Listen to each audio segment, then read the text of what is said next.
And now, moving forward in this session, I would like to request Dr. Rajneesh, the Additional Secretary and Development Commissioner for MSME, to invite our eminent panelists for this session for an opening discussion on Budget 25 session, and thereafter we'll all wait and listen to join the address by Honorable Prime Minister. Thank you very much and have a good day. Thank you. Thank you, sir, and welcome to all panelists and all the viewers of this webinar. As we all know, the theme of this webinar is MSMEs as engines of growth. As Secretary Sir has already outlined the broad structure of the webinar, I just want to emphasize that MSMEs are the part of resilience of Indian economy. Indian economy is known for its resilience and vibrance, and MSMEs, if we contribute more than 30% to the GDP, we take pride that MSMEs are the core constituents of the Indian economy. When we speak about MSMEs and when we discuss with the entrepreneurs, there are two key factors that the entrepreneurs and MSMEs generally discuss and share with us. One is the access to credit. And as far as access to credit is concerned, as Secretary Sir has also pointed out, in last 10 years, there has been a constant endeavor of the government to increase the credit flow to the MSMEs. In fact, in the last 10 years, the credit flow to the MSMEs has increased from rupees 10 trillion, and it is now going to touch almost 30 trillion now. The other thing that I want to share is, in terms of credit guarantees that have been issued by CGTMSE, if we look at the number of credit guarantees in the last 22 years, between 2000 and 2022, a total of rupees 3 lakh crore of credit guarantees were issued, whereas in the last 2.5 years, between 2023 until now, we have been able to issue more than 5 lakh crores of credit. So this is there is a huge impetus and thrust on MSME. In fact, friends, as we all know, MSME has been described as an engine of growth in the budget. And without further ado, I will invite the first panelist, Mr. Mukesh Mohan Gupta, who is advisor in Chamber of Indian MSMEs, to share his views on the revised classification criteria that has been announced in budget. As we all know, the investment limit for the MSMEs have been increased to 2.5 times, and the turnover limits have been doubled. So this is a new initiative that has been taken in the budget. Mr. Mukesh, I would like to hear your views on this. Thank you very much for this opportunity. और मैं तो ये कहूँगा कि sir ये जो budget है ये पूरी तरह से MSME का बजट है मेरे लिए, तो क्योंकि जो MSME की डेफिनेशन के लिए आपने खास तौर से कहा और जो सरकार ने बढ़ाई है MSME की डेफिनेशन, उससे दो फायदे होंगे सर। एक तो ये फायदा होगा कि जो MSMEs हम हैं हमको जो फायदा होगा, और दूसरा जो देश की इकोनॉमी है, GDP है, उसको क्या फायदा होगा। तो अगर हम MSME की बात करें तो हम MSMEs को ये फायदा होगा कि जब हम पहले जो लिमिट इन्वेस्टमेंट की और टर्नओवर की जब 50 करोड़ थी, खास तौर से माइक्रो एंड स्मॉल एंटरप्राइजेस के लिए, तब हमें डर लगता था कि अब हमारी टर्नओवर बढ़ जाएगी तो हम जो फैसिलिटीज हैं MSCs को जो अवेलेबल हैं वो शायद उतनी हमें नहीं मिल पाएगी। तो हम MSMEs को ये फायदा होगा कि अब हम अपनी ग्रोथ से घबराएंगे नहीं, क्योंकि अब 500 करोड़ तक की जो टर्नओवर वाले हैं वो MSME की कैटेगरी में आएंगे और उनको जो बेनिफिट्स हैं वो जितने भी स्टेक होल्डर्स हैं वो उनको मिलते रहेंगे। दूसरी अगर मैं कहूँ सर, ये जो फायदा हुआ है इस डेफिनेशन के बढ़ने से वो हमारे देश को, हमारी देश की GDP को होगा, क्योंकि अब 98% बिजनेसेस मैं ऐसे समझता हूं कि अब MSME की कैटेगरी में आएंगे। और ये जो हमारा आपने investment in plant and machinery बढ़ाया है, उससे अब हम MSMEs आगे आएंगे, आगे आकर अपना इन्वेस्टमेंट करेंगे, उससे जो हमारी इकोनॉमी है, lots of private investment will come sir. So मैं समझता हूं कि ये दोनों तरफ से सभी स्टेक होल्डर्स के लिए this is a fantastic initiative being taken by Ministry of Micro, Small and Medium Enterprises and the Modi government। ये डेफिनेशन की जो लिमिट अब बढ़ा दी है उससे देश को और हम MSMEs को दोनों को बहुत फायदा होने वाला है। थैंक यू मुकेश जी। और आपने जो ये बताया डेफिनेशन के बारे में, इसमें मंत्रालय का एक जो हमारा फोकस रहता है वो ये भी कि अधिक से अधिक MSMEs जो कि हमारे इंडियन इकोनॉमी में ऑलरेडी एग्जिस्ट कर रहे हैं वो फॉर्मली हमारे साथ रजिस्टर हो सके, क्योंकि जैसे ही MSMEs फॉर्मली हमारे साथ रजिस्टर होते हैं, MSMEs की जितनी योजनाएं हैं, जो क्रेडिट में हमारी योजनाएं चलती हैं, हमारे बाकी जो फ्लैगशिप प्रोग्राम्स 20 से ज्यादा मंत्रालय द्वारा चलाए जाते हैं, उस सभी का लाभ वो प्राप्त कर सकते हैं। और एक चीज यहाँ पर मैं अपने व्यूअर्स के लिए बताना चाहूंगा कि हमारा जो MSME में रजिस्ट्रेशन है उद्यम पोर्टल के ऊपर और उद्यम असिस्ट पे, अगर हम 1 अप्रैल 2023 को देखें, हमारे पास 1,60,00,000 MSMEs यहाँ मंत्रालय में रजिस्टर्ड। और मुझे ये हर्ष हो रहा है आपके साथ जानकारी शेयर करने में कि आज हमारे पास 6 करोड़ से ऊपर MSMEs रजिस्टर्ड हैं। और हम ये मानते हैं कि जो बजट में डेफिनेशन हमारा MSMEs का रिवाइज हुआ है, इससे और अधिक MSMEs जो है वो फॉर्मली हमारे एम्बिट के अंदर आएंगे और योजनाओं का लाभ ले सकेंगे। एक प्रश्न और मुकेश जी आपके लिए, in this budget there has been an announcement for increasing the credit guarantees and especially in 3 sectors. First is for micro and small enterprises, the limit has been enhanced from 5 crores to 10 crores. For startups, it has been enhanced from 10 crores to 20 crores. And for exporters, now the limit, the guarantee coverage will extend up to 20 crores. So what do you think will be the impact on the micro, small and medium enterprises? Sir, अगर हम किसी भी MSME से बात करते हैं तो सबसे बड़ी समस्या जब हम उनसे पूछते हैं तो उनकी एक ही समस्या होती है कि टाइम से एडुकेट एंड टाइमली उनको फाइनेंस मिल जाए एट अफोर्डेबल रेट। और उसके अलावा जो उनकी एक समस्या होती है कि उनके पास, क्योंकि कई जो MSMEs हैं या जैसे स्टार्टअप में आपने 10 करोड़ से 20 करोड़ ये credit guarantee scheme for startup में किया, तो उनके पास कोलेटरल सिक्योरिटी नहीं होती। तो उनकी सबसे बड़ी समस्या होती है कि भाई हम अपना बिजनेस तो करना चाहते हैं, आइडिया अच्छा है, लेकिन कोलेटरल सिक्योरिटी ना होने की वजह से उनको बैंक में जब जाते हैं तो फंडिंग नहीं मिलती। अब जो ये 3-4 तरह से सरकार ने इस बजट में किया है, जितनी सराहना की जाए, और मैं समझता हूँ कि जितने भी हमारे जो व्यूअर्स हैं जो यहाँ देख रहे होंगे उनके लिए भी शायद ये बहुत इंपॉर्टेंट है जानना कि अब सरकार ने ये जो CGT MSE की लिमिट 5 करोड़ से बढ़ाकर 10 करोड़ कर दी है सर, ये इससे जो ग्रोथ है वो MSMEs की बड़ी तेज गति से होगी। और मैं ministry of micro small medium enterprises की एक और यहाँ तारीफ करना चाहता हूँ कि आपने जो गारंटी फीस है सर, उसको बहुत आपने रैशनलाइज किया है। उस रैशनलाइजेशन की वजह से जो कॉस्ट है वो भी हमारी CGT MSE में लोन लेने में भी काफी कम हो गई है। इसके लिए भी जितने भी MSMEs हैं, हम आपको MSME मिनिस्ट्री को और सरकार को धन्यवाद देना चाहते हैं। Sir, as far as startup is concern sir, तो मैं अगर देखूं तो हमारे देश में 1,65,000 से ज्यादा स्टार्टअप ऑलरेडी रजिस्टर्ड हो चुके हैं और खास तौर से उनमें 51% जो स्टार्टअप है वो Tier 2 और Tier 3 सिटीज से आते हैं। और वुमेन एंटरप्रेन्योर्स का सर उसमें बहुत ही बड़ा रोल है इन स्टार्टअप में। हमारा जो थर्ड इकोसिस्टम है हमारा पूरे वर्ल्ड में, और यहाँ पर भी आपने जो बजट में अगर हम देखेंगे तो बजट में ये पूरी तरह से अनाउंस किया था ऑनरेबल फाइनेंस मिनिस्टर ने कि जो 10 करोड़ से 20 करोड़ की इस लिमिट को बढ़ाया गया है CGSS में, उसमें भी उन्होंने कहा है कि we will moderate the guarantee fees up to 1% only.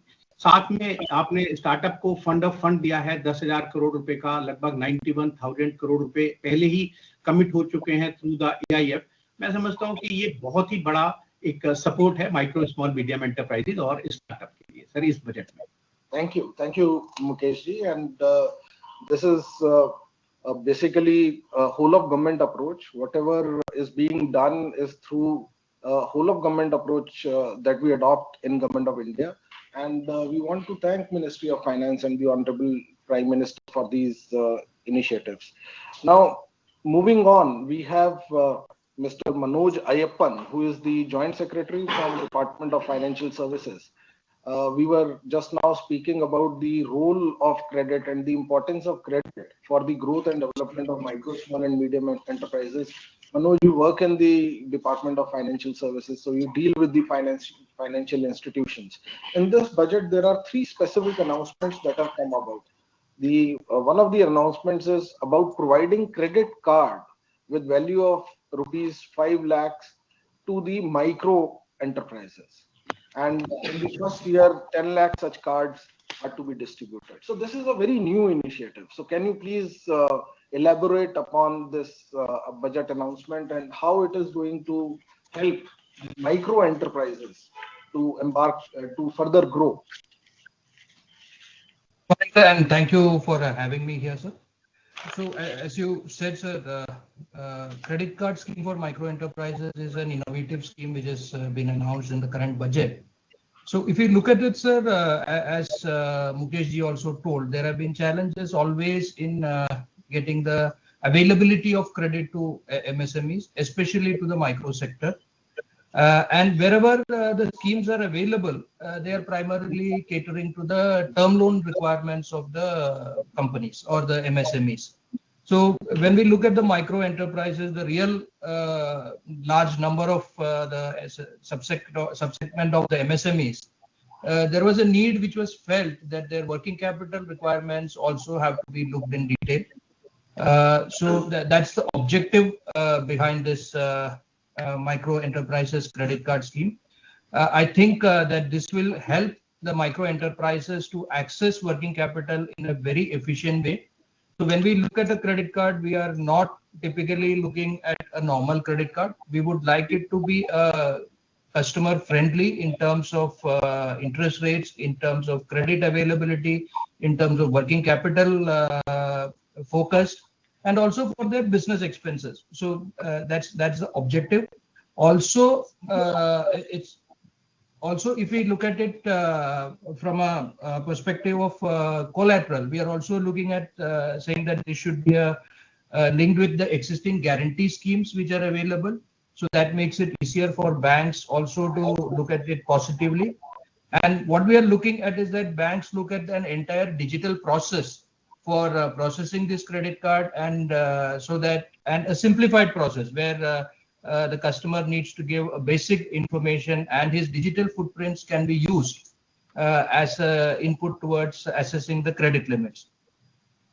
So while there could be differences in between various banks about the schemes, we are trying to have through IBA a common platform where every customer can apply through a single portal, either through Jan Samarth or all those kind of portals, so that it will help the customers also to access this product very easily. That's it. Yeah, thank you, Manoj, and I'm very sure you'll be able to provide a common platform. In fact, Ministry of MSME and Department of Financial Services, we have already done a similar kind of a thing for PM Vishwakarma, so where the loan applications are, they are centrally taken by the banks and then the banks process them. So this is a good initiative. I think the challenge would be what would be the tenure of the credit which would be available to meet the working capital limit of the MSMEs, because a garden variety credit card is normally the credit is to be settled within a month. But I'm sure that the requirements of the micro enterprises are for a longer duration, even for their working capital limits. I'm sure you will be deliberating this in the breakout session too, where the response, based upon the responses of the stakeholders, you would be working on the specific recommendations about the implementation of this scheme. One more question that I want to ask Manoj is about the fund of fund for startups. Now, normally when we speak about credit, we are talking of loans, but fund of funds is a different instrumentality through which equity infusion is made into an enterprise. So please tell us about the announcement in budget about the fund of funds where additional 10,000 crores will be infused. Yeah. Yes. So when we look at this announcement, sir, so like MSME is one of the major ecosystem which is getting created in India is the startup ecosystem. So if we look at it, sir, in the last few years, we have already reached about 140,000 startups and almost 118 unicorns in India. So which means that India is the third largest startup ecosystem in the world and has a huge potential for growth. And so we had the fund of fund one, which was managed by SIDBI. And I'm sure the people are aware that it has a 10,000 crore corpus, which supported about 150 startups. And these corpus could be leveraged by the startups themselves to have an equity contribution or the capital formation of about 91,000 crores, which is a huge number. So if you look at it, so a 10,000 crore fund has been successful in creating a 90,000 plus capital formation. So that's the kind of power which this fund had. So learning from this experience, the ministry came up with another idea of having a fund of fund 2.0. So what we are looking at is that while replicating the success of fund of fund 1, I think we should also look at in terms of how specific sectors can be targeted, whether large growth oriented funds can be created out of this, and say that suppose if I want to invest instead of 10%, can I invest a little more in that fund so that the growth needs of the startups are taken care of, whether any structured credit can be created out of the startup apart from the equity. So these are some of the things which we are looking at, and of course capital mobilization and looking at some technological areas which have not been clearly looked at in the fund of one, maybe biotech, deep tech, or some kind of space technology, all those things, and women entrepreneurship, if it can be done, all those if it can be brought into the part of the fund's objective. So these are things which we will work on and enhance the existing ecosystem. Thank you Manoj. मुझे उम्मीद है जितने भी startups हमारा ये webcast देख रहे होंगे, जो नया फंड ऑफ फंड स्कीम है ये आपके लिए लाभकारी रहेगा। इसके contours department of financial services और डीपीआईटी के माध्यम से अभी तैयार किए जा रहे हैं, तो इसमें आप लोगों को जो सुझाव है वो भी आप हमारे साथ शेयर कर सकते हैं। Now moving on, we have a very eminent panelist with us. We have Sushri Harjinder Kaur Talwarji. She is Vice President FICCI and she is also National President of FICCI's Ladies Organization. So Harjinder ji, we know that you yourself are an entrepreneur and you established your first enterprise, I think about 25-30 years ago. And you have had a long journey since then. Now, from being an entrepreneur, you are now at a very responsible position in FICCI.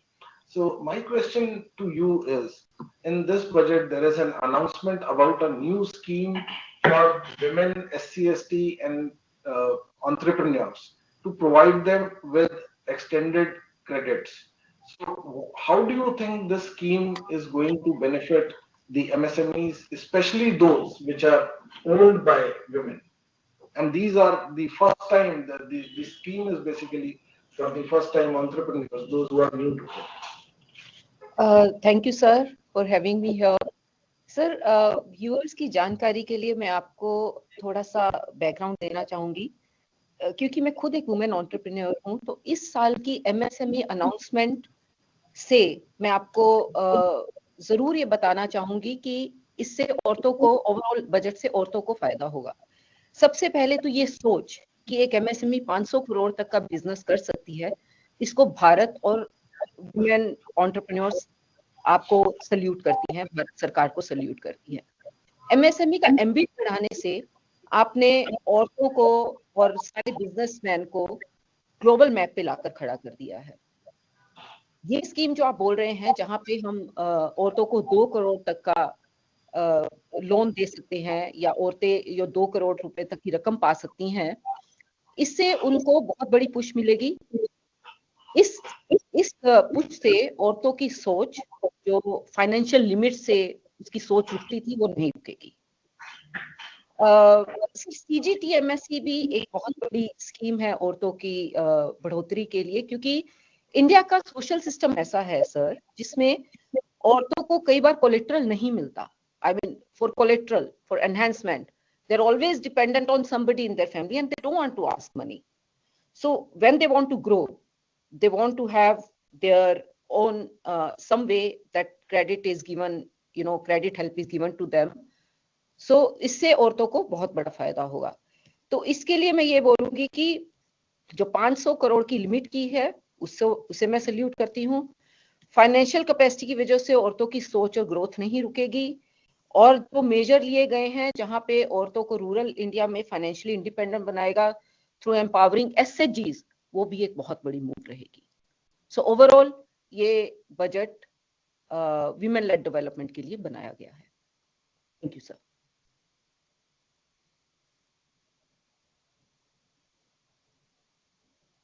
that we believe in Ministerial MSME that in order to effectively implement these schemes of the government, it is very important that the actual message of the scheme, the awareness about these schemes, they are, we take them, we carry that message not only to tier 1 but also to tier 2 and tier 3 cities, and also to our rural areas, because when we look at the geographical spread of micro, small and medium enterprises, especially for the micro enterprises, they are spread all across India, from north to south to northeast.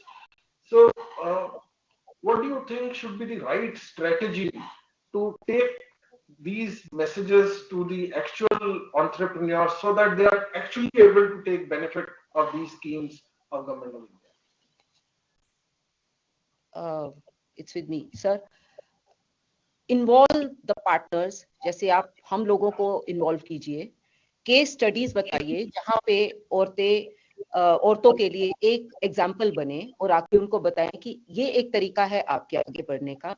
सरकार की schemes को ज्यादा बताएं, chambers के साथ participate करें जहाँ पे उनको बताया जा सके कि आप ये काम कर सकते हैं। ग्लोबल मैप पे, क्योंकि आपने एमएसएमई को एक सोच दे दी है कि अब क्योंकि हमारा एम्बिट बड़ा कर दिया गया है, हम ग्लोबल टेंडर्स अब compete कर सकते हैं।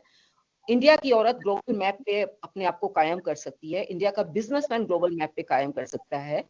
सर, इंडिया अब एक ग्लोबल मैप की स्टोरी है। यहाँ पे इंडिया एक ऐसी कहानी बन चुका है जहाँ पे ग्लोबली सारे बिजनेसेस अब इंडिया में इन्वेस्ट करना चाहते हैं, और हमें क्योंकि एमएसएमई की आपने सोच बढ़ा दी, एमएसएमई का एम्बिट बढ़ा दिया, अब हम वो एक जरिया बन सकते हैं कि हम इन्वेस्टमेंट इंडिया में लाएं, और हमें ये डर नहीं होगा कि हम अपना एमएसएमई का स्टेटस खो देंगे और मुझे वो सारे फायदे नहीं मिलेंगे जो एक एमएसएमई को मिलते हैं।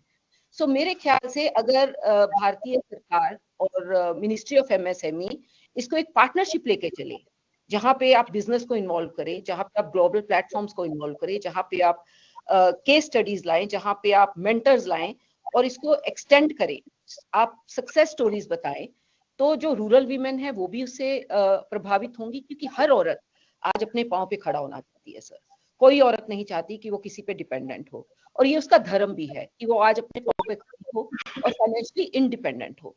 इसके लिए मैं चाहती हूँ कि उनको पता लगे कि हमारे सामने ये कहानी है, इस औरत ने अपने आप काम किया। अब तो सरकार बहुत बड़ा हाथ दे रही है। आपका ये budget, again I'll say that on behalf of Indian women, I salute this budget by Indian government where you've given wings to women entrepreneurship. So this is my soch, that it has to be a complete partnership. Thank you, Harjinder ji. I'm sure we will reach out to all the associations, and all the associations joint partnership will be able to reach out to the MSMEs. जितने हमारे MSMEs हैं या जो लोग अपना नया entrepreneurship को जो है एक नया enterprise create करना चाहते हैं, उसके माध्यम से वो सभी लोग हमारी schemes का लाभ उठा पाएंगे।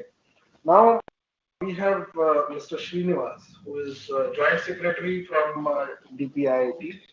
As we all know that there are very focused announcements on certain sectors, and especially in sectors which are labor intensive, which has the potential of creating a lot of employment.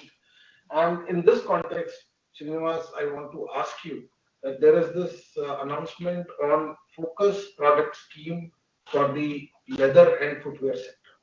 So what do you think would be the impact of this scheme for the micro, small, medium enterprises, and how they'll be able to benefit out of it?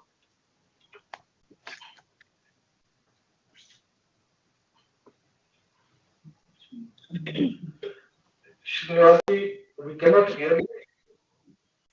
Thank you, sir. Yes, we can hear you now. Please go ahead. Thank you, sir. Are you able to hear me, sir? Yes. Yes, we are able to hear you. Yes, sir.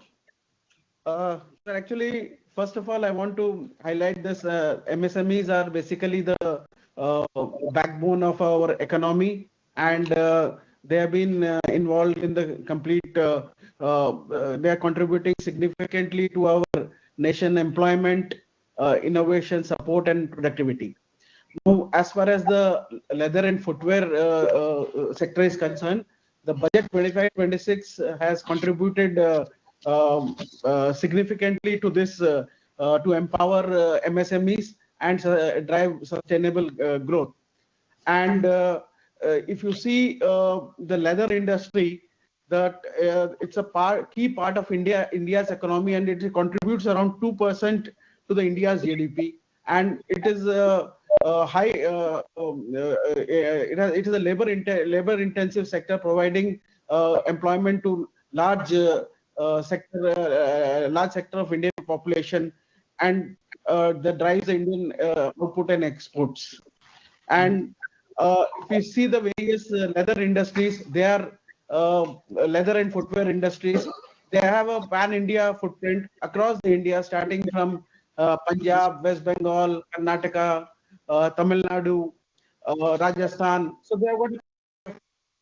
Accordingly, the government had already initiated a program earlier, the Indian Leather and Footwear Development Program, in which a lot of MSMEs were benefited for technological upgradation of their equipment and skilling, innovation, and sustainability measures, in which they had set up the common effluent treatment plants for the benefit of the environment.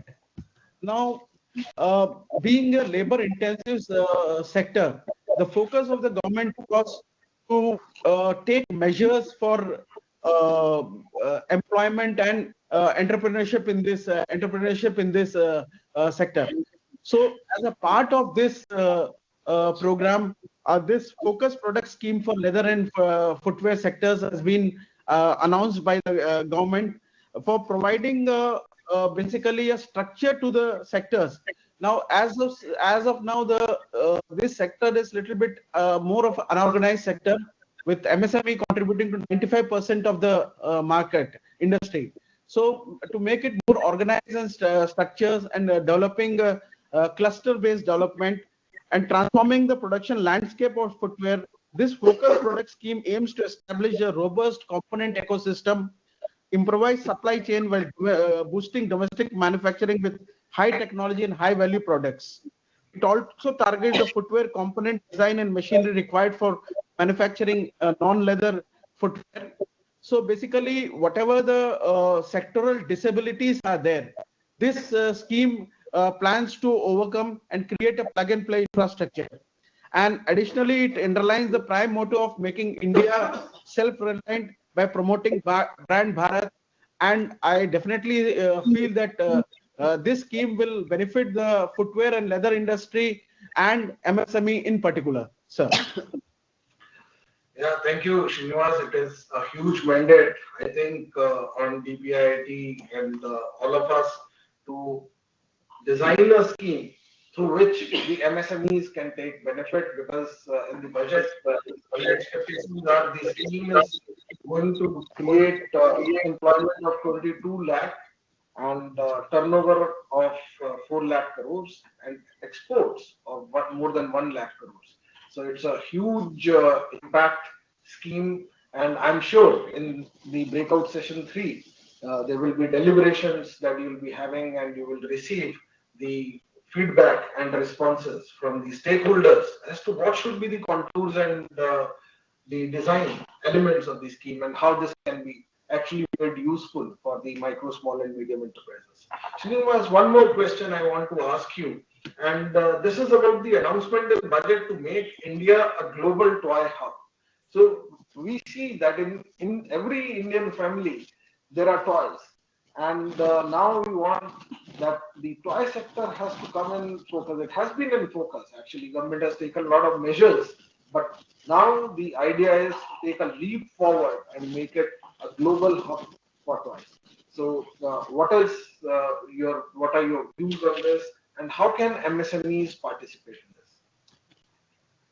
So you are very correct that India has been traditionally has a rich heritage of traditional toys, be it across the Karnataka Channapatna toys, or the West Bengal side toys, or Andhra Pradesh toys. So India has got a rich heritage of traditional toys. Now, sir, the government of India is on a mission mode to achieve the vision of the Hon'ble Prime Minister, to establish India as a global toy hub by enhancing innovation, improving infrastructure, and developing quality standards and creating investment opportunities for the toy industry. The most remarkable steps which have been taken in the last 10 years is towards the quality control of the toy industry. So there has been certain QCO, there is an implementation of the quality control order to bring toys under compulsory certification, mandatory sample testing of each import consignment, and setting up of quality testing infrastructure. And they have been associated with various trade agreements with various countries, UAE, Australia, European Trade Organization for zero duty. And the initiatives of this government with the endeavors of the domestic manufacturers have resulted in the extensive growth of the toy industry. If you see, the import of toys to India have declined by 37%, and the exports of the toys have increased by 227%. And moreover, now the India is the net exporter of toys and exporting to more than 100 countries, including USA, UK, and Germany. So all these things are the contribution of our MSME sector. Now, if you see in 2019, when a mystery shopping exercise was done, only 33% of the toys met BIS standards. Now, because of the government address towards the quality ecosystem, now the survey in 2024 reveals that around 89% of the toys now meet the various standards. So we want to build toys which are not even which are not only meet the international standards, but also hygienic to all our children. Now this scheme, what has been announced, the measures for the toy sector, this will open avenues and opportunities for the local artisans, MSMEs, large toy manufacturers, investors, and the goal is to make the India global toy hub by producing high quality, unique, innovative, and sustainable toys. Then whatever the key intervention from the governments will include promoting cluster-based development, enhancing skill development, augmenting the manufacture ecosystem, nurturing and R&D. So with these initiatives, I think we will be able to make India a global hub for toys. And at the same time, as sir, you are told, there will be a deliberation in the session in the afternoon, where there will be deliberation on both leather and toy sector, where people from the industry and all the stakeholders will be giving their ideas, and this will help us to formulate our scheme more comprehensively and effectively, so that whatever suggestions suggestions are given by all the stakeholders and the industry persons, that will be incorporated in the scheme, both the leather and the toy scheme. Thank you, sir. Thank you, Srinivas. And now taking a cue from the mandate to make India a global hub for toys, I think India, as we all know, under the leadership of the Hon'ble Prime Minister, the aspiration of India is to be a Viksit Bharat. And MSMEs, they play a significant role, and they will be a part and parcel of this journey. In order to really unlock the true potential of MSMEs, the government is working through its various measures, schemes, policies, and in this budget, as we have seen, there have been announcements for boosting the MSMEs. Now we have Sri Anil Bhardwaj, who is Secretary General, Federation of Indian MSMEs, a very eminent person who has worked in the MSME sector for a long time and brings on board a lot of experience in this.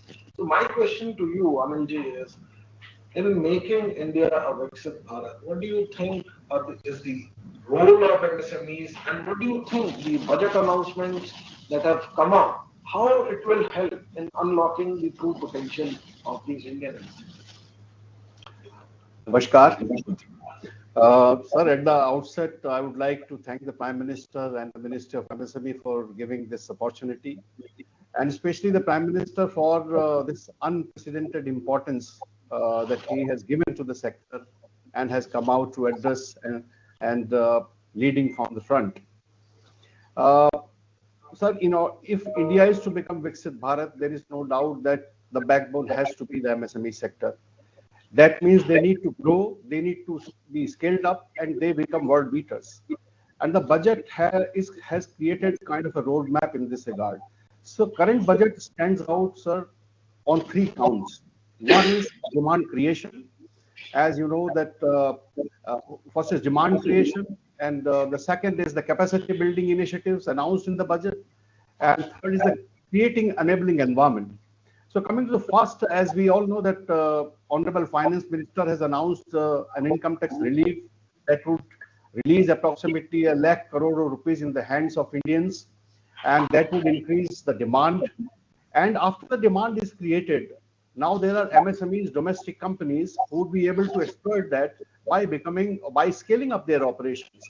So that is the idea. The second is the outlay for the infrastructure and housing sector, which are currently at the record levels, and they are important for MSMEs. Take the housing alone. Almost 60 product categories are directly linked to MSMEs. So if housing sector gets a boost, the MSME sector gets a boost. And third is public procurement. Because of this outlay, increased outlays, and the housing sector emphasis, it is also creating demand in public procurement. So currently, although the mandatory requirement is 25%, it is recording almost 30%. Specific to the budget, sir, I see it as enhancing the capacity of MSME sector so that they can scale up. The idea of revising the definition of MSMEs is so that they scale up, they acquire technologies and become world beaters. And it needs to be seen in the context of rupees 100 crore rupees loan facility that has become operational prior to the budget. So the money is available, the demand is available. What we need is just the will to scale up and become world beaters. Yeah, thank you, Anilji. So in this budget, besides the revision and classification of MSMEs, which we believe will bring about more registration of MSMEs formally and creation of new MSMEs and unlock the potential for new investments into micro, small, medium enterprises, and also help the MSMEs in reaping the benefit of economies of scale. The other major announcement that has happened in the budget is about the credit guarantee. The increase in credit guarantee coverage and the credit availability to the MSMEs, because that has been a constant demand from MSMEs that provide us with more credit, provide us with affordable credit, and then we will grow on our own. What we keep on hearing from the micro, small, medium enterprises. So, Mr. Anil, I want to understand from you, what is the importance of credit for a micro, small, or a medium enterprise, and how the budget announcements enhancing the credit guarantees for the micro, small, medium enterprises is going to help them in their growth and development story. Sir, there is no denying the fact that MSME sector as a whole, they are amenable to the vagaries of external environment, and they are perceived by the banking community as risky. In order to make them lendable, the idea of creating a market-based mechanism of credit guarantee has been exemplary and has done remarkable job in India. I think that is one single instrument that has filled a very, very important institutional gap. And by enhancing the credit coverage from 5 to 10 crore, all MSMEs, I think, is a very, very important step. It would again, gives emphasis to the idea that government is trying that MSME sector can scale up quickly, so that they can face competition, they can become part of the global supply chains. Similarly, when for micro enterprises, the credit cards are that to be given to approximately 1 million MSMEs, 5 lakh rupees limit is like giving the working capital, approved working capital of rupees 5 lakh rupees. So immediately, if there is a need to buy a raw material or whatever, you do that, use your credit card and then start your business, or you can say carry on your business. Fund of funds. So I think all these efforts for enhancing credit to MSMEs or flow of credit to MSME could be seen government's intent so that they can be scaled up.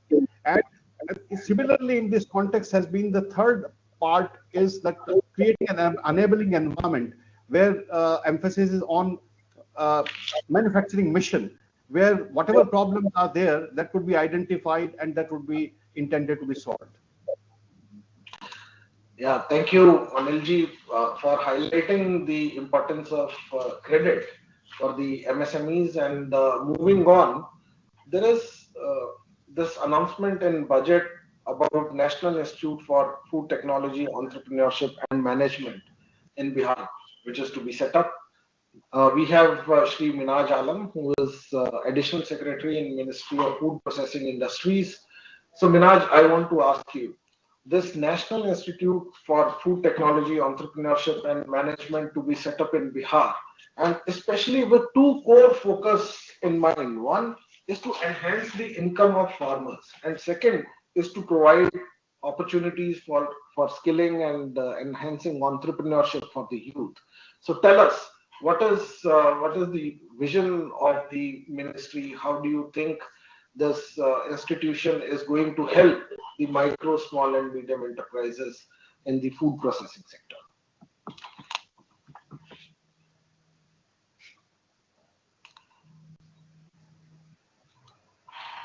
Minaj, you will have to unmute yourself because we are not able to hear your voice.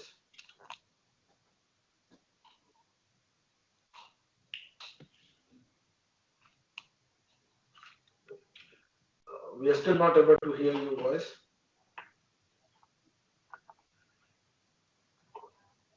So moving on till the time we are able to hear Minaj, I would request Mukesh Mohan Gupta ji. Now, in context of food processing industry, there are various micro, small and medium enterprises who are working in this sector. How the announcement in budget for setting up of National Institute in Food Processing Technology and Entrepreneurship, especially in Bihar, how is it going to help? Sir बिल्कुल देखिए, जो ministry of food processing है उनकी इतनी schemes हैं जहां पर कई एमएसएमईज को सब्सिडीज के तौर पर भी कुछ फंड्स दिया जा रहा है, लेकिन कई बार हम देखते हैं कि जो एमएसएमई हैं उनमें कुछ ऐसे स्किलिंग की जरूरत होती है, और खास तौर से जब ये इंस्टीट्यूट बनेगा और यहाँ पर और जो एमएसएमईज हैं वो अपनी फूड प्रोसेसिंग में नई नई टेक्नोलॉजी अडॉप्ट करेंगी, क्यों तब मुझे लगता है कि ये एमएसएमईज के लिए एक बहुत ही बड़ा एक तोहफा होगा।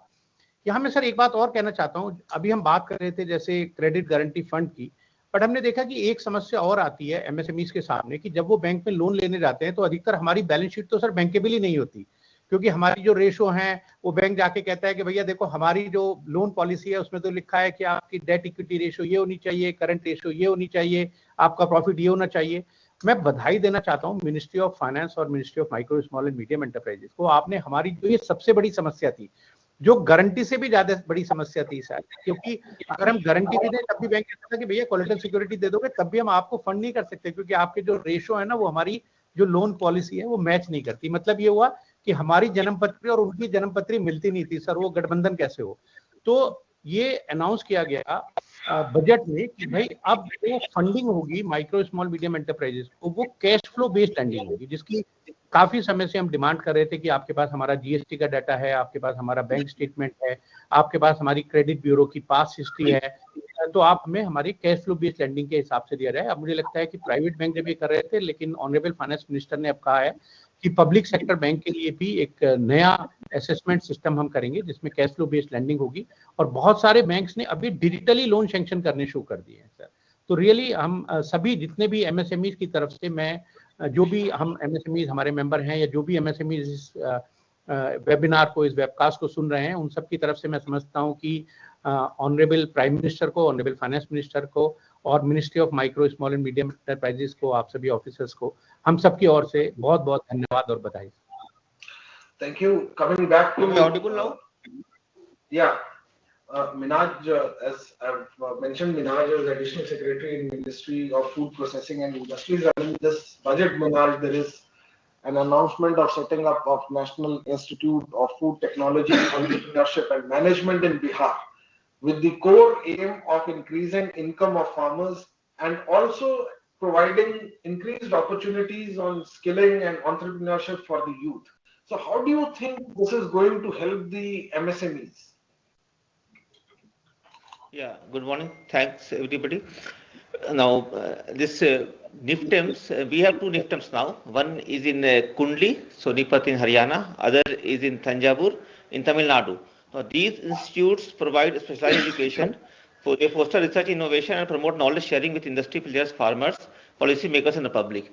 Now, in this institution, they provide ecosystem where farmers, MSMEs, startups, they can come and they can take knowledge, they can have their own enterprises started also. So what the ministry wants is that we need to convert farmers into processors. So once these institutes are established, we already have two. So one more Bihar institute, because Bihar is highly necessary because this area we are having good agriculture produce, but level of processing is low. So we want to have more and more higher processing level in this area. So the institutes will be very helpful in helping farmers, entrepreneurs to increase their knowledge and also to become entrepreneurs.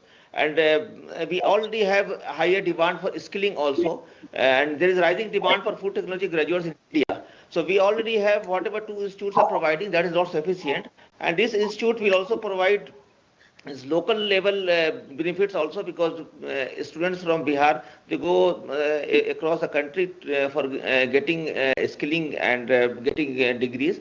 So once this NIFTEM is started there, and they can have the degrees and they can have skilling there itself, and it will also help a lot of farmers and micro entrepreneurs and startups who want to have their businesses grow by leaps and bounds.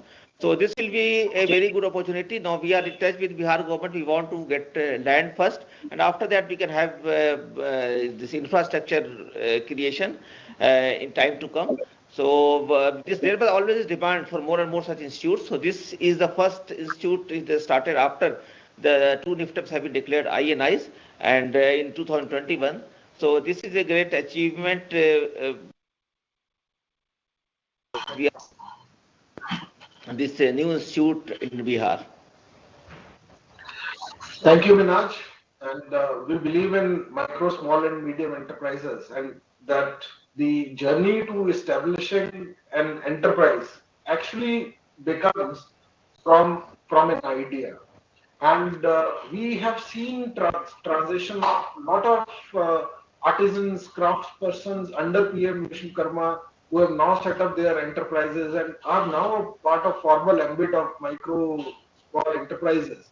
Similarly, for farmers, making this transition from being farmers to not only doing food processing, but setting up their own enterprises, especially for the rural youth. I think this is a huge opportunity for all of us and all our viewers who are listening. जो लोग भी हमें देख रहे हैं और जो बागवानी किसानी में लगे हैं और अपना एक एंटरप्राइज चलाना चाहते हैं, उसके लिए जो नेशनल इंस्टीट्यूट बन रहे हैं, उसका लाभ ये सब लोग ले पाएंगे, ऐसा हमारा मानना है। मिनाज, एक last question that I want to ask you, given the time constraint that we have. So the question is, given the enhancement in the turnover and investment criteria for defining the MSMEs that has come about in the budget, how do you think it is going to benefit the micro, small, medium enterprises in the food processing sector?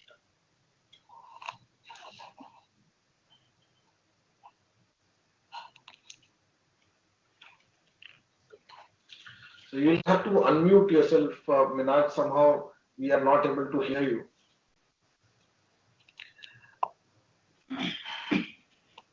So moving on, I will request our panelist, Anilji, that in view of the revision in the definition of MSMEs that has come about, what do you think, how it will impact the MSMEs, especially in the food processing sector?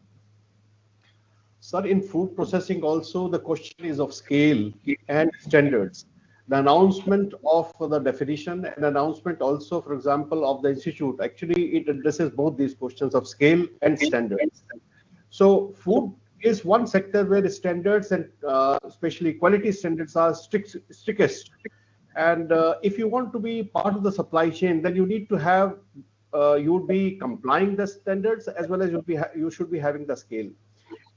And the choice of this institute in Bihar also is very, very important, because this is one state which is producing a lot of agriculture goods, but the processing is also almost negligible. For example, whether it's lychee there or whether it is makhana, the processing is not within the state, it is outside the state because of lack of technology.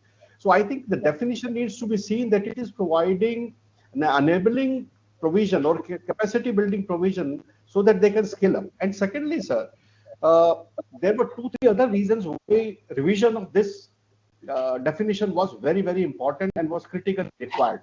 One is, in the last couple of years, the cost of raw material has increased tremendously. Like, for example, copper is doubled in the last 4 years. So see, if I was doing or making part of the copper components, my turnover became doubled without adding anything in machinery, without adding any people, my turnover became double. And I got out of the standard definition of the MSME. So I think it was important that, you know, not only we provide an opportunity so that they can scale up, but secondly, whatever opportunities were enshrined for MSMEs, they remain eligible for that too. I think to that extent, can say the decision for revising MSME definition was very, very important. So thank you, Anilji, and let me take this opportunity to thank Secretary MSME, to thank all the eminent panelists who have been a part of this thematic sessions discussion for sharing your views. Let me also thank all the participants, listeners, viewers who have joined us and who have watched this webinar. Let us commit to the growth and development of the MSMEs. We believe that the MSMEs, they are a part of journey of Indian economy for being a Viksit Bharat. We also believe that if we unlock the true potential of the MSMEs, then it will help in accelerating the Indian economic growth and establish India as among the economic powers in the Committee of Nations.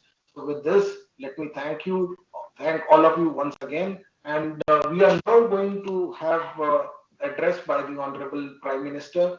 The address by the Honorable Prime Minister will begin at 12:30. आदरणीय प्रधानमंत्री जी का संदेश हम 12:30 बजे सुनेंगे. तो जितने viewers हमारे साथ यहाँ पर हैं, मेरा सभी से निवेदन है, it is my request to all the viewers, kindly be in the system, do not log out, and let us hear the address of the Honorable Prime Minister. जितने व्यूअर्स हमारे साथ हैं, मेरा आप सभी से निवेदन है कि आप हमारे साथ बने रहें और माननीय प्रधानमंत्री जी का संदेश जो है हम सब सुनेंगे. और जैसे ही माननीय प्रधानमंत्री जी अपना संदेश देंगे, उनका संदेश के तुरंत उसके बाद हमारे ब्रेकआउट सेशंस हैं 1.25 घंटे के, जो 1 बजे से लेकर 2:15 तक चलेंगे. और उसके बाद हमारा वाइंड अप सेशन है, कंक्लूडिंग सेशन, जिसके अंदर जो हमारे ब्रेकआउट सेशंस के अंदर फीडबैक सजेशंस आए होंगे, उन सभी का निचोड़ और उसकी रिकमेंडेशंस हमारे ऑनरेबल मिनिस्टर एमएसएमई और जो हमारे DPIIT, department of financial services, साथ में partner ministry of food processing industries है, उनके मंत्री भी वहां पर उपस्थित होंगे. उनके सामने ये रिकमेंडेशंस रखी जाएंगी. इसी के साथ आप सभी का एक बार पुनः धन्यवाद. जय Hind.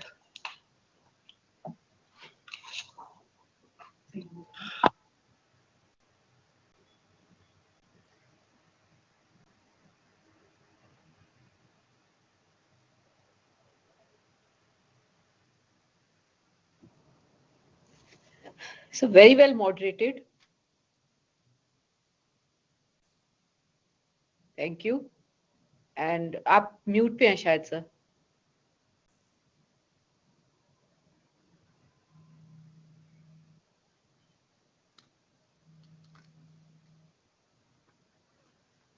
We can't hear you. I think we will all have to wait and we will have to wait for the Honorable Prime Minister's address. 12:30, the Honorable Prime Minister is going to give his address. So I'll request all the participants to remain linked on the webcast while we wait for the Honorable Prime Minister.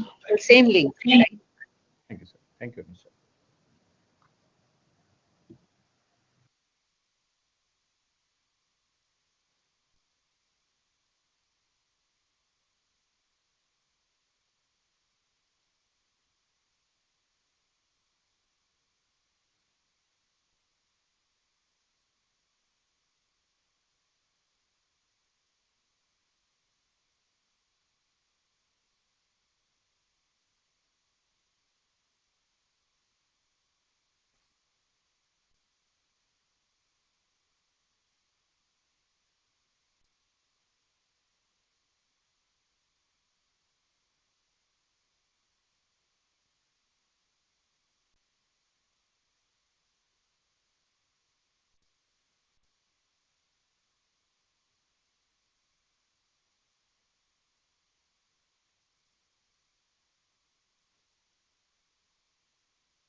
Amit connect कर लो वहां पे।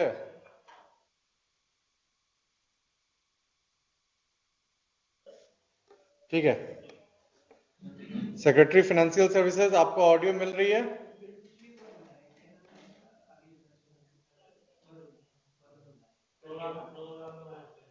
Check check audio check check, मिल रही है आवाज आपको? हाँ सर, ऑडियो आ रही है सर। नागराजू सर के ऑफिस से एक मिनिस्टर वाला करेंगे अमित।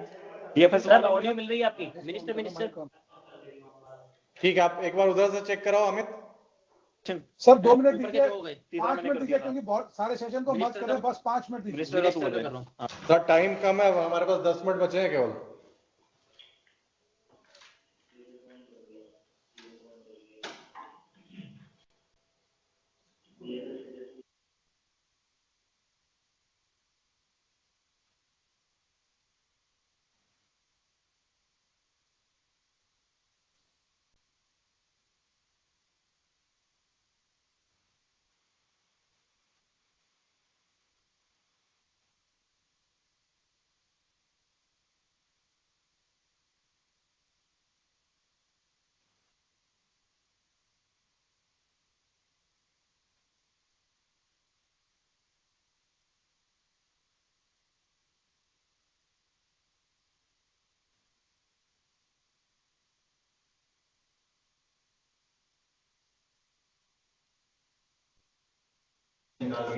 अमित सर।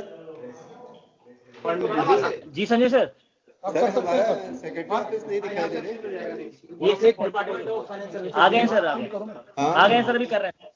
और ये वाला जो है ना आपका प्रोसेसिंग सेक्टर वाला, हाँ ठीक है सर। नागराजू सर। या sir good afternoon. Good afternoon. Sir आपको यहाँ से ऑडियो वीडियो मिल रही है? या मिल रहा है, दोनों मिल रहा है। ठीक है, फाइन सर। आप सर कुछ बोलेंगे, एक सेंटेंस बोलेंगे कुछ, यहाँ चेक कर लें आपका ऑडियो। माननीय प्रधानमंत्री जी। ठीक है, ऑडियो सी, ठीक है sir, thank you. Okay, thank you.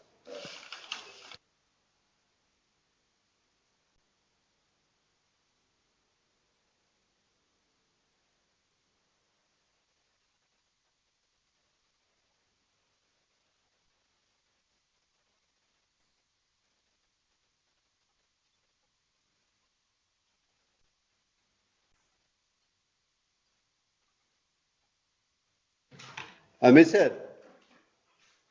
Ji Sanjay sir. Processing sector वाले से एक बार एमएसएमई वाले में कर तो दिया, सिंगल कर दिया। का फ्लैग ठीक से वो जब बोलेंगे तभी आएगा वो। हाँ कर दिया प्रोसेसिंग सेक्टर।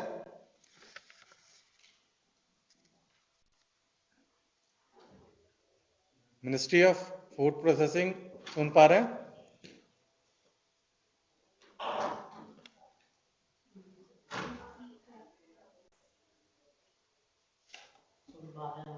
आप अपना फ्लैग ठीक करिए, इंडियन फ्लैग सही से नहीं है और रिंकल पूरा। DFS please respond.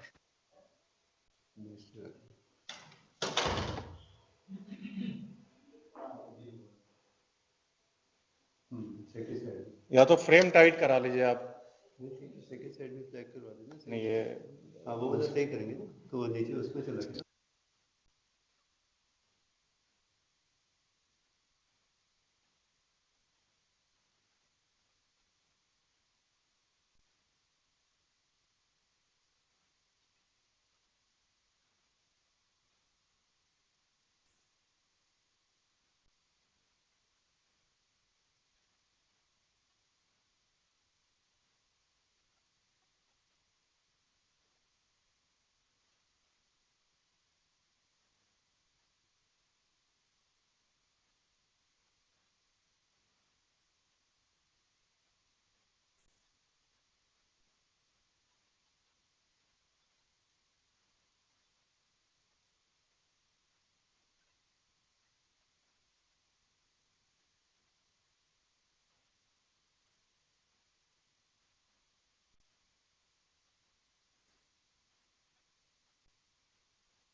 Amit sir,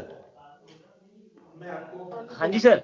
sir जो MSME है ना, हाँ उनके भी फ्लैग प्रॉपर नहीं है। यदि आप इतने बड़े में दिखा रहे हो तो फिर उनका फ्लैग सही करवा लो। लेआउट की कमांड नहीं मेरे साथ। जो आपने एमएसएमई कौन है जो है ना, MSME भी दिखा दो एक बार, सही करवा लो। थोड़ा साइडों में पुश करवा दो please.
Let me see if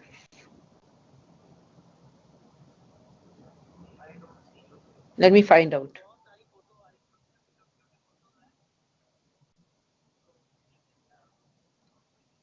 Let me find out then in that case. Yeah. So Nitin,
माननीय प्रधानमंत्री जी नमस्कार। मैं इस पोस्ट बजट वेबिनार में आपका हार्दिक स्वागत करता हूं।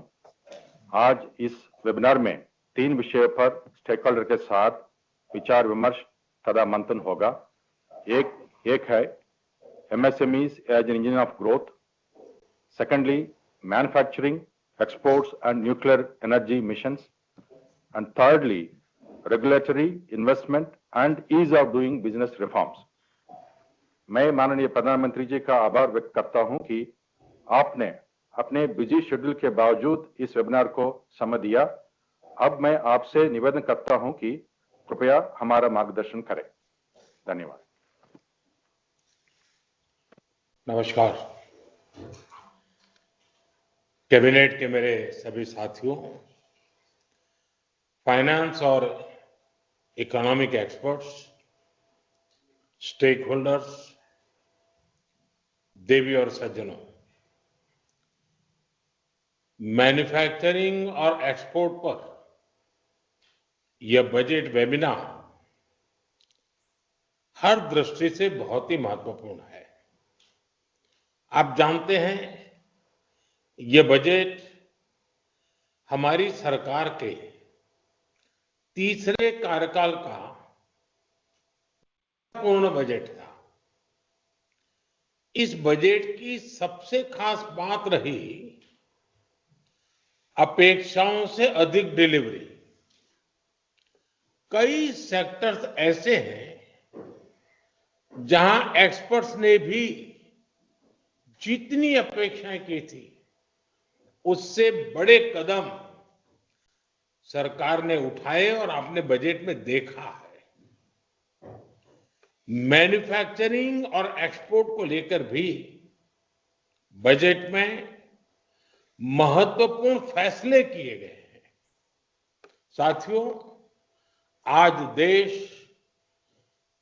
1 दशक से भी ज्यादा समय से सरकार की नीतियों में इतनी कंसिस्टेंसी देख रहा है। बीते 10 वर्षों में भारत ने लगातार रिफॉर्म्स, फाइनेंशियल डिसिप्लिन, ट्रांसपेरेंसी और इंक्लूसिव ग्रोथ को लेकर अपनी प्रतिबद्धता दिखाई है। कंसिस्टेंसी और रिफॉर्म्स का एश्योरेंस एक ऐसा बदलाव है जिसकी वजह से हमारी इंडस्ट्री के भीतर नया आत्मविश्वास आया है। मैं मैन्युफैक्चरिंग और एक्सपोर्ट से जुड़े प्रत्येक स्टेक होल्डर को ये विश्वास दिलाता हूं कि ये निरंतरता आने वाले वर्षों में ऐसी ही बनी रहेगी। आप मेरे पूरे विश्वास के साथ मैं आपसे आग्रह करता हूं, पूरे आत्मविश्वास से निकल पड़िए, बड़े कदम उठाइए। देश के लिए मैन्युफैक्चरिंग और एक्सपोर्ट ये नए एवेन्यूज हमने ओपन करने चाहिए। आज दुनिया का हर देश भारत के साथ अपनी इकोनॉमिक पार्टनरशिप को मजबूत करना चाहता है। हमारे मैन्युफैक्चरिंग सेक्टर्स को इस पार्टनरशिप का ज्यादा से ज्यादा लाभ उठाने के लिए आगे आना चाहिए। साथियों, किसी भी देश में विकास के लिए स्टेबल पॉलिसी और बेहतर बिजनेस एनवायरनमेंट बहुत जरूरी है। इसलिए कुछ वर्ष पहले हम जन विश्वास एक्ट लेकर आए। हमने कंप्लायंसेस को कम करने का प्रयास किया। केंद्र और राज्य स्तर पर 40,000 से ज्यादा कंप्लायंसेस खत्म किए गए। इससे ईज ऑफ डूइंग बिजनेस को बढ़ावा मिला और हमारी सरकार ये मानती है कि एक्सरसाइज निरंतर चलती रहनी चाहिए। इसलिए हम सिंप्लीफाइड इनकम टैक्स की व्यवस्था लेकर आए। हम जन विश्वास 2.0 बिल पर काम कर रहे हैं। नॉन फाइनेंशियल सेक्टर के रेगुलेशंस को रिव्यू करने के लिए एक कमेटी का गठन का भी निर्णय हुआ है।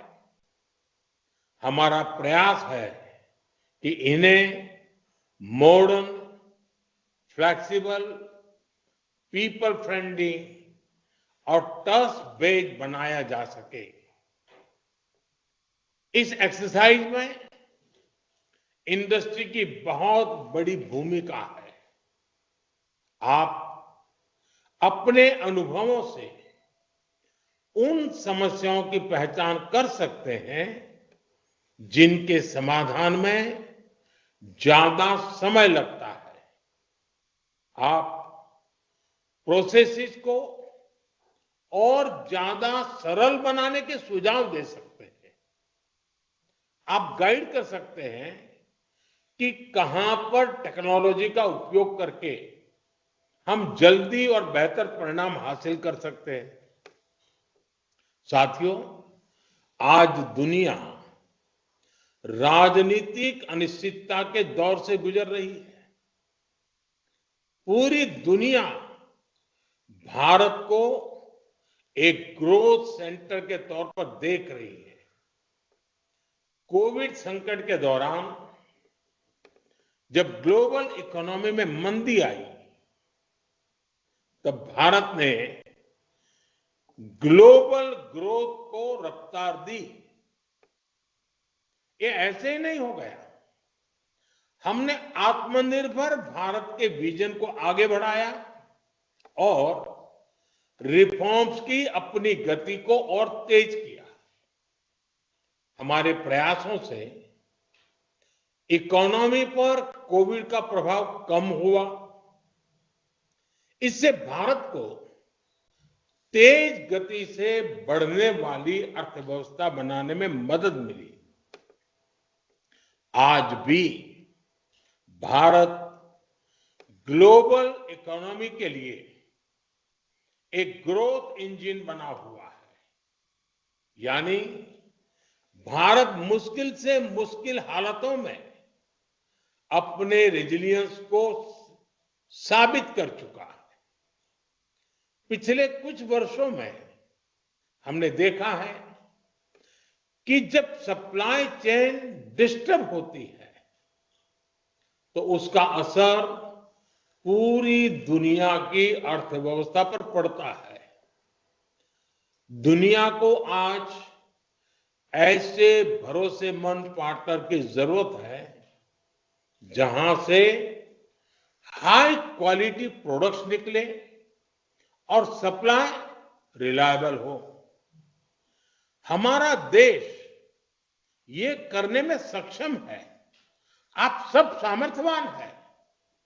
ये हमारे लिए बहुत बड़ा मौका है, बहुत बड़ी अपॉर्चुनिटी है। मैं चाहता हूं विश्व की इन अपेक्षाओं को हमारी इंडस्ट्री एक स्पेक्टेटर की तरह न देखे। हम दर्शक बनकर के नहीं रह सकते हैं। आपको इसमें अपनी भूमिका तलाशनी होगी। अपने लिए अवसरों को आगे बढ़ाकर तराशना होगा। पुराने समय की तुलना में आज ये कहीं आसान है। आज इन अवसरों के लिए देश के पास फ्रेंडली नीतियां हैं। आज सरकार इंडस्ट्री के साथ कंधे से कंधा मिलाकर खड़ी है। एक मजबूत संकल्प, ऑब्जेक्टिविटी के साथ ग्लोबल सप्लाई चेन में अवसर की तलाश चैलेंज को एक्सेप्ट करना, इस तरह हर इंडस्ट्री एक एक कदम आगे बढ़े तो हम कई मील आगे निकल सकते हैं। साथियों, आज 14 सेक्टर्स को हमारी पीएलआई स्कीम का फायदा मिल रहा है। इस योजना के तहत 750 से ज्यादा यूनिट्स को मंजूरी दी गई है। इससे 1.5 लाख करोड़ रुपए से ज्यादा का इन्वेस्टमेंट आया है। 13 लाख करोड़ रुपए से ज्यादा का प्रोडक्शन हुआ है और 5 लाख करोड़ रुपए से ज्यादा का एक्सपोर्ट हुआ है। ये दिखाता है कि अगर हमारे एंटरप्रेन्योर्स, अगर उनको अवसर मिले तो वो हर नए क्षेत्रों में भी आगे बढ़ सकते हैं। मैन्युफैक्चरिंग और एक्सपोर्ट को बढ़ावा देने के लिए हमने 2 मिशन शुरू करने का फैसला किया है। हम बेहतर टेक्नोलॉजी और क्वालिटी प्रोडक्ट्स पर फोकस कर रहे हैं और लागत कम करने के लिए स्किलिंग पर जोर दे रहे हैं। मैं चाहूंगा कि यहां मौजूद सभी स्टेक होल्डर्स ऐसे नए प्रोडक्ट्स की पहचान करें जिनकी वर्ल्ड में डिमांड है, जिनकी मैन्युफैक्चरिंग हम कर सकते हैं। फिर हम उन देशों तक एक स्ट्रेटेजी के साथ आज जाएं जहां एक्सपोर्ट की संभावनाएं हैं। साथियों, भारत की मैन्युफैक्चरिंग यात्रा में R&D का अहम योगदान है। इसे और आगे बढ़ाने और गति देने की आवश्यकता है। R&D के द्वारा हम इनोवेटिव प्रोडक्ट्स पर फोकस कर सकते हैं, साथ ही प्रोडक्ट्स में वैल्यू एडिशन कर सकते हैं। हमारी टॉय, फुटवेयर और लेदर इंडस्ट्री के सामर्थ्य को दुनिया जानती है। हम अपने ट्रेडिशनल क्राफ्ट के साथ मॉडर्न टेक्नोलॉजीज को जोड़कर बड़ी सफलता हासिल कर सकते हैं। इन सेक्टर्स में हम ग्लोबल चैंपियन बन सकते हैं और हमारा एक्सपोर्ट कई गुना बढ़ सकता है। इससे इन लेबर इंटेंस सेक्टर में रोजगार के लाखों अवसर तैयार होंगे और एंटरप्रेन्योरशिप को बढ़ावा मिलेगा। पीएम विश्वकर्मा योजना के द्वारा पारंपरिक हस्तशिल्पियों को एंड टू एंड सपोर्ट मिल रहा है। हमें ऐसे कारीगरों को नए अवसरों से जोड़ने के प्रयास करने होंगे। इन सेक्टर्स में अनेक संभावनाएं छिपी हुई है। उसे विस्तार देने के लिए आप सभी को आगे आना ही चाहिए। साथियों, भारत के मैन्युफैक्चरिंग की, हमारी इंडस्ट्रियल ग्रोथ की बैकबोन हमारा एमएसएमई सेक्टर है। 2020 में हमने एमएसएमई की डेफिनेशन को रिवाइज करने का बड़ा फैसला लिया था। ऐसा 14 साल बाद किया गया। हमारे इस फैसले से एमएसएमई का ये डर खत्म हुआ कि अगर वो आगे बढ़ेंगे तो सरकार से मिलने वाले लाभ बंद हो जाएंगे। आज देश में एमएसएमई की संख्या बढ़कर 6 करोड़ से ज्यादा हो गई है। इससे करोड़ों लोगों को रोजगार के अवसर मिले। इस बजट में हमने एमएसएमई की डेफिनेशन को फिर विस्तार किया है ताकि हमारे एमएसएमई को निरंतर आगे बढ़ते रहने का कॉन्फिडेंस मिले। इससे युवाओं के लिए और ज्यादा रोजगार के अवसर तैयार होंगे। हमारे एमएसएमई के सामने सबसे बड़ी समस्या ये थी कि इन्हें लोन आसानी से नहीं मिलता था। 10 वर्ष पहले एमएसएमई को लगभग 12 लाख करोड़ रुपए का लोन मिला था, जो 2.5 गुना बढ़कर लगभग 30 लाख करोड़ रुपए हो चुका है।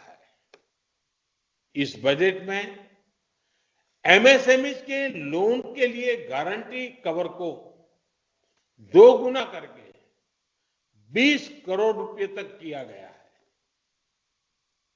वर्किंग कैपिटल की जरूरतों के लिए 5 लाख रुपए की सीमा वाले कस्टमाइज क्रेडिट कार्ड दिए जाएंगे।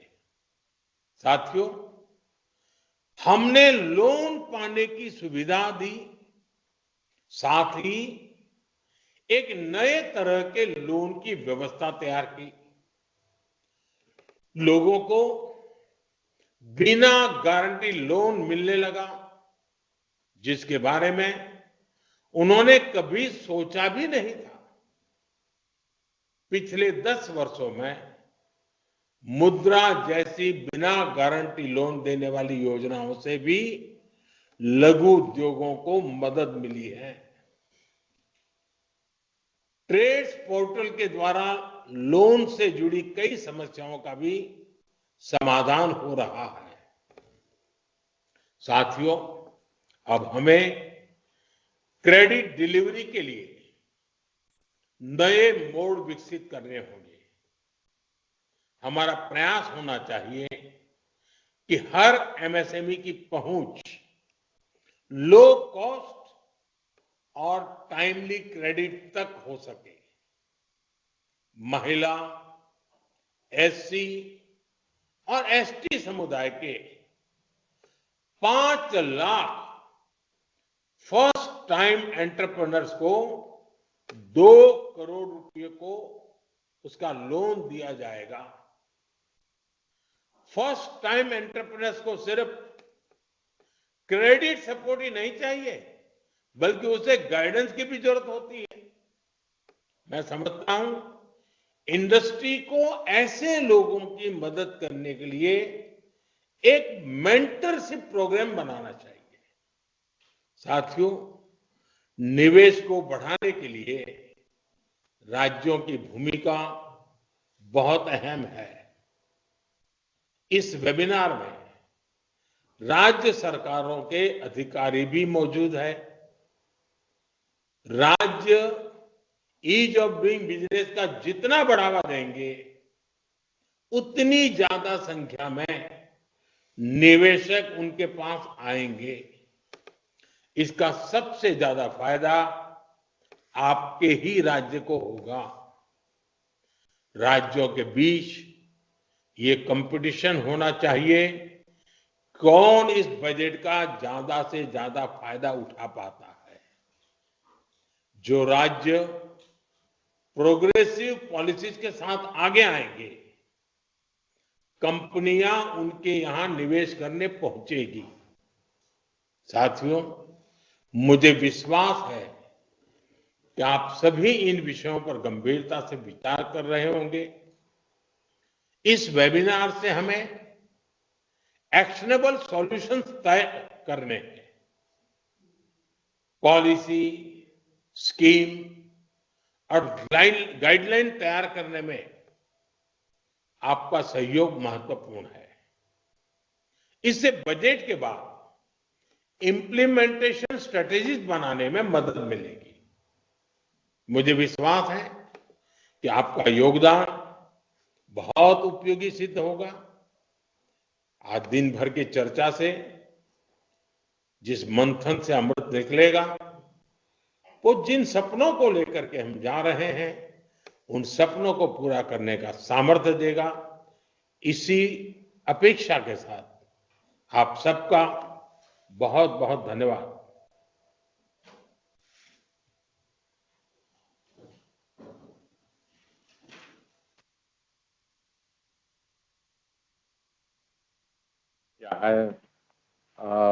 I think Since yeah, automatically everybody will get into their own web portals.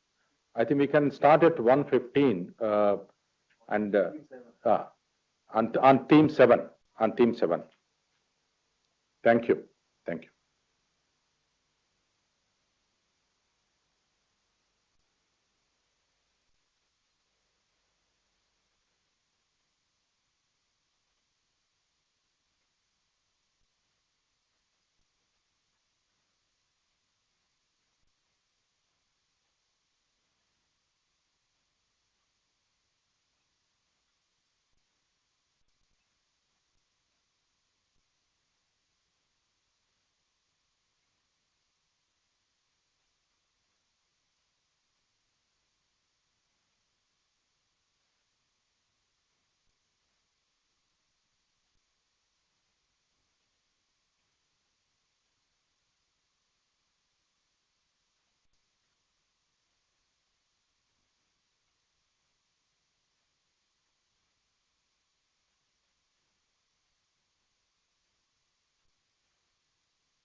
This meeting is no longer being recorded.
Am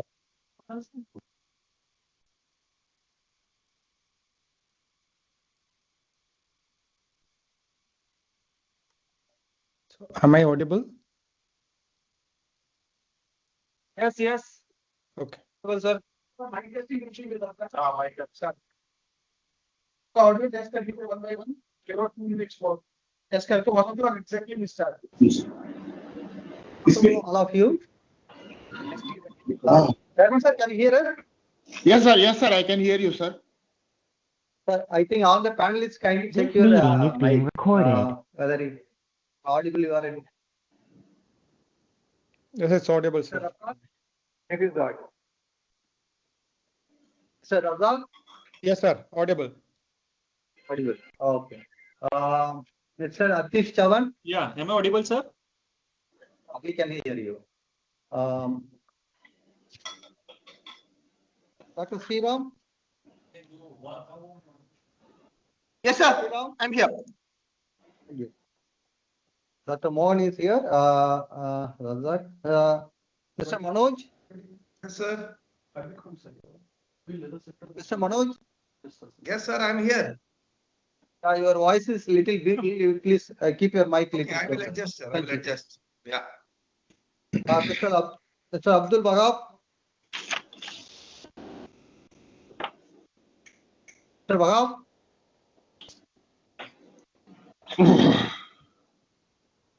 mute में है वहाब साहब, म्यूट अनम्यूट कर लीजिए. Mr. Wahab? So Wahab sir is inside, sir. He's there in the panel. I can see his name there, but somehow he's not responding back.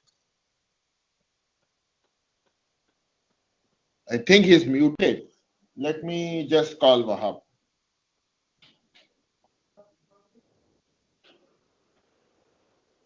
Mr. Wahab, can you confirm your participation? Thank you very much.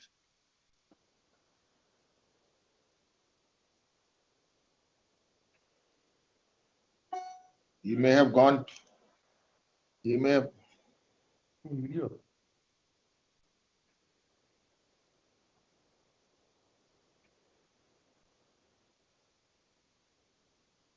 Sir, he is not picking up. Maybe he may have gone for the prayers.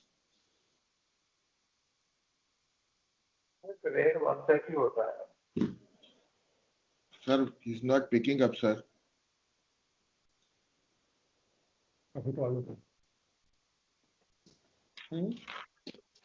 Anyway, sir, we can start, sir. The session is getting recorded.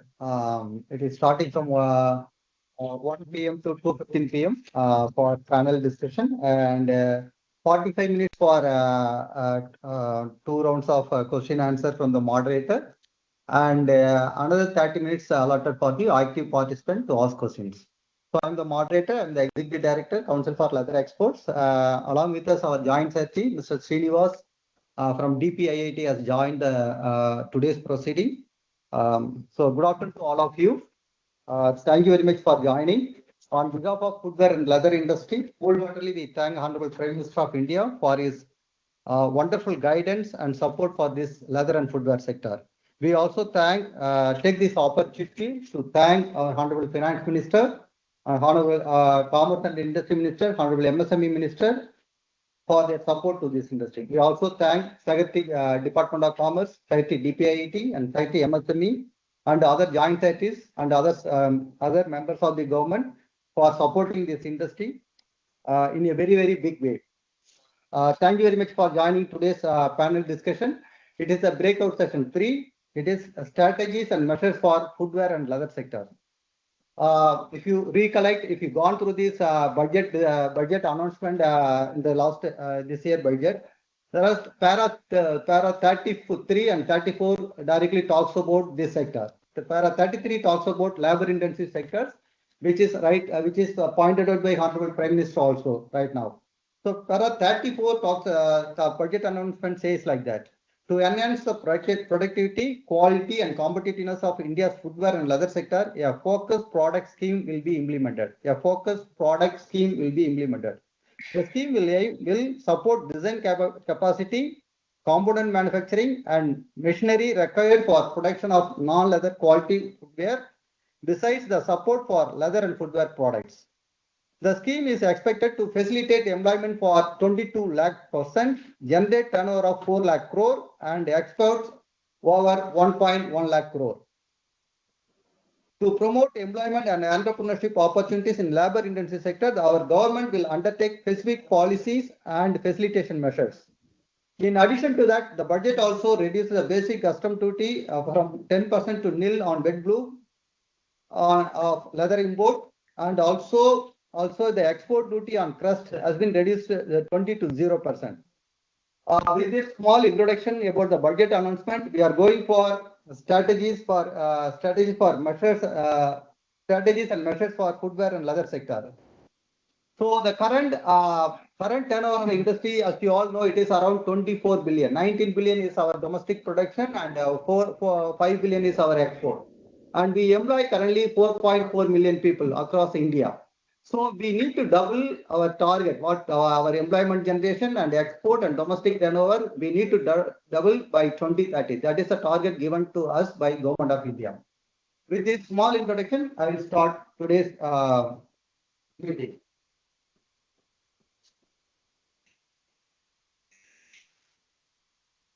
So, first, there are 8 panelists in this discussion. Today we start with Sri Rajendra Kumar Jalan. He is a chemical engineer in the background. He is known for in this sector last 47 years. He is working in this sector for last 47 years. He is committed for sustainability and innovation. And he is providing leadership for the council. Also, the same term he is heading the council right now. He has been the member of FDDI, CFTA, CLRI also. He is the #1 exporter from India in cowboy goods to USA. With this small introduction, the first question, sir. Keeping that focused product scheme, that is the objective of this endless discussion. And based on the discussion, we are going to give the policy support measures, policy suggestions to Government of India. Keeping that view, the first question to you, sir, what are the challenges that need to be addressed to make India a global footwear manufacturing hub? Thank you very much, sir. Thank you, Mr. Selvam, and respected JS, sir. Sir, I think half the battle is won when Prime Minister announced that leather and footwear sector is in the focus sector. In his speech, in the address just concluded, he said, well, this leather and footwear has a special place in the development of the country or to take this industry forward. So I think I have no words to thank Honorable Prime Minister for recognizing this sector. Sir, as you said, I would also like take this opportunity of thanking Honorable CIM, Honorable FM and Minister MSME Minister, and also the team DPIIT and the TOC who have worked tirelessly to get this sector up and running once again, because whatever the announcements have been made in this budget, that's going to be eventually change the face of this sector in the very short time. Sir, coming to your question, we all know the current geopolitical situation gives India a huge opportunity to evolve into a global hub for footwear, leather, and leather goods. When I'm saying footwear, leather goods, this includes all leather and non-leather as well. Friends, India has established itself as a factory to the world. As such, the brands world over are looking to move from their present manufacturing bases of China, Vietnam, Indonesia, etc., and position themselves in a stable manufacturing environment, that is India being the only viable propositions to brands, because it's not only offers a stable manufacturing base, but an emerging consumer market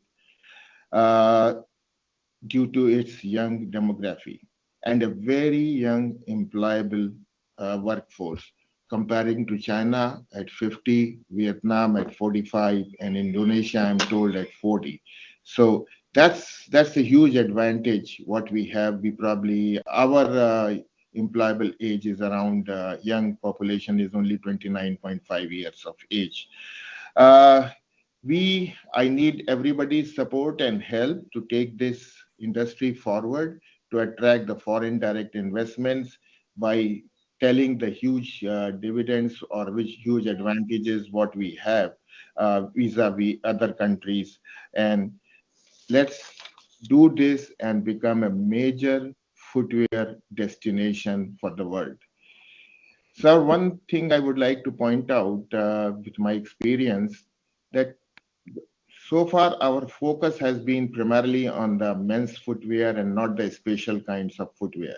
We should look to develop women's footwear, children's footwear, and non-leather footwear. And well, women's and children itself constitutes about 67% of the world's total consumption.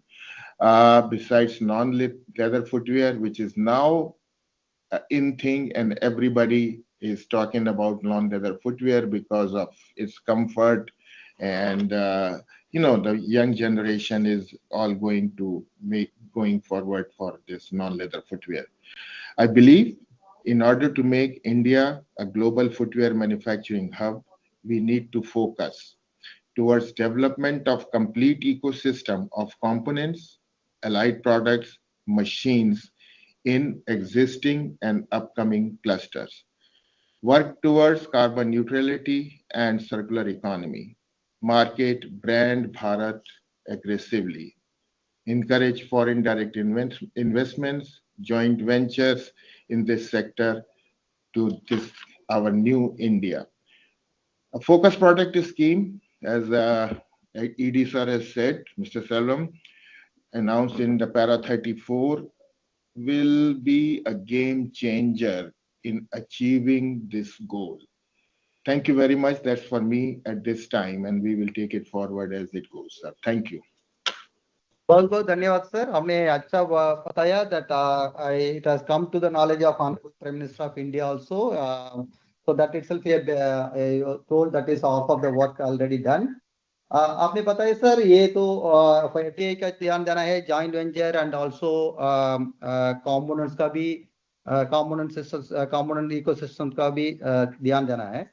Sir, in addition to that, you want to utilize the India's demographic dividend. That means directly you want to say that our employment generation of this sector is very high, if I understand rightly. So, sir, in addition to that, before going to the next person, I would like to ask one more question, sir. हमारा long-term vision क्या होना चाहिए, sir? What should be our long-term vision? Sir, as the Honorable has said in her budget speech, the near-term vision is 400 lakh crores or around $50 billion.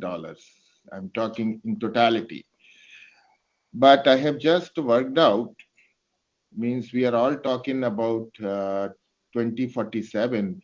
2047 की sir अगर बात करें, तो as per my calculation, sir, it should be around $165 billion. We should be at $165 billion. Because, and I have worked out that this industry means globally will have a CAGR of almost 4 to 5%. And India will have a share of almost 25% in this, the whole $675 billion which come. So we should be close to around 165, 170 billions. But as far as footwear is concerned, I think we should hit 25% of the world's total market share. We should be around 25% of total market share. You just mentioned about the employability. I believe as an announcement was made in the budget, in next 4 or 5 years we should employ another 2.2 million people, and over time, sir, we should have around 10 million people, extra 10 million people in this industry working for us. And that's going to happen very fast because of the changes in the geopolitical situation. So that will happen very fast, sir. Thank you. Bahut dhanyawad, sir. You are giving very high figure. It's really music to the ears, generating additional 10 million jobs in coming years. It's really good for the industry, sir. Thank you very much, sir. So next, I'm going to the next panelist is Dr. N. Mohan. He's a physics graduate from Madras University, and he joined us. Right now, he's working as director and CEO of footwear business in KICL. That is Kothari Industries Corporation Limited, where he's creating a world-class footwear factories. He is CEO, earlier he was CEO of Clocks in Reliance and Future Group also, and he also worked in aerosols in Europe. He has the ability to transform the business. He also PhD, completed PhD in competitive marketing strategy and also MBA in marketing. So, looking at his diverse background, and we are talking right now about focus product scheme. Dr. Mohan, the question goes to you. What should be the components of focus product scheme for the growth and development of Indian footwear and leather industry? Firstly, I welcome initiative that where, as Hon'ble Prime Minister rightly said, it's a labor-intensive industry, wear and accessories. And as you rightly pointed out, what should be the enablers? What would be the enablers which should deliver this kind of period which we have created for us? What part of the focus product scheme? To my mind, what comes in is the main focus has to be on the component industry. We should do everything possible to create the 3M ecosystem, meaning the materials, machines, and the whole ecosystem. And I would recommend that since these are some of them are really capital intensive, I would look at, in fact, establishing world-class plug-and-play infrastructure. That's something which should be part of this scheme where the investments can come in. People can just roll in and start the manufacturing. Also, while you're doing this creation of the new clusters, I would strongly recommend look at the existing clusters. We have 6 clusters today in the country. Look at the existing clusters and look at what are the gaps there. How we can support the existing clusters, in terms of design development or a trade fair facility or a design or a all the testing facility. That's one thing which I would like to look at it in the product focus scheme. This, normally we need to learn from the adjacent industries. That helps really to improve our industry.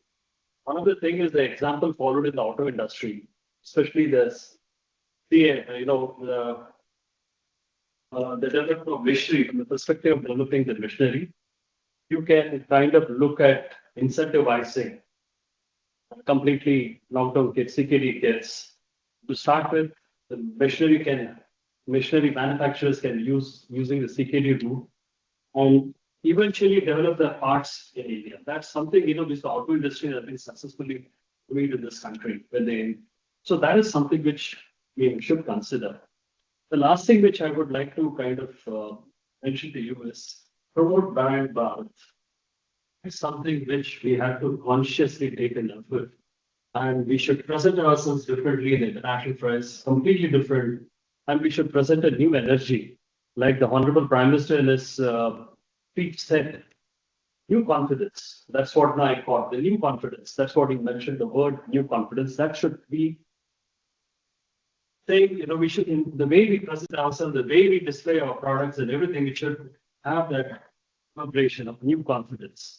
And manufacturing and exports, these are the 2 pillars, and everything has to be kind of towards increasing the manufacturing and exports of this time.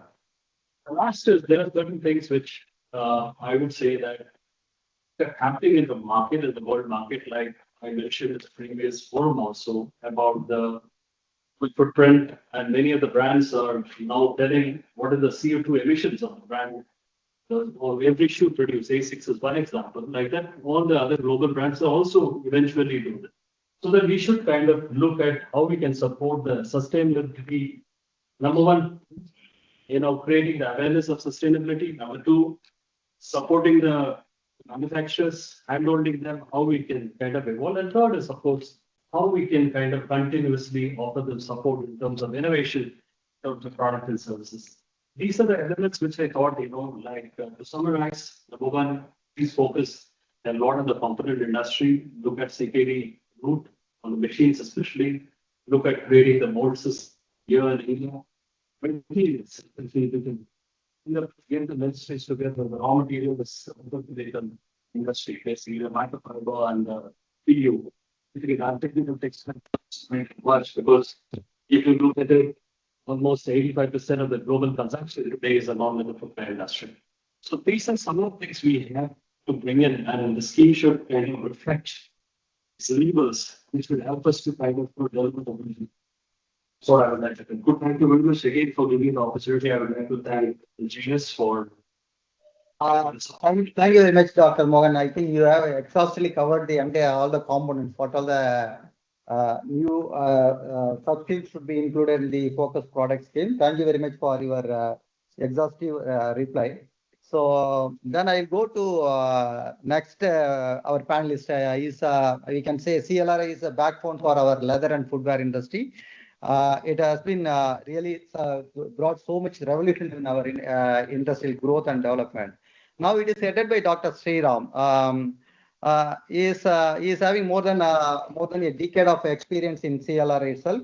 He is an outstanding professor and a postdoctoral research fellow in nanobiotechnology from Oklahoma University. Distinguished leader in leather research. He is known for his innovative works and eventually and environmental friendly chemicals development and sustainability also.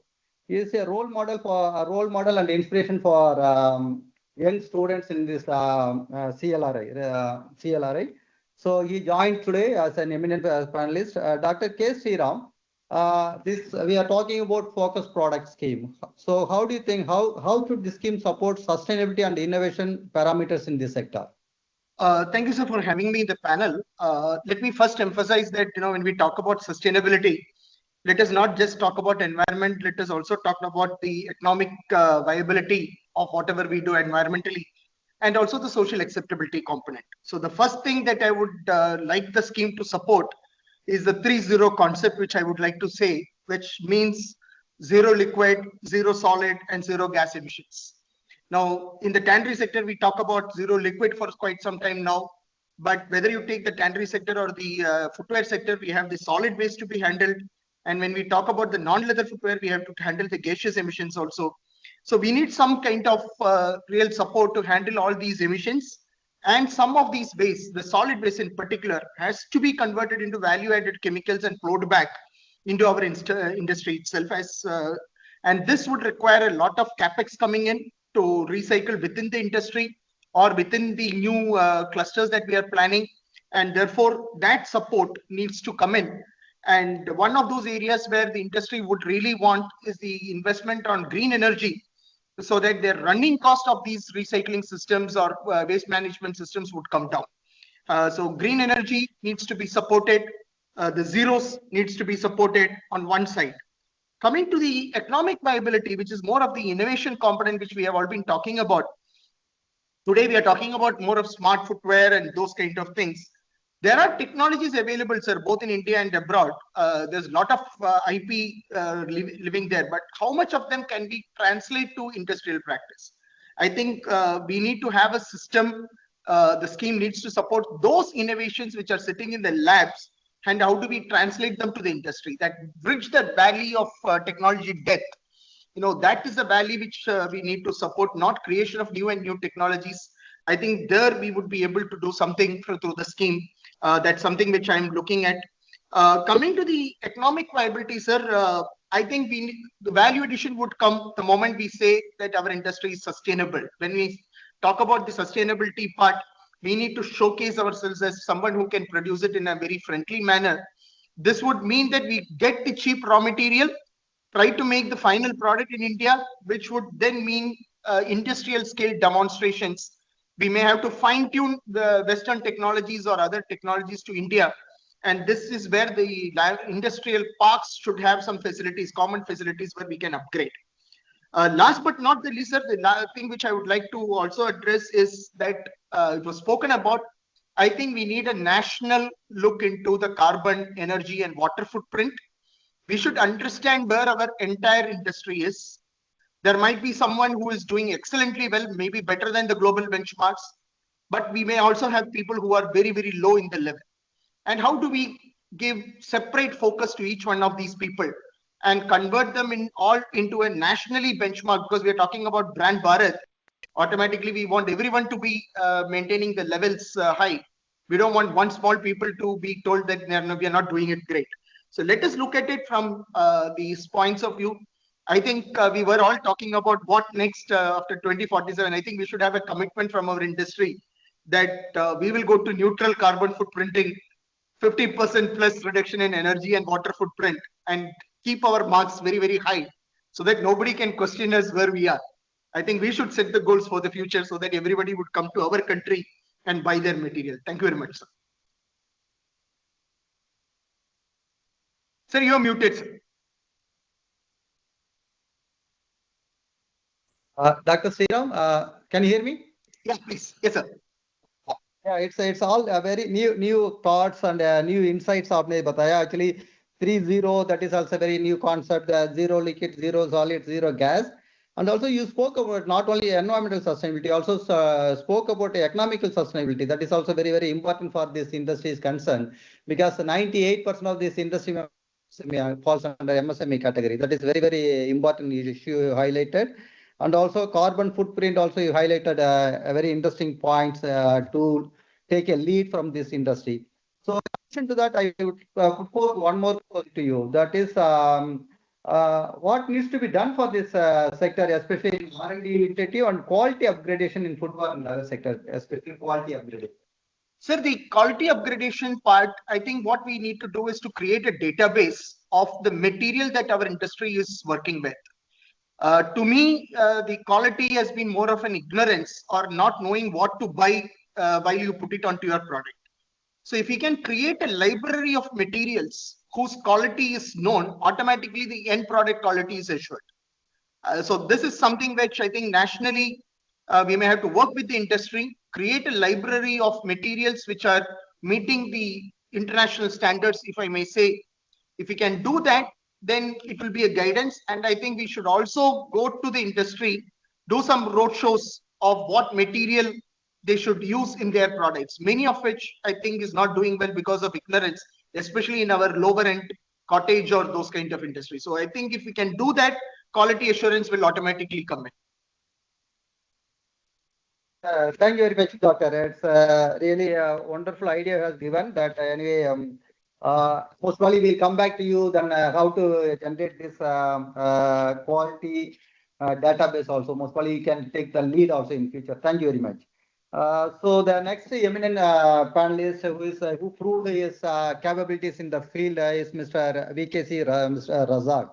He's an MBA graduate from PSG College of Technology. He's MD, currently is a MD VKC Group. He's taken the domestic production to the new heights and rolled out very innovative ideas and design. And he is manufacturing 3 lakh pairs per day. That is very amazing figures to know about it. And he is also known for his honest pricing. That is what he stands in the top among the domestic manufacturing industries. So, Mr. Razak, we are discussing about the focus product scheme. So, I would like to know from your side, how can the scheme assist domestic manufacturers for scaling up capacities and product improvement and competitiveness? Thank you very much. Oh, good afternoon, sir, and to all my fellow panelists. And it's a great opportunity, and thank you for giving the same. And as mentioned by Jalan, sir, we thank our Honorable Prime Minister and the Union government for giving, what you call a very new scope and new hope for flying next level. So, as you know, domestic industry is scaling up of manufacturing, and we are ready to meet the projected demand. But we require a lot of support in terms of capex and opex. So consider, actually we would suggest that consider support of the capex in way of 35 to 45%, linked to production capacity, process, product modernization, cost reduction, etc. But there should be separate criteria we should have for raw material, components, finished goods, and in consultation with the industry. Because normally, if one project is done, it goes along with. But so the criteria or the background of different industries, like machinery is different, raw materials are different, finished goods are different. So we should have a separate criteria for this capex benefit in each sectors. And as part of strengthening these MSME and scaling up of production, specific plans to be made considering the inherent characteristics of MSMEs. See, most of them are either single owner driven or family driven concerns. So we have to plan the projects or the proposals based on the inherent characteristic of those MSMEs. So once we have these sector specific projects, I think faster growth is definitely is not far from us. So now these incentives, we had incentives like even the in the introductory remark, it was been the IFLDP kind of a product, but it should be like we should have a specific plan for MSMEs, because most of the criterion as fixed are not reachable or suitable for the MSMEs of, as I mentioned, and specifically for this 3M category, like material and other things. Then infrastructure support like plug and pay plugs, SDF, then, and most of the projects we would suggest that within the existing clusters, because as you know, they are not ready to go far away from their existing clusters. So anything within 35-40 kilometers of the existing cluster, we develop new parks and new facilities for MSME. That will be great for them. And more training and skilling MSME by all the training institute. Especially we know that non-leather focus we need to bring in, as even Jalan sir mentioned that currently non-leather is in focus and 90% is going in that way. So we have to have special focus, and I would suggest even using regional languages to attract the regional entrepreneurs, because we are one language cannot fit all our entrepreneurs. So we have to focus specifically on that. And as part of the scheme, I would suggest to reduce the compliance for MSMEs, basically in terms of many acts and rules. So this will enable them to focus on the production and related growth instead of initially itself focusing on all the compliance requirement. So I would suggest self-certification to be implemented wherever possible to make them work freely and focus on their production. This is from my side, sir. Thank you very much, Mr. Razak. Yeah, I spoke about a number of issues focusing on MSME only. So today, entire session also for MSME only. It is because we are dominant players of MSME. 98% is MSME in the sector. Yeah, you highlighted capex and opex. It should be 35 to 45%. It's a high figure. I think that will recommend to Government of India. So we'll take up the issue very seriously. And also you spoke about the existing clusters. So that is, new clusters should come up near existing cluster, or existing cluster should be strengthened with the training and skilling. It's all very good ideas and suggestions for this scheme. We'll take up this one with the government. Thank you very much, Mr. Razak ji. I go to the next panelist, eminent panelist. I have a question to Mr. Razak. Yes, sir, kindly hold on. Hold on. We will come for question and answer session. After panel discussion, we'll come back. Okay. Thank you very much, sir. Thank you. Okay. The next panelist is Mr. Manoj Kumar Bhaiya. That he is a commerce graduate from St. Xavier's College and in MBA Finance from Bryant University. He has experience in running variety of business and companies, and also he is the president of CE Limited and the chairman of Solficio Linea Italia India. He is interested in manufacturing of leather chemicals, shoe soles, and full shoes molds, and textile medical footwear also. He is having very diverse interest and diverse experience, and he also now is pioneering or championing for the cause of a component ecosystem to be developed in India right now. So, Mr. Manoj, so keeping that scheme in mind, how should the focus product scheme should support 3M ecosystem, that is material, molds, and machineries. Thank you, Shalom sir, for giving me the opportunity to be on this panel. As Honorable Prime Minister sir said that it's time to take some bold steps, and as our President sir also told with those numbers which we are looking at 2047, we definitely need some bold steps. And I agree with Dr. Mohan when he says that material and component ecosystem along with mold are the backbone in this industry.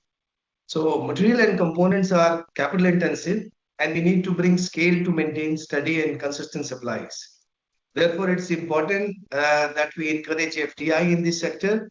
We encourage joint ventures, technical collaboration, so that we are able to enhance both quality and quantity for the sector to meet our goal. We should look at supporting with relevant schemes for the material manufacturer. As you know, they will have to supply to adjacent industries to survive due to scale. They cannot put up facility only for one industry, so this should be an important parameter in our scheme.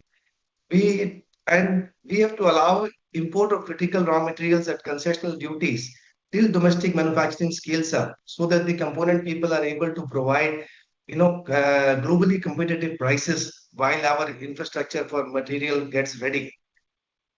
We have to facilitate indigenous development of high precision molds and next gen materials such as bio-based polymers, lightweight composites to reduce long-term dependency on import.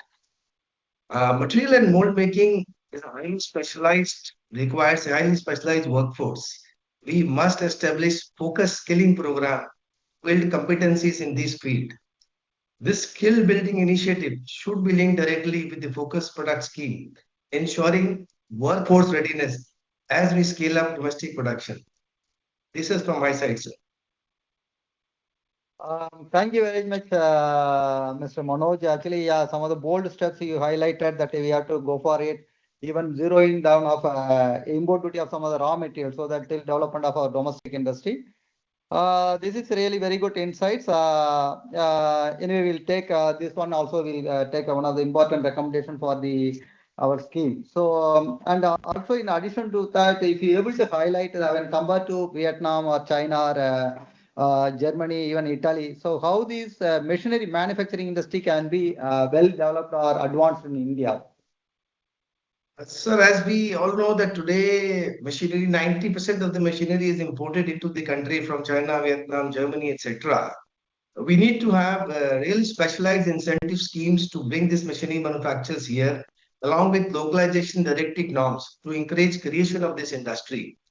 And to start with, I agree with what Dr. Mohan said, and we take a clue from the auto industry, where we can allow a focused product based on CKT format, and then look at indigenously developing the components. We should encourage technology transfer in this space, and this is very critical for the development of our industry. Now, these industries can also support apparel and other ancillary industries which are having similar requirements of the machinery, giving them the scale required for setting up manufacturing here. I come back again to my other point that along with this, we should also look at localizations and developing indigenous design capabilities for high-tech machinery, especially in areas like automation, robotics, energy efficiencies to meet global standards and future-proof our industry. Most important, sir, we have to create dedicated skilling ecosystem to train engineers and technicians for machinery manufacturing, maintenance and innovation, ensuring that we build not just the machine, but the people who can drive this sector. That's my thought, sir. Thank you very much Manoj ji, आपने बहुत बहुत बढ़िया बताया. Actually CKD की बात किया था, then उसके बाद technical transfer also, and also आपने हाईलाइट किया था then two important issues support for of other industries also like apparel industry and other industry which get the common benefit out of this industry also highlighted localization. That's also very very important point for development of our industry is concerned. Thank you very much, Manoj. Next, our important panelist is Mr. Abdul Wahab. Actually, this he is from MD of KH Group. KH Group used to receive #1 highest export award in several years. Now, the KH Group is headed by Mr. Abdul Wahab. He is a postgraduate from business administration, and he is having more than 30 years of experience in this business, and he is known for many quality product exports in leather goods, leather bags, and other items. So he is also largest manufacturer of other leather products also. Sir, keeping in view of this current scheme, sir, that is focus product scheme, and also he is also running one of the best tannery in Tamil Nadu. So, keeping in view of that, leather tannery sector is the backbone of entire value chain for leather industry, leather and leather product industry. How do you term the current status of leather tannery industry in the country and way forward to strengthen and further develop that leather tanneries in this in India, sir, to meet the global leather sector demand also? Thank you, Mr. Selvam, for your kind introduction. And first of all, in the current union budget, two important announcements were made for the leather sector. One is the long demand of the industry, that is to remove the export duty on the export of crushed leathers. So this directly helps the micro and small tanners in our country.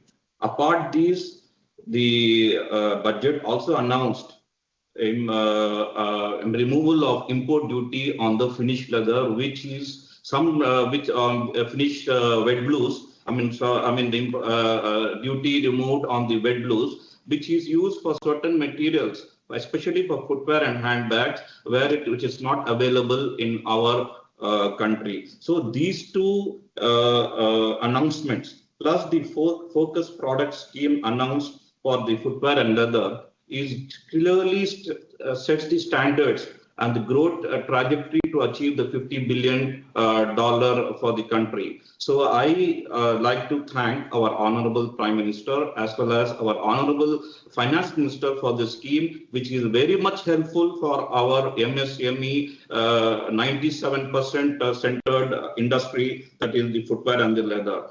Coming back to the tannery sector, sir, this is the backbone of the entire supply chain of the country for the manufacture of footwear and the product industry.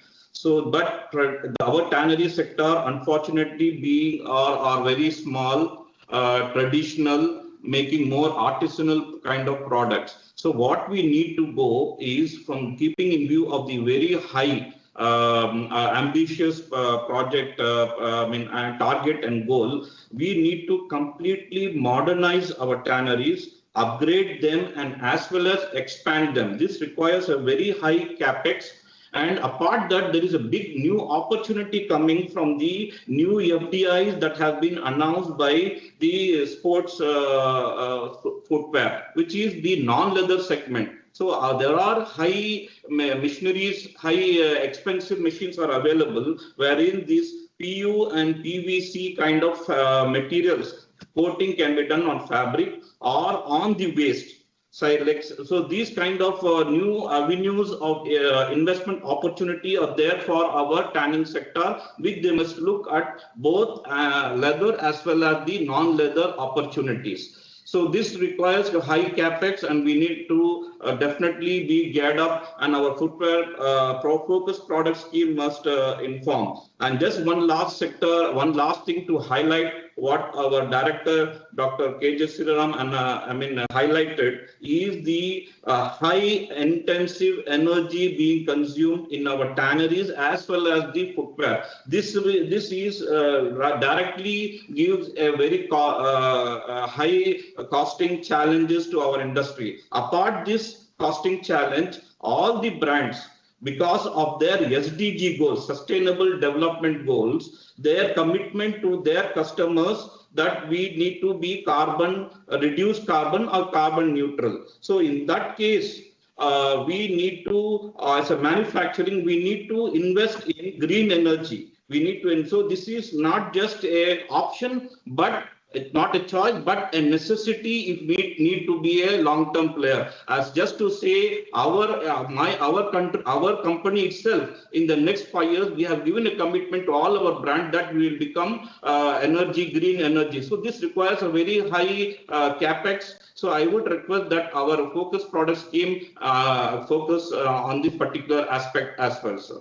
Thank you. Thank you very much, sir. You brought some of the new ideas into the scheme. Anyway, of course, after announcement by Government of India, this especially tannery sector, you want to modernize and upgrade, keeping view of the latest announcement of zero duty on crust export. Also, you need capex, high capex for this industry. Also, carbon neutrality, carbon footprinting, and investment on green energy. This is all the very important that many of the panelists are highlighting on this issue. I think our joint secretary also here. The point is well noted. So thank you, Mr. We are going to the next panelist. Is eminent panelist is Mr. Gaurav Kumar. Is Director of Competence Export from Kanpur. Is manufacturing high standard technical safety footwear and gloves. Actually, he was born and brought up in Russia, and his major export destination is to Russia. So he actually, and also another important issue is his industry is located in one industry in Kanpur, another now he shifted his production base to Bihar. So where we are also focusing that many of the investments should go to UP and Bihar. For that, he is setting an example how Bihar is more efficient in production, all those issues. So, and another area of industry is how to export more to Russia also, and especially in safety footwear. Keeping in view in his background, just the question to Mr. Gaurav Kumar, how India can become a leading player in global market for manufacturing and exporting safety footwear? What are the intervention measures needed this proposed scheme? Mr. Gaurav Kumar. Yes, good afternoon, everyone. I would like to express my gratitude to State and the ministries for inviting my views on the strategy and measures for the footwear and leather sector. India has a significant opportunity to emerge as leading player in the global market for manufacturing and exporting safety footwear. This segment requires adherence to regulatory norms in many developed nations, particularly for defense, industrial workers, and other institutions. Currently, China dominates this space. To capitalize on this opportunity, we need to focus on developing EU standard and engage in aggressive marketing. This area holds immense potential. Furthermore, we must emphasize on high quality product, innovative product, and meet international standards and maintain the supply chain. To achieve this, we should explore domestic sourcing options for raw materials to reduce costs. Government incentives such as tax benefits and subsidies will also help to minimize expenses. Additionally, we need to enhance productivity by leveraging modern technologies and training skilled workforce. Personally, I'm currently manufacturing 2 lakh pairs of safety shoe uppers per month. Many countries prefer to assemble these products locally, especially for government structures and armed forces. As Honorable Prime Minister said, due to unstable geopolitical situation worldwide, the whole world is looking India as the best option for manufacturing hub. Not only in leather and footwear, but also in textile, food, and many more sectors. So let us use this opportunity to grow our businesses and our country. Thank you all. Mr. Gaurav, yeah, it's well said about the standards and technicalities involved in safety footwear. Just as curiosity, how you developed your industry in Bihar, then how you can guide us that many of our investors are there, stalwarts are here, so we can develop this industry in Bihar in a very big way. Yes, sir. With a strong foothold in Russia and being in Kanpur, UP, we shifted our focus to our mother state, Bihar. Bihar and UP has abundant labor and they are more productive than other states of India. Bihar Textile and Leather Policy 2022 support this industry with a lot of SPs. For example, interest subvention, that is reimbursement of interest on term loan for the working capital or machinery purchase, capital subsidy or machinery purchase, reimbursement of electricity, employment subsidy, and there are many more subsidies which are provided by Bihar government. We participated in Bihar government focus programs aimed at leather clusters, Jalpur district, and SEZ Parba, Bettiah district. Also, they have started triport in Brinta, Patna. All these measures adopted by Bihar state industry attracts lots of investments from the different types of industries. UP also needs a separate footwear and leather policy as that would encourage further investment. Well, sir, regarding Russia export experience, there is need for a dynamic rupee and ruble trade, and there is also need to improve logistics and resolving DRC issues. Recognizing each other's certification standards is also very much vital. We have competencies supplied for defense and uniform services. These inputs look forward to a fruitful discussion on how together we can work towards strengthening India's leather industry and increasing its global footprint. Furthermore, I'm eager to collaborate on developing Bihar's leather industry and connecting it with global markets. Thank you, sir.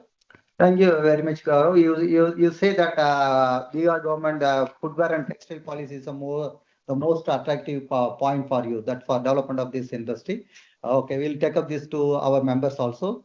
Next, our important panelist, Mr. Atish Chavan, he is from Mumbai. He is a social entrepreneur. He is an Acumen fellow, that founder of Kolhapuri, a pioneering enterprise dedicated to empowering artisans and preserving India's rich traditional crafts. That is manufacturing of Kolhapuri chappal. If you recollect our Hon'ble Minister's statement on several meetings, the Kolhapuri chappal having the potential of more than $1 billion US. That is what he always says, and it should be promoted in very big way. And Mr. Atish Chavan is very passionate about heritage and sustainability issues, and especially in Kolhapuri chappal manufacturing also. So keeping in with that, Atish joined today. Atish, what kind of intervention or measures are required to develop Kolhapuri chappal sector in this country, to go for export potential also, to increase its marketability in India itself? Thank you. Hello all. Thank you for making part of this lovely discussion. Kolhapuri chappal is a 800 years craft and is a brand name in itself. Even Kolhapuri chappal is like you pointed out rightly, Kolhapuri chappal is like very close to the heart of our beloved Prime Minister Modi ji. So when you talk about, say, Kolhapuri chappal, majority of the consumers are looking for better options in ethnic and traditional footwear designs across the globe. So small intervention in Kolhapuri footwear can suit the need of Western, but keeping standardization as a key measure. So for this, we need a handholding support to participate in major of fairs across the world to showcase our Kolhapuri chappals. We also need design institutes who will support us in the design development. To announce the production capabilities, we need CFCs, which will have advanced machineries, raw material bank, R&D facilities, training facilities to scale up the production. Kolhapuri chappal is very fortunate to have a GI mark, which makes it very authentic, genuine, and unique handmade product, which has a very good marketing potential. Also, this tag can be used to prevent the duplicate products. So the vision of $1 billion USD can be easily achieved with the government support. So thank you. This is my thoughts over the question. Thank you, sir. Thank you, Atish. You put all the important points, starting from increasing the capacity, design, development, training, quality, all the parameters. The points are well taken. I will take up further for our discussion also. Thank you very much. With this, already we spent around 53 minutes, so we overshot another 8 minutes and panel discussion. So we want to keep some more time for the question answer session. So I thank all the panelists for giving wonderful inputs for this focus product scheme. It's really really and highly valuable, and we'll sum up and we'll also submit in the evening session to Honorable Minister. So with this panel discussion, we can complete. Now we can go for question answer session. So there are many other participants are there. They are participating in this meeting today. So I think we start with Mr. Rafiq Ahmed. He is a pioneer, or he can join of the industry. So from the he's a Padma Shri awardee also. Sir, are you there, sir? Yes, sir. Yes, sir. I'm here. Yes, sir. You can proceed, sir. My question sir, if is. you want to ask any specific panelist, you can name the panelist also, sir. Otherwise, you can put the question across the list. Please. My question goes to Mr. Rajala, the chairman of the CLE. Sir, these whatever plan you are now focused scheme or their focus sector scheme. First of all, I should say that under your leadership, these things are happening, including Prime Minister is talking about leather and footwear, process and everything, process sector, everything. I think it is you're bringing a good luck to the industry. We had suffered the last 4 years. I think it will change everything from under your leadership. And I am also thankful to the FPM, Finance Minister, for introducing certain concessions what she has done. I don't know whether I could ask you as a question or I give you as a suggestion. I know probably a suggestion maybe. First of all, the Finance Minister has done a good job in reducing the export duty on wet blue and crushed leather. It's going to help.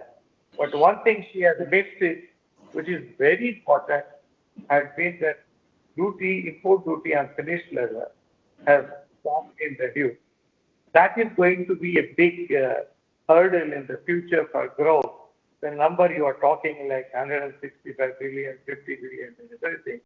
If the flow should be free in the tax free, the flow should be there. I think Ministry will take it up. You will take it up with the Ministry.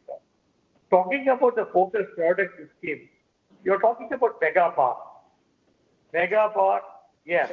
How many mega parks have come into existence in the last 10 years or 20 years? What we were talking about.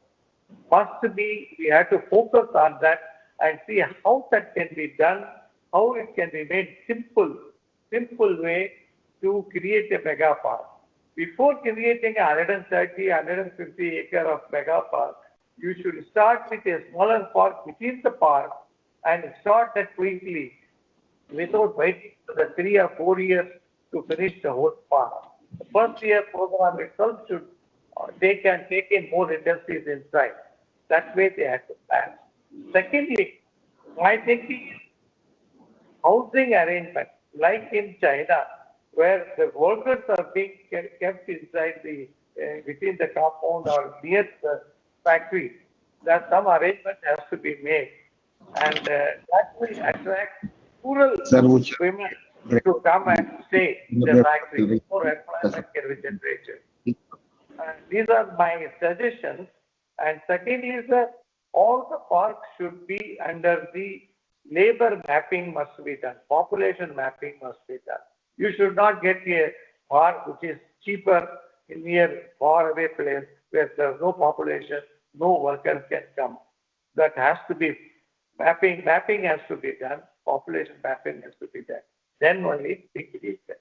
And lastly, I may say I will accept with Razak. He said mini parks, MSME parks, near the clusters has to be important. You have to open up the mini park. That will be very quick results will come. And I am sure, sir, the future is very big. India is all this scheme has come on the right time when the world is looking at India and we should be ready. We missed our bus 2 times in the last 50 years, but this time we should not miss it. We should grab it and we should lead the world as a footwear manufacturer. Thank you, sir. I'm sorry it is not a question, just suggestion. Thank you very much, sir. Thank you, sir. Chairman, sir, would you like to respond, sir? You are muted.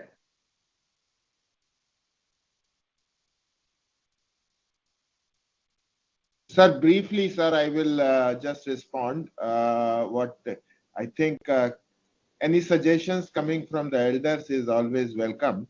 Sir, as far as the finished leather duties are concerned, we are, as a council, we are on the top of it. And I'm trying very hard to get this done. However, the finished leather for the exports is allowed to be imported under IGCR scheme, and which has been whatever the reservations were, that has already been clarified on at least a couple of days back. So that's where we stand on the finished leather. As far as the DOMs are concerned, we were talking to Andhra Pradesh Government Secretary Industries on Friday, and they had made a provision where the 30% of the industrial land can be utilized for the dormitories because if you are talking about such a big scale, you are absolutely right that we should have some kind of an arrangement for the workmen to stay there, and like what happens in China. Okay, that is the same thing what happens in China. Labor mapping, I believe all the state governments are on it and they are working towards that, because to be honest with you, sir, from state of Uttar Pradesh, which was really behind after the declaration of this focused footwear policy, they have already become very active, and yesterday they had put the draft footwear policy in the public domain for the comments. So that's I'm really surprised that it has happened so fast. So that's a good thing. And I believe, sir, this focus product scheme has been envisaged by the Secretary, DPIIT, JS, and his entire team. And of course, our Mr. Selvam, who has been an integral part of this policy, making in this policy. This takes care of most of these reservations which you all have. And then whatever we have discussed today, I am sure that we are going to take those into consideration also before the policy is formulated. Thank you very much for your suggestion, sir. Thank you. Thank you very much, sir. Thank you very much for your suggestion and response, sir. I think, sir, you spoke from your heart, sir. Thank you very much, sir. So next, going to Mr. Akil Ahmed Panaruna. I think he's a graduate from business management from Loyola College, Chennai. He joined family business in 1984 and also established Florence Shoe Company Private Limited. And he is also one of the joint venture partner. He attracted one of the biggest foreign direct investment from Hong Kong. Sir, the focus product scheme policy initiatives we are discussing, sir, input for that. So regarding FDI or any other, how to go for joint venture partnership, all these issues, sir, we need your suggestions or your questions, sir. Questions can be given to any panelist or your suggestion can be taken up, sir. Thank you, sir. Mr. Selvam, first of all, good afternoon and thank you. And I see that you are already expert in this industry, and with such great selected panelists that you have today, and I have nothing to add into this. I just wanted to sit down and observe what the discussions were about. It's a very good thing that it started. Mr. Rafiq Saab said nothing happened for last 4 years, but I just want to say that during the last 4 years, we already got 2,400 crores from the government on the IFLDP and another 1,700 crores. So already we got so much of funding for the industry, which has made a good impact on the import of machineries and investment.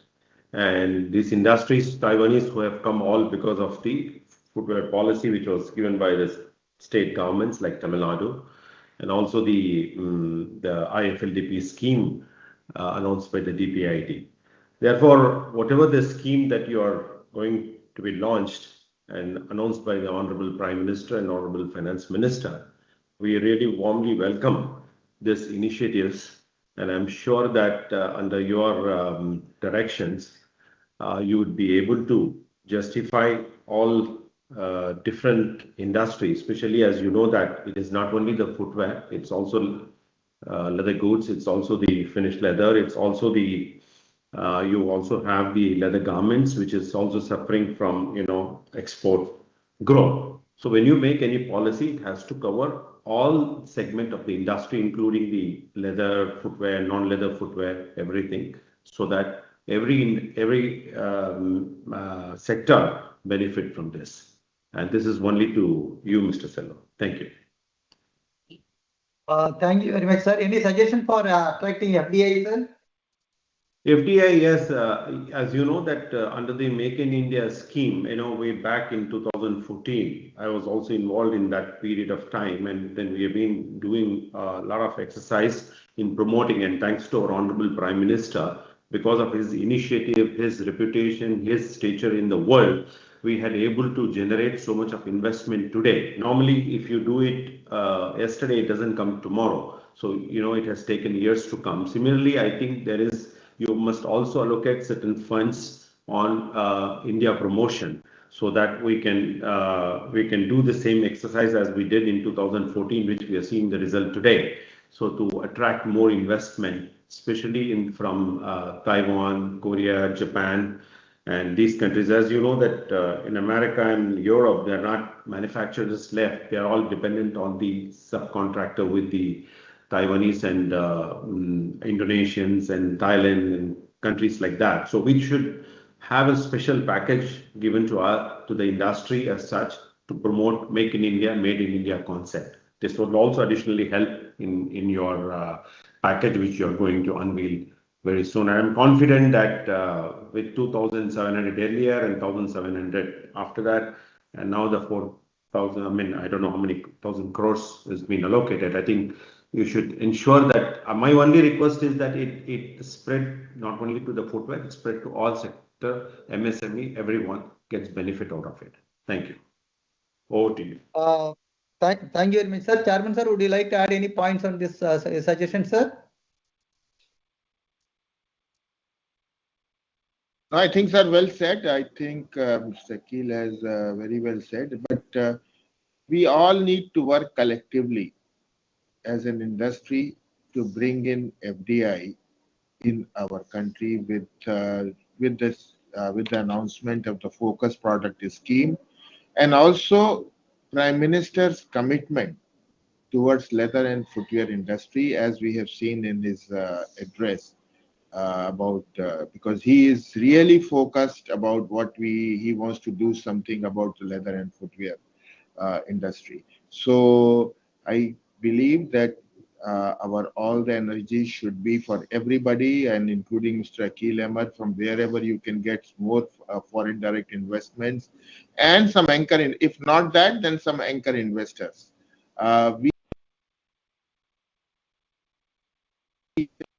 And any your help and guidance would definitely help to take this forward. Thank you, Akil bhai. Thank you, Chairman. Thank you, sir. As you rightly pointed out, all sectors, in our joint case here, all sectors would be given due importance. And also India promotion, the Bharat brand promotion, that we also take up in the policy, sir. That is a true important, valuable point, sir. Next, today we joined us is Mr. Ramesh Kumar Juneja. He is our Vice Chairman, sir. He is from Kolkata region. He is also Regional Chairman. So, sir, would you like to add any points or any questions, sir, to our panelists? Yeah, Mr.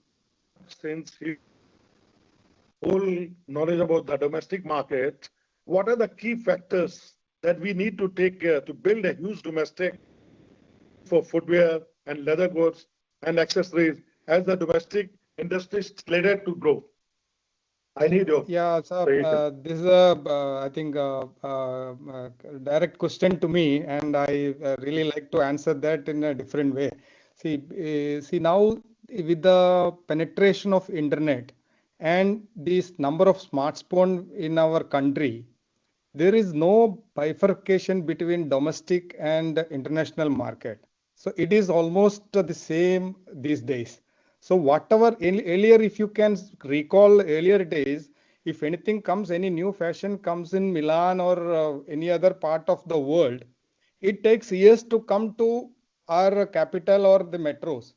And from the metros, when it reaches our countryside, it takes another couple of years.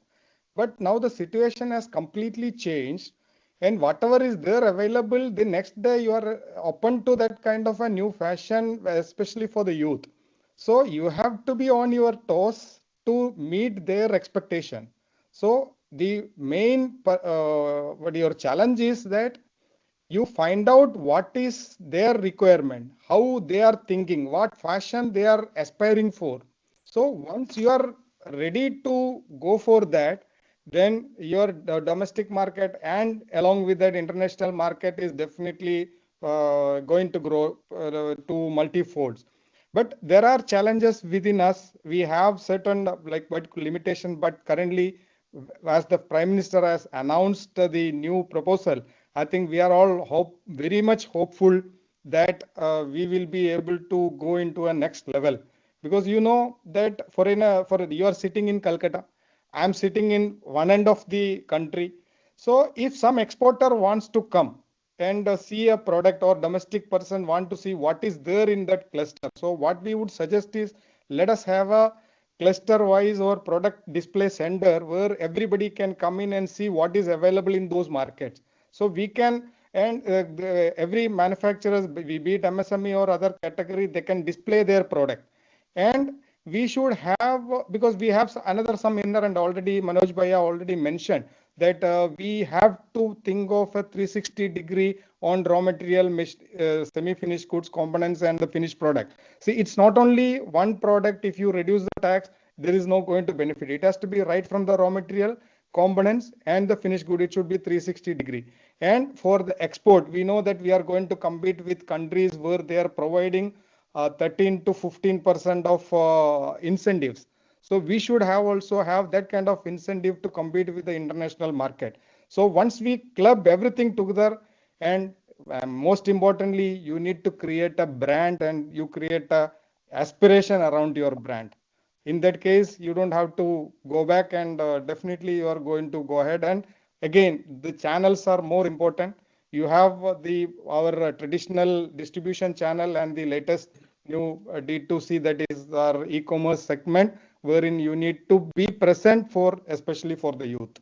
So I think we check all these points basically, and a local product at a global product at a local price. So that is going to attract our Indian customers very much. I hope I have clear from my side. Yes, yes. Yes, sir. Yes, sir. Yeah, given the whole DNA of your marketing strategy, everything, I hope you noted on the points. Thank you. Sir, I think, thank you very much, sir. Mr. Naushad is there. Mr. Naushad is current, is known for his brand Walkthrough, and he is also currently chairman of SIFI. Sir, what is your suggestions or questions to the panel, sir? So I'm not able to unmute. So we can hear you, sir. We can hear you. Okay. All right. Thank you. Thank you, sir. Thanks for this opportunity, and very happy to see that government is giving a lot of importance to footwear industry. At present, the industry is depending for design, material, and technology. There are a lot of dependency on other countries. Hope this focus initiative will help the industry to take a big leap. Sir, my question is about the allied industries. So what are the strategy for the allied industries? There are in allied industry, the bag industry is one of the major sector, and the non-leather bag means which is almost 90% of the bag industry, having huge potential for domestic as well as export potential. At present, China is dominating this market, and it is also labor intensive. And now it is facing, domestic industry is facing a bigger problem due to higher GST. Even for school bags, it is 18%. So I would like to know the strategy for the accelerated growth for non-leather bag industry in India. Thank you, Mr. It's an excellent question. You are opening a new another non-leather footwear to non-leather bag. It's really a very interesting field. I think as far as leather goods and bags are concerned, Mr. Wahab is an expert. I think so. Mr. Wahab, would you like to take this question? Yes, sir. It's an interesting question, and it's also giving a two dimension to it. First of all, if we just to have a small clarification, India is traditionally a wallet manufacturing country like that. So this is a low end and a low FOB product category in the leather goods. The handbag industry, whether it's leather or non-leather, is dominated by China and Vietnam. So what we have is an excellent opportunity for the overall development of handbag, as Mr. Akhil also said, not only focusing on the footwear, but this is the focusing on other product categories. So this is a sunshine category, I would say, why we have been in this industry of handbag for a long time. And there is exponential growth and the highest labor intensive even compared to the footwear industry. Like for 1,000 bags, if footwear is 400 workers approximate, for 1,000 footwear, 1,000 pairs, footwear is around 400, 425. Handbag can be anywhere between 600 to 750 per 1,000 handbags. And the potential is in millions. So this is not, so currently we are also doing non-leather handbags. It's not that we are doing only leather. And non-leather is predominantly very high in our segment. We do high-end monogram fabrics and PVC. So I would say that this industry, is totally, even if the footwear has some ancillary availability of soles and if not everything soles and thing, but for the handbags, everything is imported. From the buckle to the zipper to the fabrics and the PVC reinforcement. So first, I'm very much happy that the focus product scheme is going to be especially on this ancillary development. And once this comes into this thing, so they can really have an exponential growth. And coming back to your specific non-leather, it is entirely another non-leather handbag with backpacks that is really all the brands. Whatever the footwear, Nike footwear is sold, the backpacks are equally in millions. So these nylon backpacks, school bags, as well as the other luggage bags. So this is, and the computer bag, not to miss out. So there is a big opportunity, and this definitely will open a new and equally strong production base for India, as apart from footwear, to the handbag category as well. Thank you, Mr. Indeed, it's a new open for me, for us also, because it is more labor intensive than the footwear. It's really very interesting, sir. Anyway, we have to grab the opportunity. But one thing that even the focus product scheme is both product neutral and also investment neutral. So that is what our department has conceived in mind. It is both the domestic investment or the foreign investment. It's neutral for the benefits are same for both. And also it's a product neutral. All products are given equal importance. It's not only for specific products. So next we are running short of time. So I'll ask two more questions. Most probably it may come from Mr. Purunchand Chowdhury. Sir, would you like to give any suggestions, sir? Or Sir, I will just like to add, we have totally, our focus was on the strategy and the potential of the industry. What people like to know, what is actually in the draft of the focus scheme, so that people can comment. At least we should have a little bit idea what is the draft focus scheme. And people were definitely interested to know that and then comment on that. Sir, give me a suggestion, sir. What do you want from the government, sir, your side? Actually, let's we know what they proposed and then we comment on that. There is a, I think, all good or something to be shifted to somewhere else. Tawar Sahab, all your suggestions will be incorporated in the draft, and whatever has been discussed today, most of the things will be in the policy. I think the JS sir is there. He is listening to everything. So I believe, and let's know the basics. What's there, what's included. But we have given some suggestions. So what is there? If something is not there, we can discuss it. Okay. Yeah. Okay, sir. Okay. Thank you. Have a separate, we can have a separate session after that, sir. Thank you very much, sir. Thank you, sir. Because this was focused on the budget suggestions, and this has also the relevance to talk on this. We'll discuss this separately, sir, as suggested by FPD. Okay. Thank you, sir. Okay. And one more, we can take one or two questions. Sir, Mr. Naresh Darjan is there. He was earlier our regional chairman from Mumbai Western region. He is also known for green stores and other green initiatives also. Sir, would you like to ask any questions, sir, to the panelists or any suggestions, sir, for this scheme? Yes, sir. Good afternoon to my panelists. Very knowledgeable seminar, great minds, great panelists, and great opportunities for India. My question is to Dr. N. Mohan on a topic which he loves most and he has expertise on. So how do we encourage FDIs and joint ventures in our sector? And can you please elaborate your views or suggestions on this topic? Thank you, Mr. Rafi. One is, whenever, you try to kind of look at an FDI, especially with respect to our industry, footwear or accessories altogether, marketing has to be done at both the ends. One is you market at the brand ends, which the brand which dictates contract manufacturers to go to a country. So we need to market at the market end, and also we need to market at the contract manufacturers end. From my experience, I would say, if you go with a proper kind of a package, say that these are the benefits, and emphasize on your local knowledge. Project Ban Bharat, look, a lot of the investments have not been coming like this. Rafi pointed out. Even I was part of 2014 Make in India, and where the entire cabinet without a bar break listened to us for about 4.5 hours. So if you look at it, the efforts which have been taken is fructifying now. One is Project Aggressively Brand Bharat, like the Prime Minister, Hon'ble Prime Minister said speech, bring in a new confidence. We are a different thing.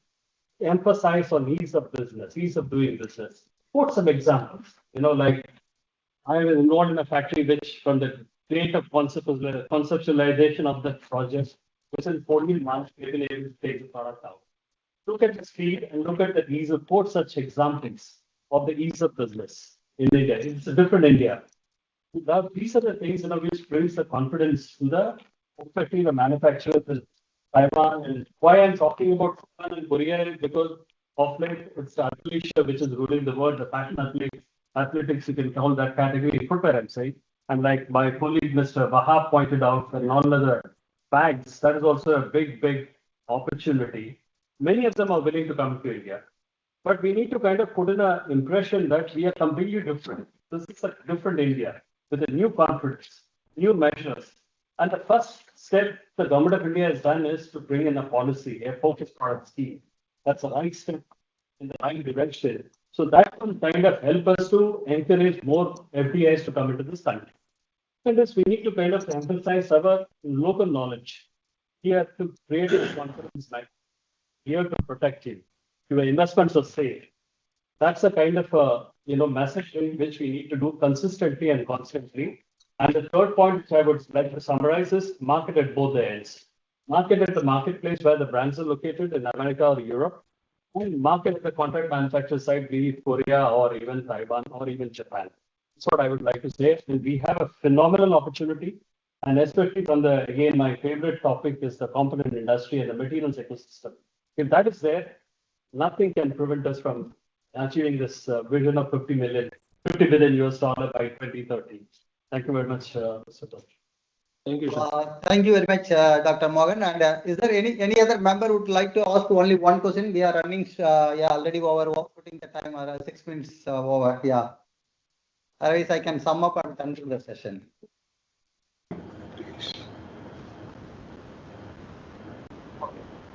Thank you very much.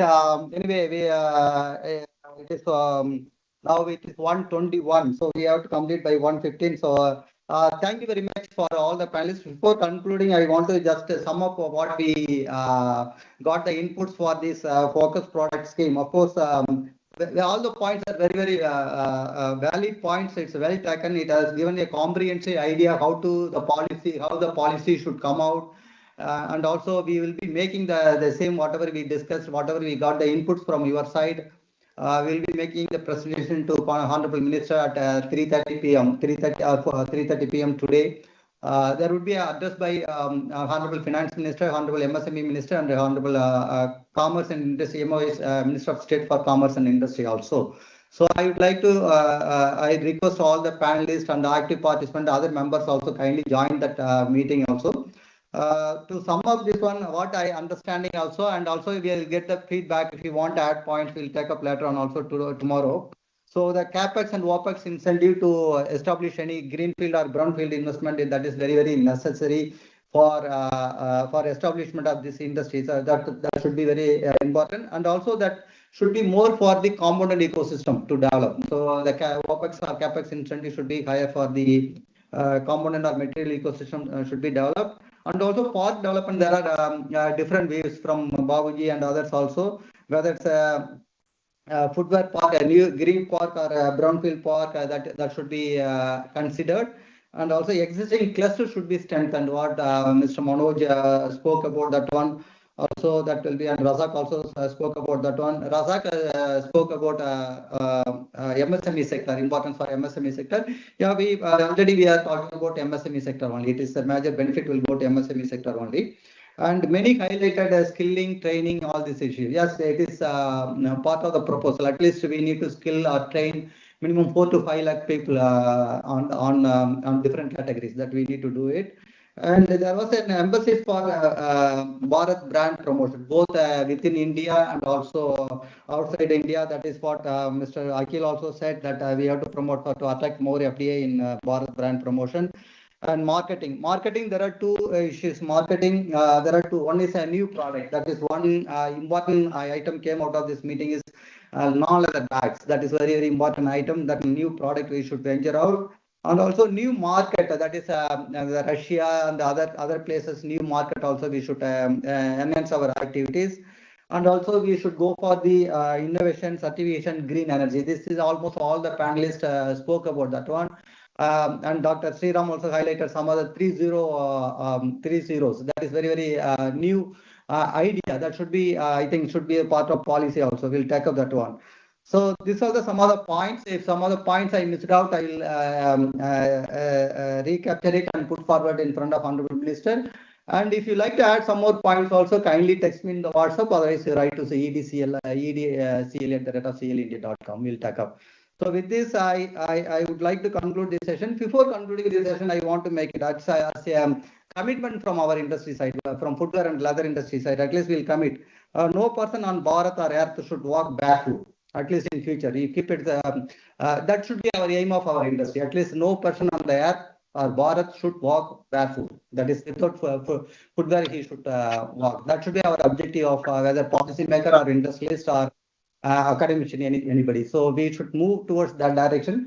So with this, we got a huge support from Honorable Prime Minister of India, and also we got a huge support from all of the Finance Minister, Honorable CIM and MSME Minister, and also all the departments to bring this industry, to give a new transformation, to bring a major transformation in this industry. And on behalf of our industry, footwear and leather industry, we are really committed for this development. Our giant set is sitting here.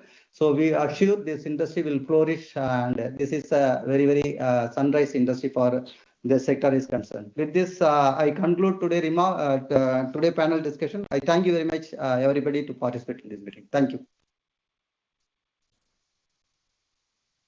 Thank you all. Thank you. This meeting is no longer being recorded. Thank you, everybody. Thank you.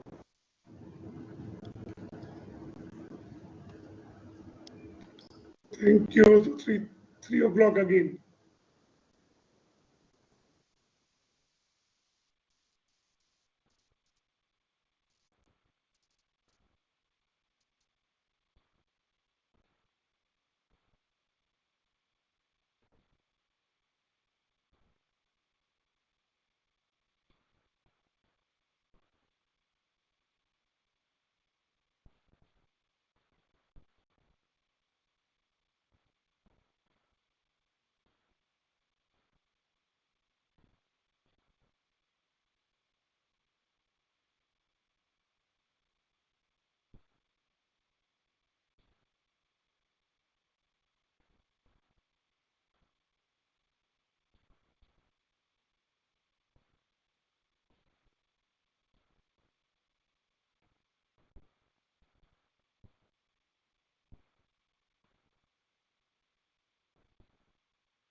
Hello sir, PPT visible थी अभी MSME?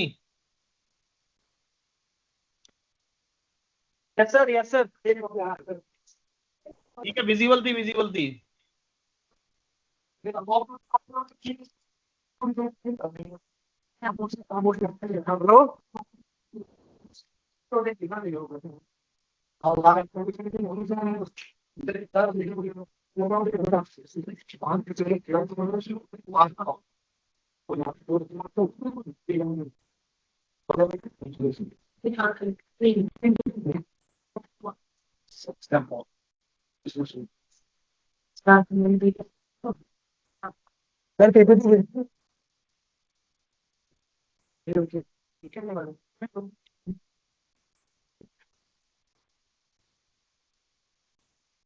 Hello sir, मिल रही है webinar topic 3 strategies and major for footwear and leather. Audio clear? हाँ sir, clear है audio. Thank you.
This meeting is being recorded.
And because this is one area, because they have to deal globally, they have to compete globally, and the interest rates in India they find much higher than their counterparts in US or Europe or other Asian countries. So interest equalization scheme is one enabler for exporting MSMEs to grow faster. So there's a lot of request and appeal from exporting MSMEs that this scheme should be reintroduced. And initially there was a cap also of up to 50 lakhs.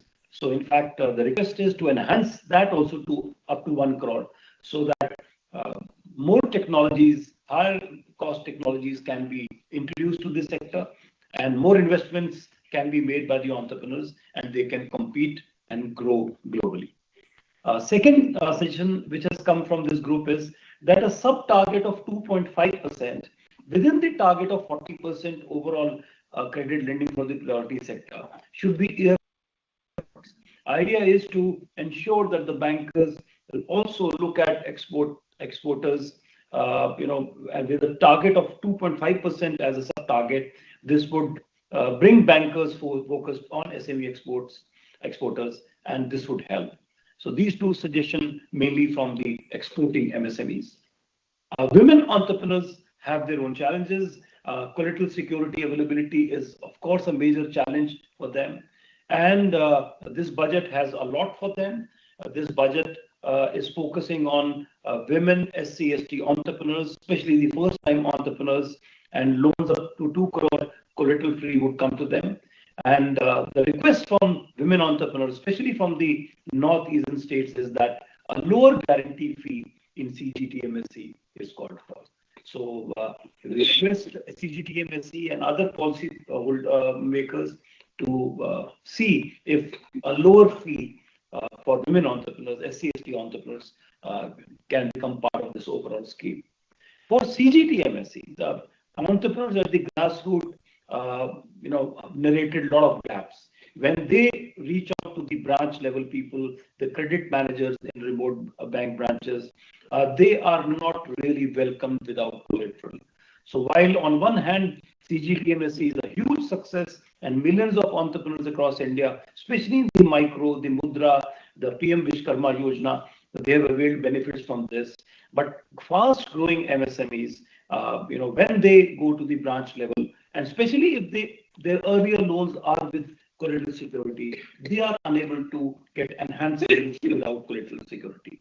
So CGTMSE needs to take some more proactive steps and to educate both the bankers at the last mile, the interfacing bankers who are getting in touch with the entrepreneurs, and of course the industry associations and other stakeholders need to educate MSEs on how best to utilize this. So this is a role which is called for, because 20 years down the line, while on one hand role of CGTMSE is increasing, the gap still remains. So idea is to bridge this gap.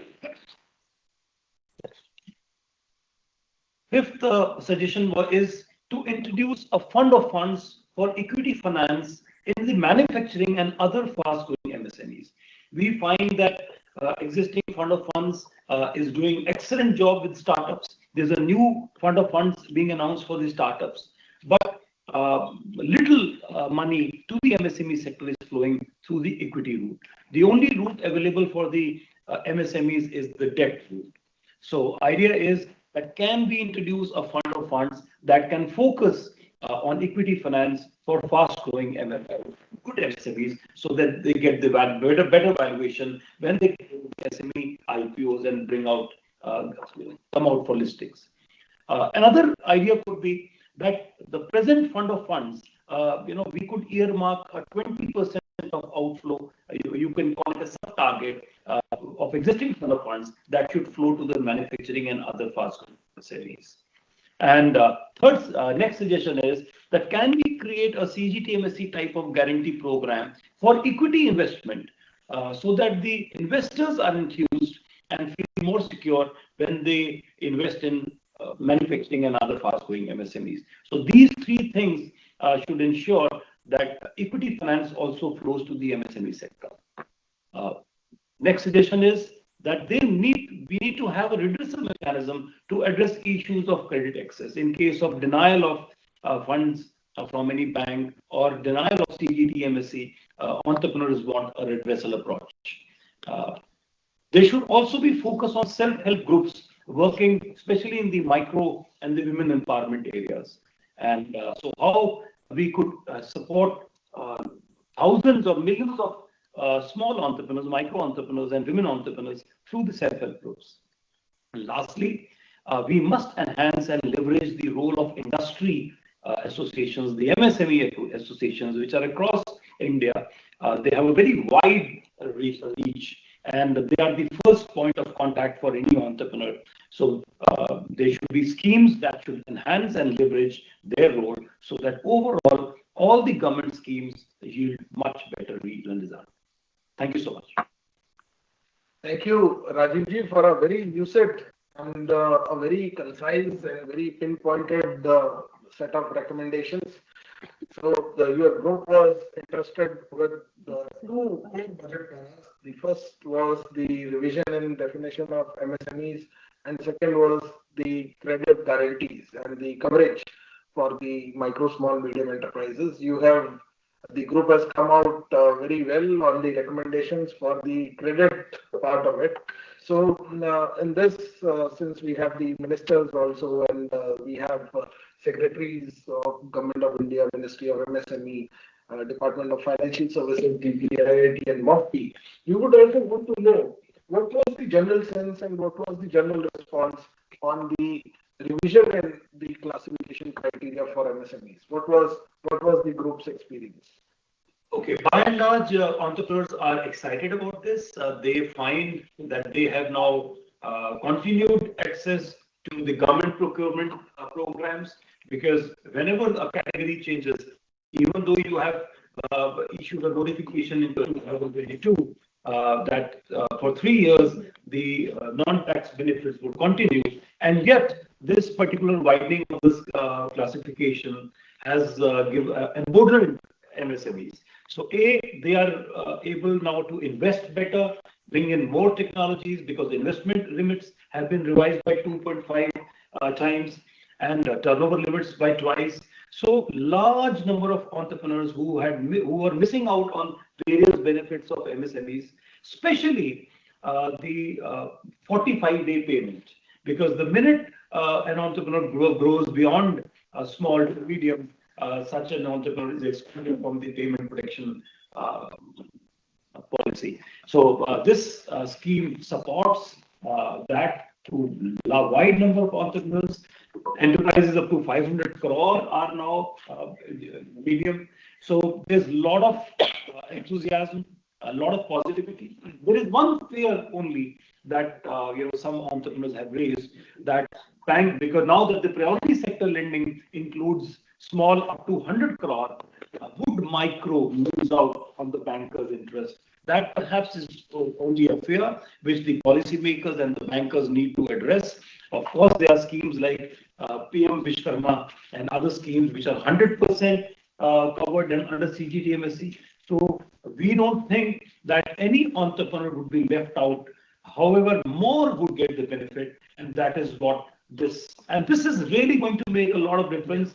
And in coming years, you will find explosive growth, exponential growth in this sector. Very good.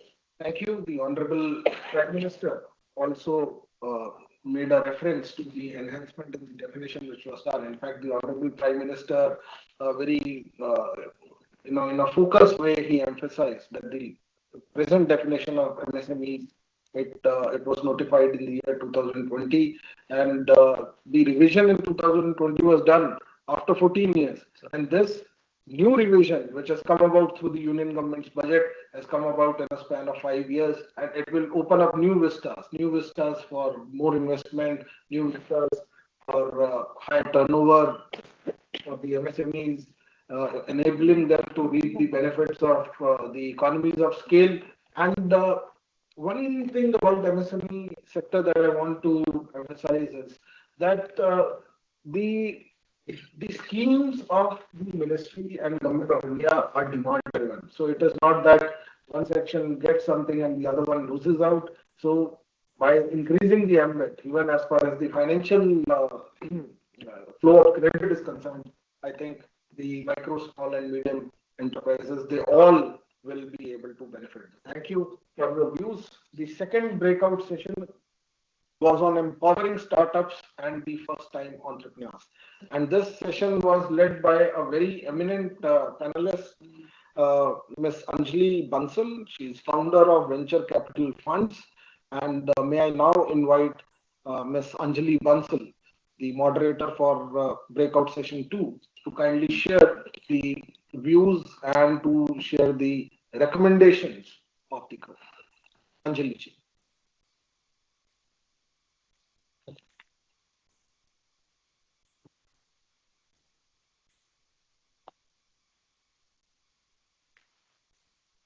Around empowering startups and first-time entrepreneurs. We had a very rich panel discussion, and we had some very good input from active participants as well. They're esteemed panelists with many years of experience in each of these areas. So I have to say I have my work cut out to capture the richness of the discussion and put forth some of the recommendations that came through. We looked at how to enable credit cards for micro enterprises, particularly those that are now in new and emerging sunrise areas. We looked at fund of funds for startups to enable equity for enterprise creation, given that the new budget, recent budget announced a refresh of the previous fund of funds run by SIDBI, but we also spoke about several other fund of funds and how to expand the overall capital pool. And very importantly, we hit Para 32, which was a scheme for first-time entrepreneurs to reach underserved and underrepresented segments, women, SC, ST, and particularly Stand Up India scheme. So I will go one by one here. If I may request to please switch next slide, please. So while the slide is turning, let me start. Several points came up that balanced how to get the flow of credit funding to micro and small enterprises while maintaining robust credit framework and good credit quality.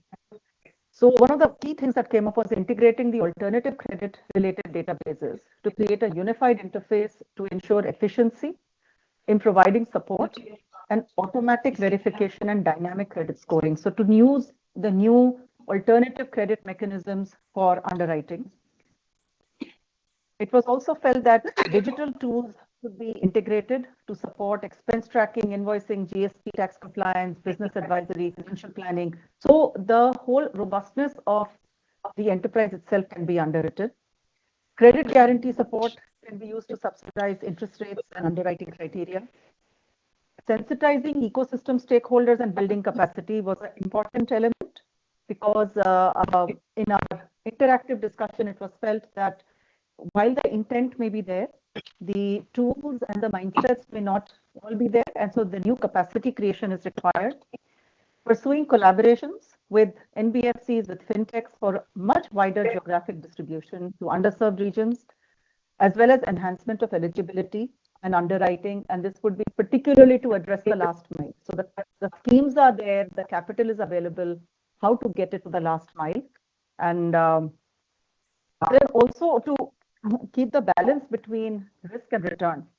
So rationalizing the pricing and interest of the credit facility to make it attractive for new enterprises. Indeed, to make it available itself to new enterprises, particularly in the manufacturing space. So while there has been a fair amount of credit that is now available to large companies and even to the bigger end of the MSMEs, first time micro enterprises, particularly in manufacturing and production, do not find as many avenues for working capital and term loans. So some work on product innovation, pricing, new underwriting, as well as new channels to link up with the last mile. So that was on this first topic of credit cards. The other point that also emerged was perhaps for the first time micro enterprises. And one of the entrepreneurs who were one of the participants actually mentioned this, and I thought, and we all thought it was a good point, was since there is not as much underwriting data available for first-time micro enterprises, and particularly in manufacturing and production, given that they may already be recipient of some funding, say from the AIFs that are supported by the FFS, or other government schemes, that data may also be cross-collaborated and used as an underwriting method. Next, I will shift to the point around fund of fund for startups. The panel and participants all acknowledged the absolutely stupendous pioneering success of the first fund of fund that was set up about, the Hon'ble Prime Minister set up Startup India in 2016. Since then, we have seen an absolutely explosive growth in innovation in India, in startups, with now close to about 2 lakhs registered startups, all of whom are also MSMEs, but also the creation of the AIF and domestic fund management ecosystem in India, close to about 150 AIFs now. And the group deliberated on what can be done to expand that, but also to make the next cycle of funding available to companies, enterprises, innovation that is aligned with national priorities and sunrise sectors, particularly with a focus on green manufacturing, deep tech, biotech, climate, new energy, advanced technologies, everything that will help propel India into the next cycle of innovation to reach Viksit Bharat, along with being Atmanirbhar. So enabling targeted support for startups in high impact ventures, particularly since some of these have higher gestation periods, empowering financial institutions with appropriate experience to manage both the FFS 2.0, but also potentially additional fund of funds that could be focused on or earmarked for some of these sectors, as I mentioned earlier, green manufacturing, agriculture, climate, new technologies that may have a different profile than the previous cycle of the digital startups. So longer gestation period, different risk return, targeted capital, expanding the pool by co-investment with other diverse institutional investors to build more commercial sustainable capital. Discussion again on increasing the cap on corpus and term of supported AIFs to support growth funding. So the first cycle of startups is now maturing. We are seeing a lot of growth funding come up, and then how to have more domestic capital participation in both early as well as growth stages. Going further into inclusion of AIFs involved in other funding avenues like secondary transactions. So far, the focus has been on supporting startups for primary capital, not secondary. Consequently, what that means is that when they are raising the next round of money, sometimes domestic funds cannot participate. And while we need all the foreign capital, there is a need. We also think that it is advantageous to capture some of the returns domestically. So secondary transactions, growth funding, increasing the cap of contribution in an AIF, potentially to be discussed. Again, balanced with return that commercial and private sector investors might require. Anchoring new fund managers, building capacity within the investor and startup ecosystem in sunrise sectors, in underrepresented segments, whether it is women fund managers, women startups, targeted to certain tier 2, tier 3, even tier 4, different states, as well as SCST. And here again, there can be targeted and earmarked appropriately structured capital for that. That led us into a discussion on blended financing and balancing risk returns, different tiers of capital, but if permitted by regulator to think about differentiated distribution waterfalls, as well as a blending of equity and debt that might be required for production and manufacturing linked startups. Finally, point made was expansion of the domestic pool of capital. Today, we have already seen outside of the government a lot of HNI participation, but also bringing in some of the larger domestic institutions like pension funds, insurance companies, banks, and even retail participation through FOF type structures. We see these very much in evidence in other developed markets where some of the largest investors in their alternative assets and new enterprise creation are actually pension funds and insurance. So that was around the second point, fund of fund for startups, para 31. Going into the next slide, please.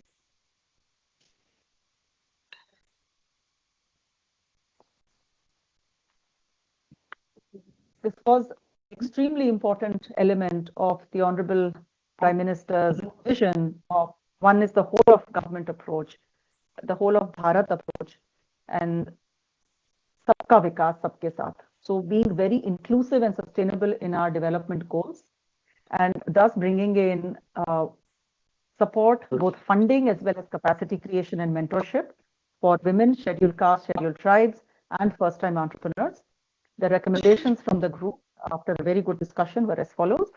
Strong skill development and mentorship programs to enable not just the beginning of the enterprise, but actually sustainable businesses. So provide not just capital, but also mentorship, skill development, and capacity creation.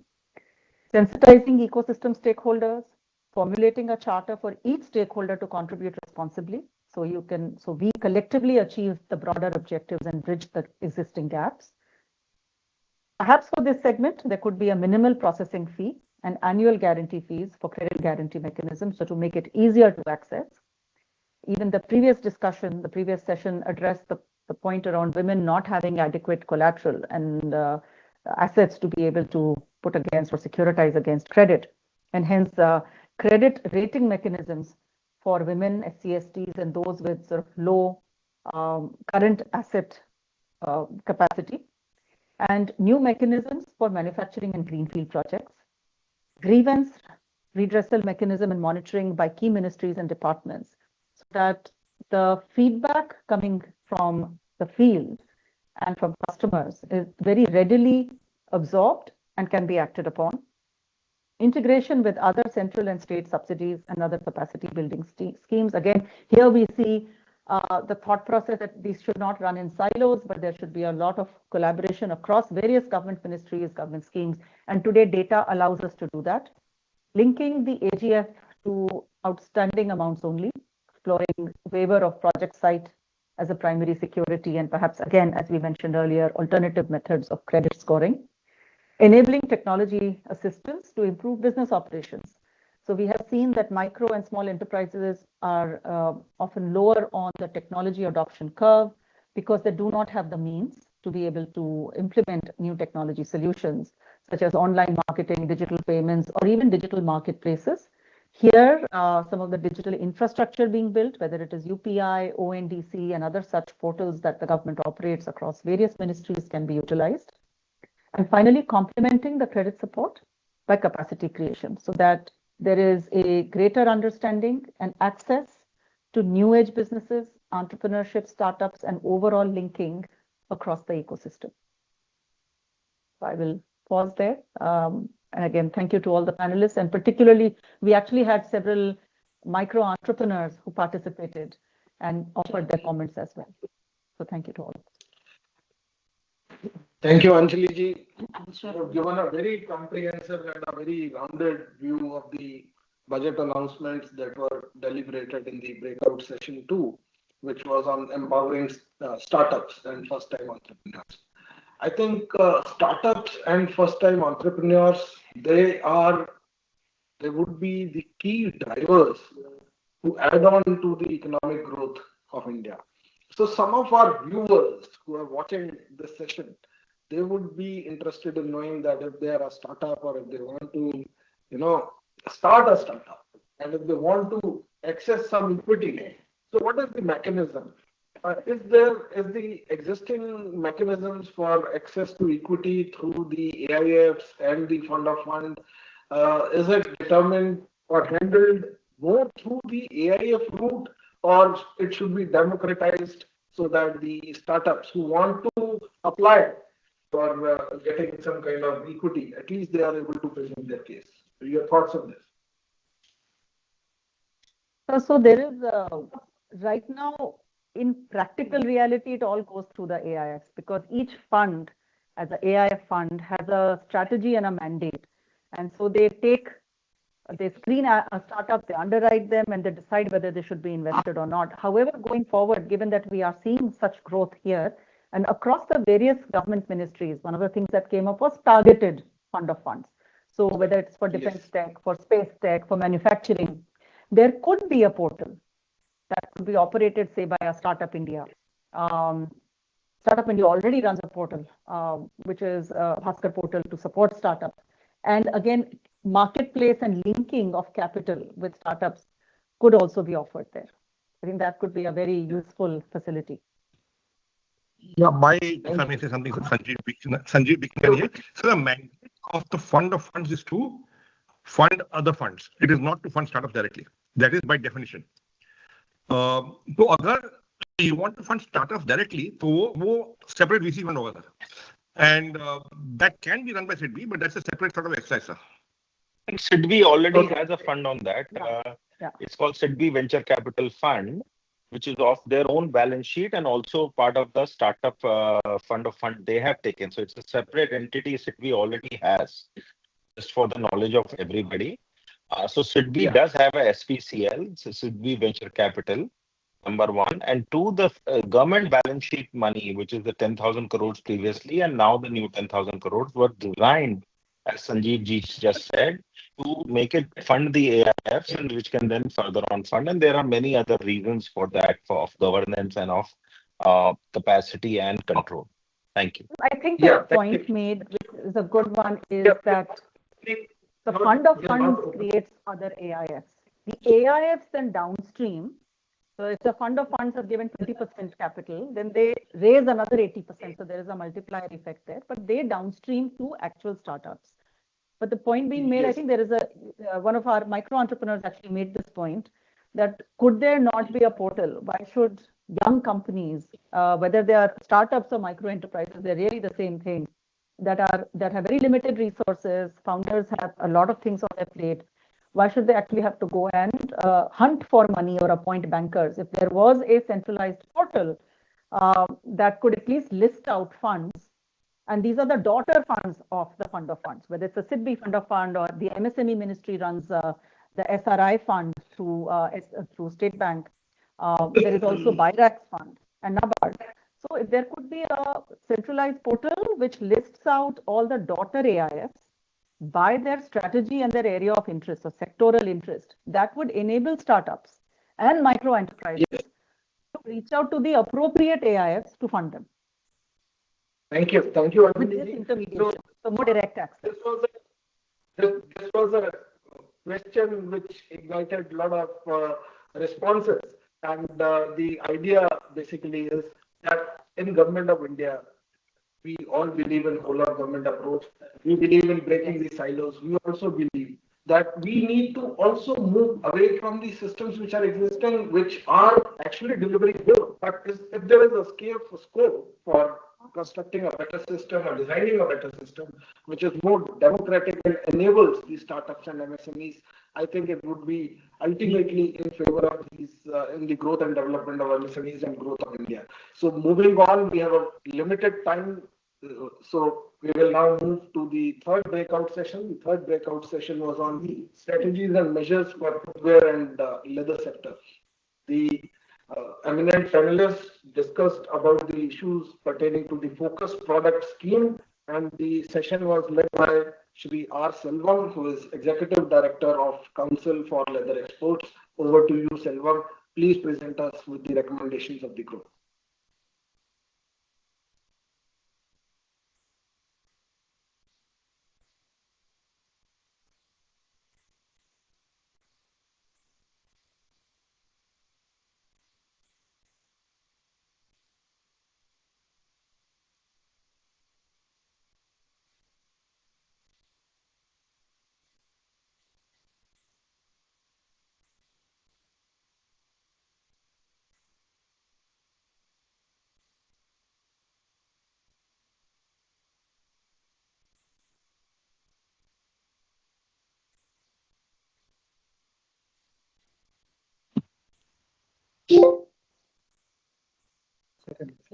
Selvam, are you able to see the presentation?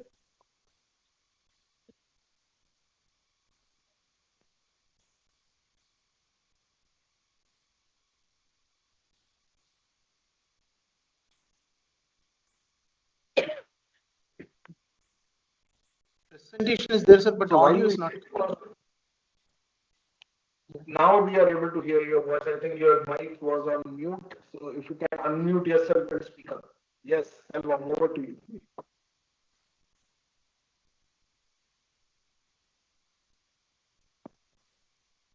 Selvam, we are not able to hear your voice. You will have to unmute yourself.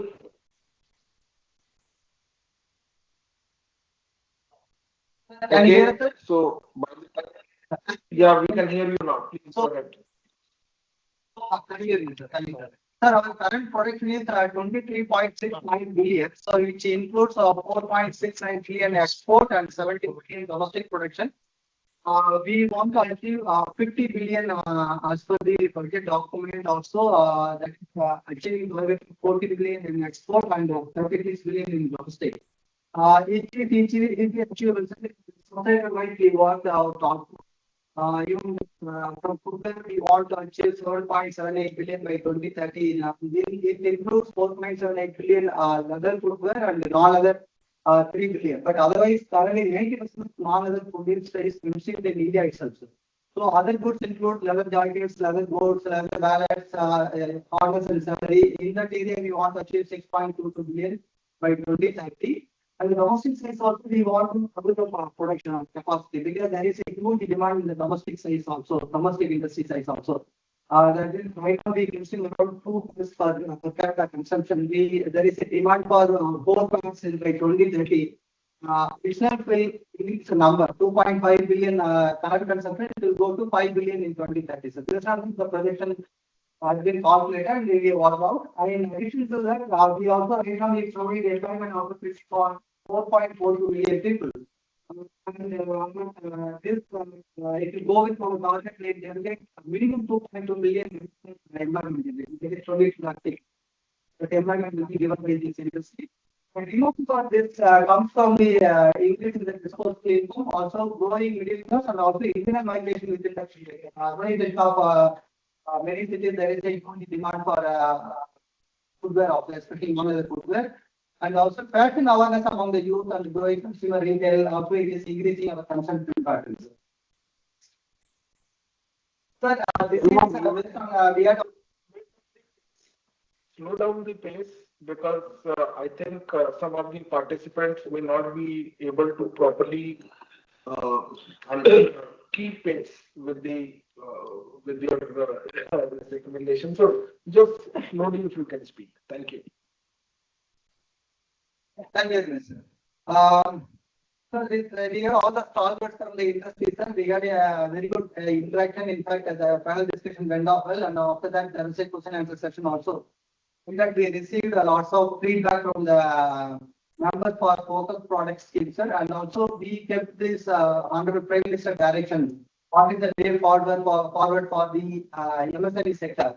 That inclusive growth, sector growth includes all medium, micro enterprises also, and also includes gender inclusivity and also other caste inclusivity also. It was indicated.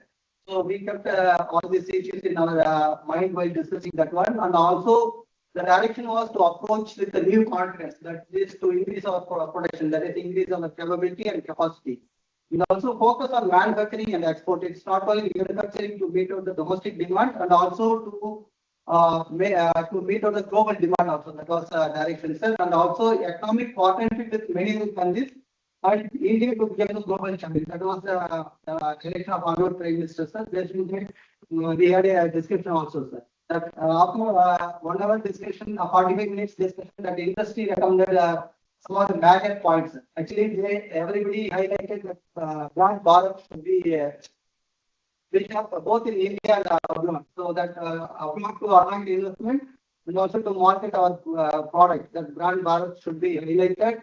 And they are also looking for the greenfield and brownfield investments. Greenfield, many FDIs are expected to come to India for direct investment, and also brownfield industries also want to go for expansion.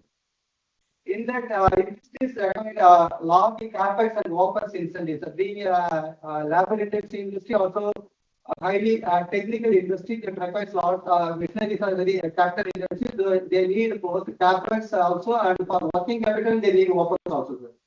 This is what the major recommendation, and also they want to focus on non-leather footwear manufacturing and also non-leather bags. This non-leather bags is the interesting item which came up today discussion. That is also very, very labor intensive. So it gives more than 1.5 times higher labor intensity than non-other footwear manufacturing. And also there is a huge demand or focus should be on women and kids footwear. We are strong in men's footwear, but the focus should be on women and kids footwear. So it was another interesting point came out in this discussion. Also, the major issue, the bottleneck in Indian footwear and other industries is lack of component ecosystem. That is a major bottleneck right now. So unless we don't strengthen our component ecosystem, the growth will be reduced. So that the component ecosystem should be strengthened. And also to meet out the growing demand, skilling and training should be given. That's skilling and training for all the levels, starting from employees and middle management. Also, they want to give skilling and training. And they want to skill at least with the target in demand. So at least we want to skill 4 to 5 lakh people. So that is a figure which emerged out during the discussion. And also, last not the least, it's very, very important. We want to go for sustainable and green practices, especially solar energy, wind energy, all these energies, and also innovations. They want to give highlight all the things, sustainability, and also including traceability and also carbon neutrality. All these points were discussed. These are the recommendations from the industry side. So based on that, what we are proposing, sir, what are the interventions required from the government side is we want to develop some for greenfield investment. We want to develop parks, that is in the name of PM Food Forward Scheme or parks. So which will be a self-sustainable park, which includes one-stop solution for all the manufacturing facilities. So that is what the discussion came up. And also at the same time, there are 6 major clusters across India. The existing clusters should be strengthened. They also need dormitories, they are infrastructure, testing, design studios, testing centers, certification centers, all the things are required. They want these centers to be with new plug-and-play facilities also. The existing clusters should be strengthened. And also for component manufacturers, they are talking about CKD, complete knockdown procedure for machinery. They bring down the new machineries. It's a complex process. Then they'll go for machine, mold, and material. These 3 M's should be given more concentration. And also the capex focus incentives, we are also supporting this one, sir, on the government scheme.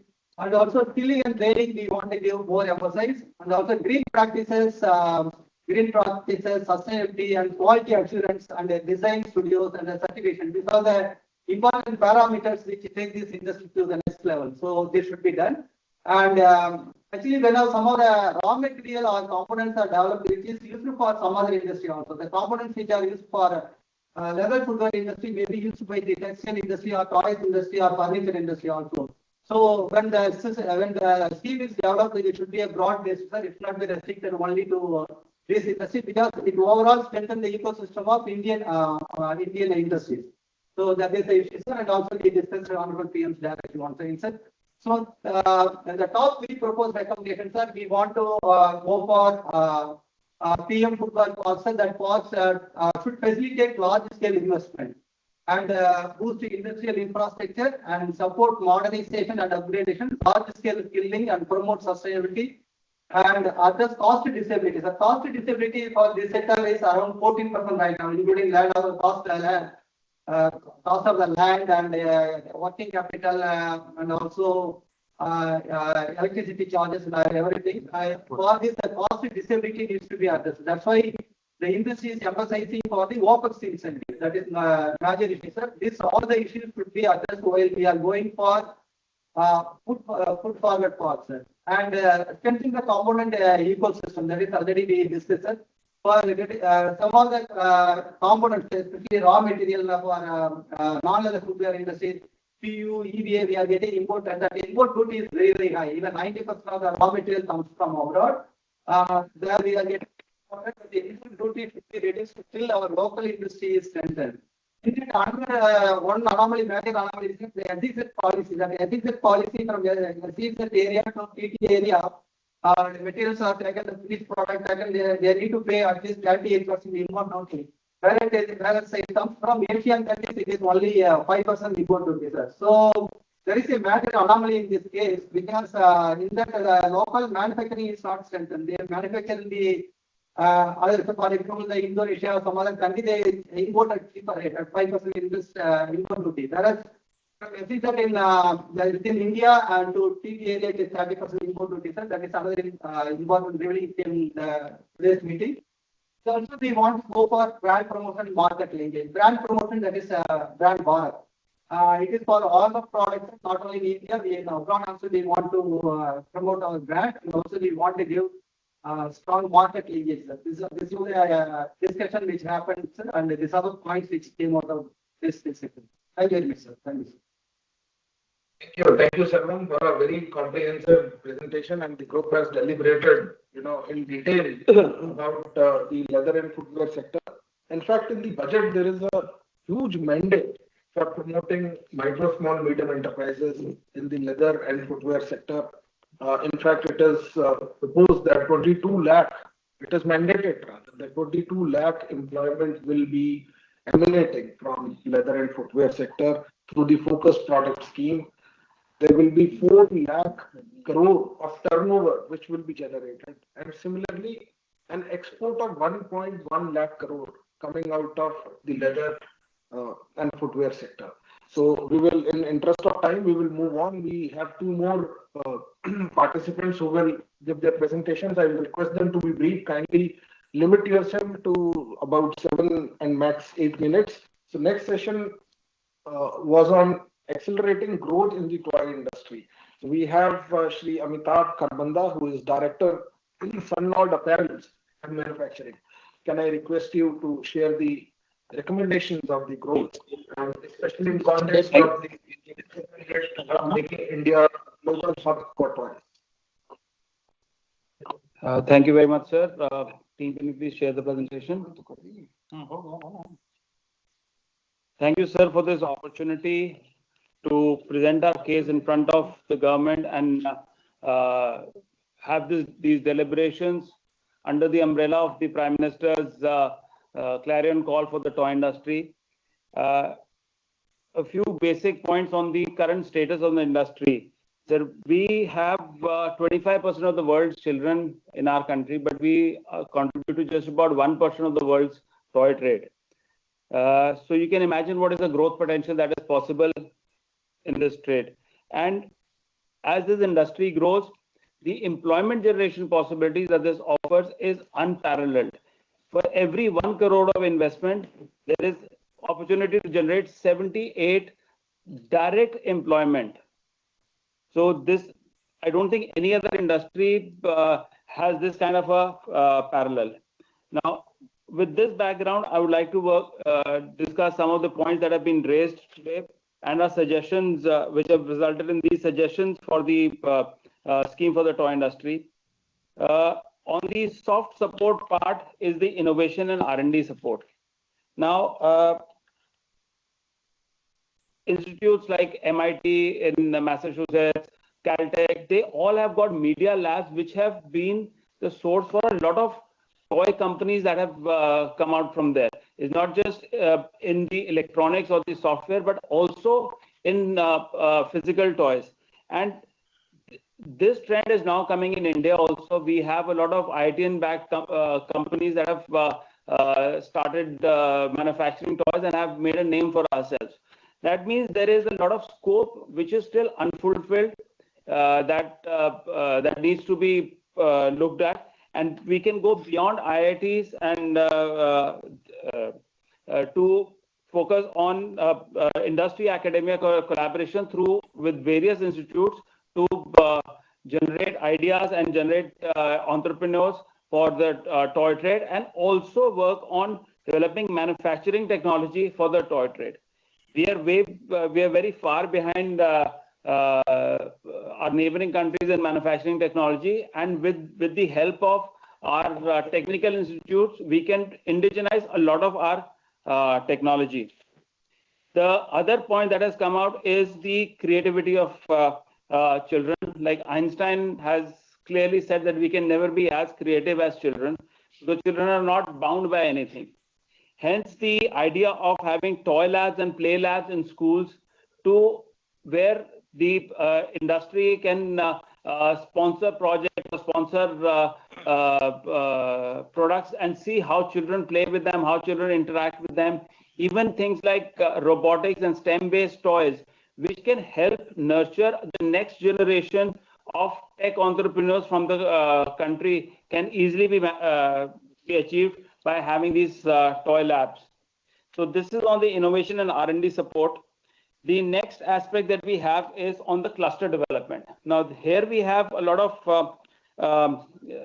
scope for support in the modern toy clusters and also in the traditional toy clusters. The common facility centers like likes of which have already been started in Moradabad and other areas to support wood handicraft manufacturing and others can easily be replicated in our existing modern toy clusters. We have, for example, Toy City Greater Noida has got a huge cluster. Kopal has got a huge cluster, Indore. So we can have common facilities like tool rooms. We can have common facilities like laser cutting centers. We can have CNC working machines, which the entrepreneurs can rent by the hour or by the week to fulfill their orders. Besides this, there is also a requirement for a toy design and development institute on the lines of the National Institute of Fashion Technology and the Footwear Design and Development Institute that exists. So these will really help in bringing up the talent that is required to design toys, the talent that is required to manufacture toys. Till 4 years ago, when the BIS standards were implemented in India, there was hardly any talk of quality.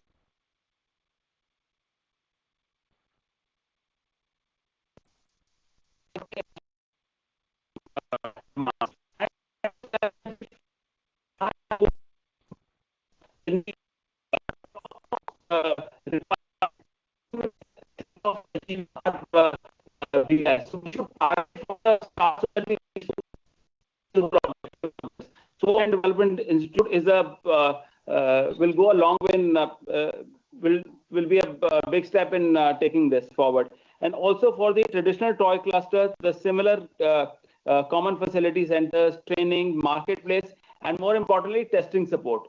For the inks and the paints that are being used and the wood that is being used in the traditional toy clusters, there's a lot of, they're not from very organized sources. Hence, the requirement to ensure that these meet all the chemical safety requirements for BIS and international standards needs to be done at the raw material level and not at the finished goods level. So this is going to help our toy clusters ensure that they meet all the toy safety requirements. Then along with this, we have the development of the quality ecosystem. The toy testing labs and in key manufacturing areas to ensure high quality standards. Now these are required because in toys, we have to test at various levels. The final product always has to pass. And to ensure that the final product passes, we have to ensure that all our raw material meets the requirements. In a garment or in a shoe, a torn product or a open seam is a defect, right? In a soft toy, an open seam is a hazard to life. So we have to ensure to the level that our sewing threads also meet those requirements. Then there are a lot of hidden things in toys. For example, the chemicals that are being used. For us, it will not make any difference. But for a child who's going to put the toy in their mouth, it is going to have a lot of impact. Hence, the availability of testing labs in key toy manufacturing areas where we can get our components tested, where we can get a finished product tested is very important. The other aspect here is the requirements for exports. Now, there are a lot of non-tariff barriers that are put up in terms of safety standards and compliance standards. Europe is now working on a requirement where they want to know that from exactly which forest has the wood come that has been used in making a particular product. Now, that kind of it is nothing but a non-tariff barrier. So we need to have a lot of social compliances, technical compliances, safety, security compliances that we need to do. And for a established exporter, these costs are up to $20,000 to $30,000 per year, which are which is very high for a newbie to start. Sir, I will speed up. Then on आप हिंदी में भी अपना जो निष्कर्ष है वो हिंदी में भी बता सकते हैं ताकि हमारे व्यूअर्स आपने जो अभी तक कहा उसका निचोड़ हिंदी में समझ सकें. So I think you'll have to wind up in another 2 minutes. Yes, sir, I'll do that. The next aspect is skill development, which we've already talked about in TDDI and ITI, and also focus on skill development on the shop floor and supervisory roles, whether it is in the form of a subsidy or whether it is in upskilling requirements, and also on how to work on modern machinery. Then additionally, the promotion of the Made in India toys through national and regional toy fairs, branding and PR, this needs to be done. The facility for global market integration, for visiting toy fairs, for having buyer-seller meets. And then the most important aspect is the manufacturing ecosystem development. Here we request the government for a fiscal support for greenfield, brownfield investment for manufacturing of toys and its components. This can be in the form of a capital subsidy, then support for to promote domestic procurement of toy components by toy manufacturers. This will help in indigenization of our raw materials and reducing the import dependence. Then the employment related incentives for every additional person we employ, like we had after COVID, the subsidy towards PF, ESI, or a direct subsidy towards employment that can be given. And support of the toy manufacturers for export to make India make India a global hub for toy manufacturing. Especially on the electronic side, the duty drawback rates are very low, which can be supported, and also schemes like DFRC. Thank you. Thank you. Thank you, sir. These are my submissions for the toy industry. आपने जो सबसे बड़ी बात कही और हमारे viewers जिन्होंने ये सारी बात सुनी आपकी कि 25% जो संसार के बच्चे हैं वो भारत में है और हमारा जो टॉय में हमारी जो मैन्युफैक्चरिंग शेयर है उससे 18% है. वो अपने आप में एक इतनी बड़ी स्टेटमेंट है जो दर्शाती है कि कितना बड़ा स्कोप यहाँ पर एग्जिस्ट करता है. आपने जो 4 महत्वपूर्ण बिंदु जिनके ऊपर टॉय भारत को टॉय हब अगर बनना है, ग्लोबल टॉय हब, जिस पर आपने फोकस किया, एक था अनुसंधान, इनोवेशन, क्लस्टर डेवलपमेंट पर आपने फोकस किया, क्वालिटी जो है उसमें toy design institute, testing labs और उसके अलावा मैन्युफैक्चरिंग इकोसिस्टम, एक्सपोर्ट्स को बढ़ाना. बहुत अच्छा आपके ग्रुप ने डिलिब्रेशन किया है. इसके साथ ही समय को देखते हुए अभी हमें माननीय मंत्री जी के उद्बोधन को भी सुनना है, तो हम इससे पहले की मंत्री जी को सुने. एक लास्ट सेशन हमारा जो ब्रेकआउट था वो था enhancing opportunities in food processing sector. इसमें श्री HS ओबराय जी हमारे साथ जुड़े हुए हैं, जो कि निदेशक हैं national institute of food technology, entrepreneurship and management के. बजट में कहा गया है कि इस इंस्टीट्यूट की सराहना की जाएगी. ओबराय जी, बहुत अच्छी आपने विस्तृत चर्चा की होगी और जितनी रिकमेंडेशन से रिटर्न में हमारे पास आएंगी तो मैं आपको समय के अभाव में आपसे रिक्वेस्ट करूंगा 5 मिनट में अपनी बात जो है उसको यहाँ पर हमारे सामने रखें. Over to. नमस्कार, थैंक यू वेरी मच. हमारी जो चर्चा काफी अच्छी रही and we had some very eminent panelist here. We had mister Vikram Kelkar who is MD of Hexagon Nutrition, जो कि प्रीमिक्स बनाते हैं डिफरेंट फोर्टिफिकेंट्स के लिए. जैसे हमारा ऑयल फोर्टिफिकेशन है, मिल्क फोर्टिफिकेशन, राइस फोर्टिफिकेशन, जो कि एक कार्यक्रम है प्रधानमंत्री जी ने जिसकी घोषणा की थी to supply fortified PDA rice through PDA system. उसके लिए सिद्धार्थ मानवती एक क्लियर मीट एक स्टार्टअप थे जो हमारे से जुड़े थे, जिन्होंने बड़ा इनोवेटिव आइडिया लिया है to develop meat from cell culture, ताकि हम ग्रीन हाउस गैस एमिशन कम कर सके, वहां से डेवलप करें. Then we had Shauravi Malik जो कि होलसम फूड से थी, जिनका एक प्रोडक्ट है जिसका ब्रांड है स्लर्प फार्म, जो हेल्थ और वेलनेस न्यूट्रिशन की रेंज में है. Then mister Vilas Shinde, managing director Sahyadri farmer producer company, जो कि एक एग्जांपल है पूरी कंट्री के लिए कि एक FPO कैसे प्रोसेसिंग में आ सकता है। And they are not only doing a great job in Maharashtra but in the entire country, and now they're going global.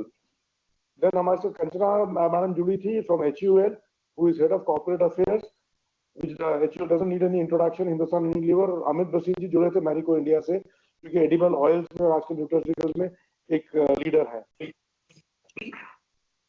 तो जो हमारी ज्यादातर चर्चा हुई वो एकेडमिक्स में हुई कि अगर निफ्टम में बिहार में खुलता है तो इससे क्या फायदा होगा। तो हमारा यही था कि जो स्टूडेंट्स होंगे, जो वहाँ की उनका स्किल सेट कैसे इंप्रूव किया जाए, इसके लिए किस तरह की इंटर्नशिप दी जाए, किस तरह की इंडस्ट्रीज वहाँ पे हो, इंडस्ट्री विजिट कराया जाए, ताकि उनका जो करिकुलम है it should be based on industrial requirement. और केस स्टडी बेस्ड मॉडलिंग पे बात हुई कि हमारा जो करिकुलम हो ज्यादातर केस स्टडीज पे आधारित हो, क्योंकि इसमें जो भी डिपार्टमेंट होंगे, एक डिपार्टमेंट एंटरप्रेन्योरशिप डेवलपमेंट का भी होगा। एंड देन था कि करिकुलम जो फोकस कर होना चाहिए वो वहाँ के जो ईस्टर्न रीजन के क्रॉप्स हैं, जैसे कि मैंगो है, लीची है, मिलेट्स है, मखाना है, कोकोनट है, उन पे आधारित हो, ताकि वहाँ की इंडस्ट्री भी डेवलप हो सके, फ्लरिश कर सके। देन था कि वहाँ पे पायलट प्लांट इंक्यूबेशन सेंटर बनाने की बहुत जरूरत है। तो निफ्टम बिहार में खुलेगा, वहाँ पे पायलट प्लांट बनाया जाए। 3 पायलट प्लांट्स का एक उन्होंने रिक्वेस्ट, एक सजेशन आया था कि जो ग्रेन्स पे होंगे, फ्रूट वेजिटेबल पे होंगे और एक स्पेशलिटी फूड्स पे होंगे। इसी तरह से इंक्यूबेशन सेंटर बनाए जाएंगे ताकि वो जो नए स्टार्टअप्स हैं उनको सपोर्ट कर पाएंगे। देन एक सजेशन आई थी कि जिस तरह से हमारे यहाँ कुंडली में, जिनका मैं निदेशक हूँ, वहाँ पे एक centre of excellence of food fortification है। इसी तरह से निफ्टम बिहार में भी एक centre of excellence of food fortification खोला जाए, जिसमें हम ऑयल को, मिल्क को, दालों को, वीट को, राइस को फोर्टिफाई करें, जिसमें एक मूल्यवर्धन भी हो, गुणवत्ता भी बढ़ेगी। फिर था कि हम लोग हमारा एक विलेज अडॉप्शन प्रोग्राम है। इस तरह निफ्टम बिहार में जब खुलेगा, वहाँ के स्टूडेंट भी विलेजेस में जाएंगे, फूड प्रोसेसिंग के बारे में विलेजेस को बताएंगे, और जो गवर्नमेंट की स्कीम्स है, ना कि केवल जो फूड प्रोसेसिंग रिलेटेड, अदरवाइज स्वच्छता अभियान है, जो गवर्नमेंट की अलग अलग प्रधानमंत्री किसान संपदा योजना है, या इरिगेशन की जो योजना है, उनके बारे में अवगत कराएंगे। और दूसरा एक बहुत बड़ा इंपॉर्टेंट इश्यू था कि फूड सेफ्टी स्टैंडर्ड्स और रेगुलेशन। वहाँ पे क्योंकि हमारे यहाँ कुंडली में काफी 3-4 कोर्सेज हैं which are dedicated towards food regulation, food standards. तो इस तरह का करिकुलम होगा वहाँ पे एकेडमिक्स में होगा। फिर हमने चर्चा की कि रिसर्च में ये आया कि वहाँ पे छोटे छोटे एंटरप्राइजेस पनप रहे हैं, तो हमें नैनो एंटरप्राइज में जाना पड़ेगा, छोटे यूनिट्स लगाए जाएंगे। रिसर्च इस तरह से हो ताकि छोटे यूनिट जो कि लोकलाइज हो, रीजन बेस्ड हो, उनको बढ़ावा दिया जाए। और वेस्ट टू वेल्थ, वहाँ पे जो काफी वेस्ट जनरेट होता है, जैसे लीची का पेरिकाप है या मैंगो का पील है, कर्नल्स हैं, जिनमें काफी गुणवत्ता है लेकिन उनको यूज नहीं किया जाता, उनको किस तरह यूज किया जाए ताकि वो एक सब्सिडरी इनकम दे फार्मर्स के लिए, जो ये प्रोसेसर्स के लिए। जो नई टेक्निक्स है, जैसे AI है, ऑटोमेशन है, इनका इस्तेमाल किया जाए ताकि पोस्ट हार्वेस्ट लॉसेस कम किए जा सके। और ईस्टर्न रीजन में बहुत सारी क्रॉप्स ऐसे जैसे मिलेट्स हैं, से जो प्रोडक्ट बनते हैं हेल्दी तो जरूर होते हैं, लेकिन उनके टेस्ट के कुछ इश्यूज रहते हैं। तो कैसे पैलेटेबिलिटी बढ़ाई जाए, maintaining the same amount of nutrition, इस पे चर्चा हुई, and that will be a key area for research there. Packaging technologies, क्योंकि बायोडिग्रेडेबल पैकेजिंग, स्मार्ट पैकेजिंग पे आज तो बहुत जोर है, रिसाइकल पेट, तो उस पे जो अगर बिहार में एक सेंटर खुलता है तो उसका रिसर्च फोकस इस पे पैकेजिंग पे हो सकता है, सस्टेनेबिलिटी पे हो सकता है। Fortification, value addition of regional crops, that is another very important area, because काफी जैसे लीची है, लीची 1 महीने की क्रॉप है, अगर lot of losses in that, because 1 महीने में अगर आप उसका 20 दिन बढ़ा सकते हैं shelf life, it doesn't add much value to it, जब तक हम 3-4 महीने उसकी वैल्यू शेल्फ लाइफ ना बढ़ा सकें, so that it can be available at least for a certain period in time। फिर बायोडिग्रेडेबल पैकेजिंग पे बात हुई कि किस तरह से वो रिसर्च की जाए ताकि बायोडिग्रेडेबल पैकेजेस तैयार किए जाए which could be edible also in nature, ताकि पैकेज को भी तैयार कर सकें। फूड प्रोडक्ट ऐसे पोटेंशियल हो, हमने हार्नेस नहीं किया है। वहाँ Malda variety of mango grow किया, वहाँ चीजें हैं जिनको GI टैग मिला हुआ कमोडिटीज को, बट हम उनका पोटेंशियल हार्नेस नहीं कर पाए because we don't have enough processing facilities, neither infrastructure not technology. तो इंस्टीट्यूट जो होगा वहाँ पे दोनों इंटरवेंशन करेगा, टेक्नोलॉजी भी लेके आएगा और उद्यमशीलता भी क्रिएट करेगा। देन एक सुझाव आया था कि हमें मल्टी कमोडिटी प्रोसेसिंग यूनिट लगाना चाहिए, बिकॉज अगर आपने एक मैंगो के लिए लगा दिया, वो तो एक सीजनल क्रॉप हो गई, तो एक इंक्यूबेशन सेंटर कुंडली मतलब निफ्टम बिहार में खुलेगा, इसमें मल्टी कमोडिटी प्रोसेसिंग यूनिट, ताकि वो अराउंड द ईयर चलता रहेगा। उसमें जो प्रोग्रेसिव फार्मर्स होंगे, एंटरप्रेन्योर्स होंगे, स्टार्टअप्स होंगे, इंडस्ट्री होगी, उसको यूज करेगी for skill development, for developing their own products. It be sort of research as well as development.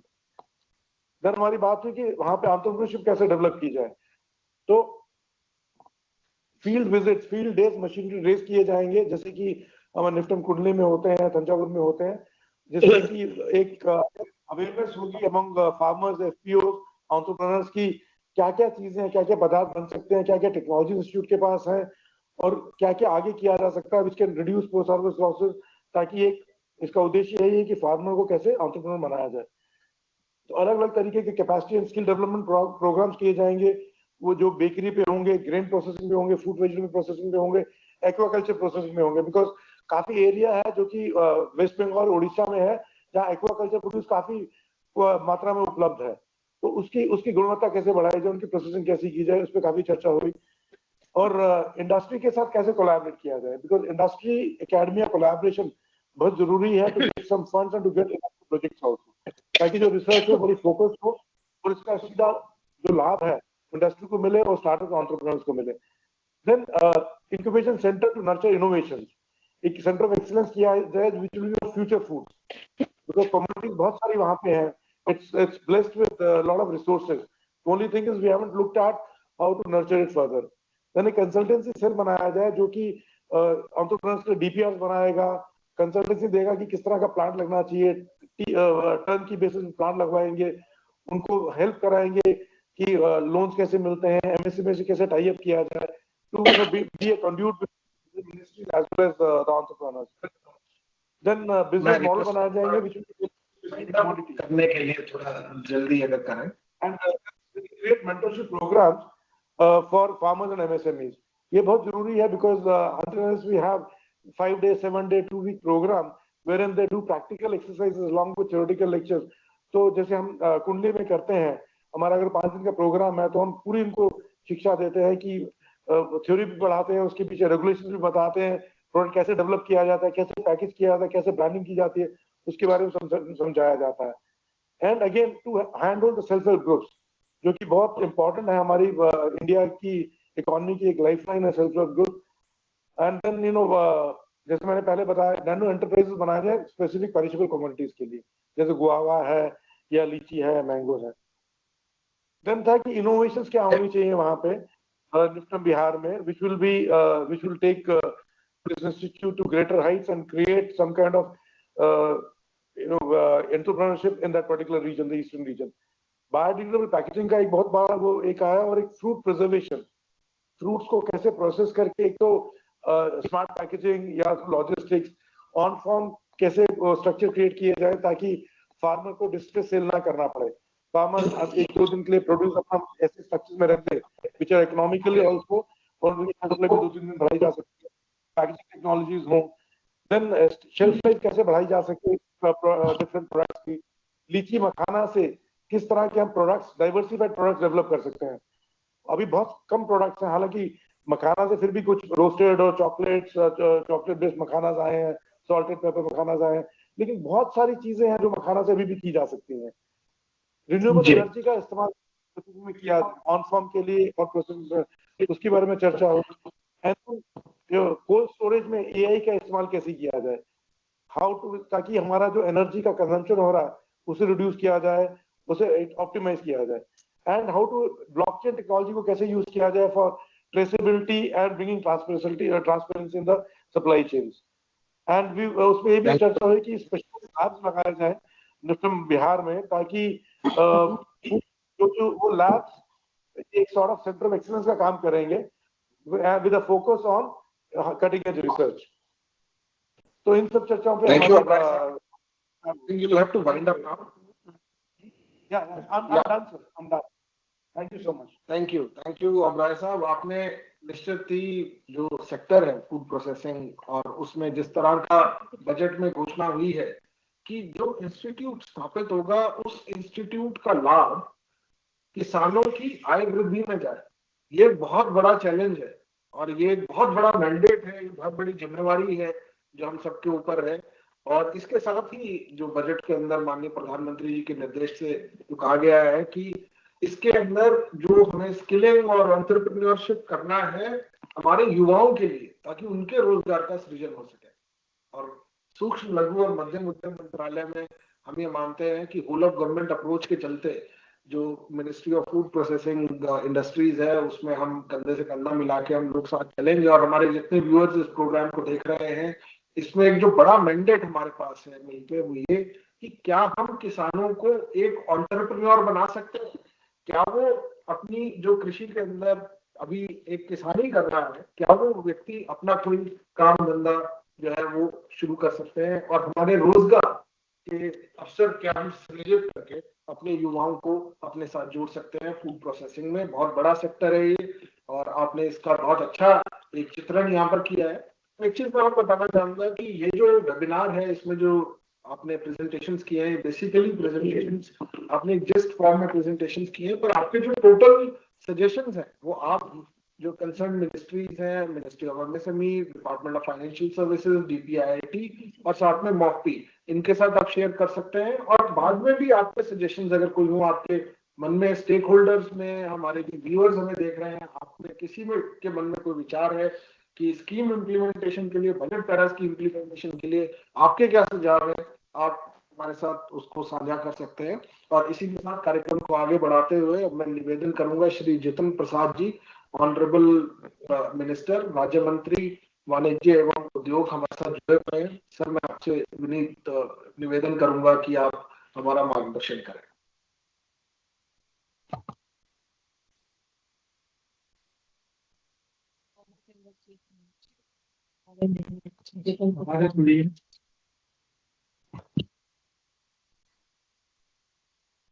Honorable Minister of State for Commerce and Industries.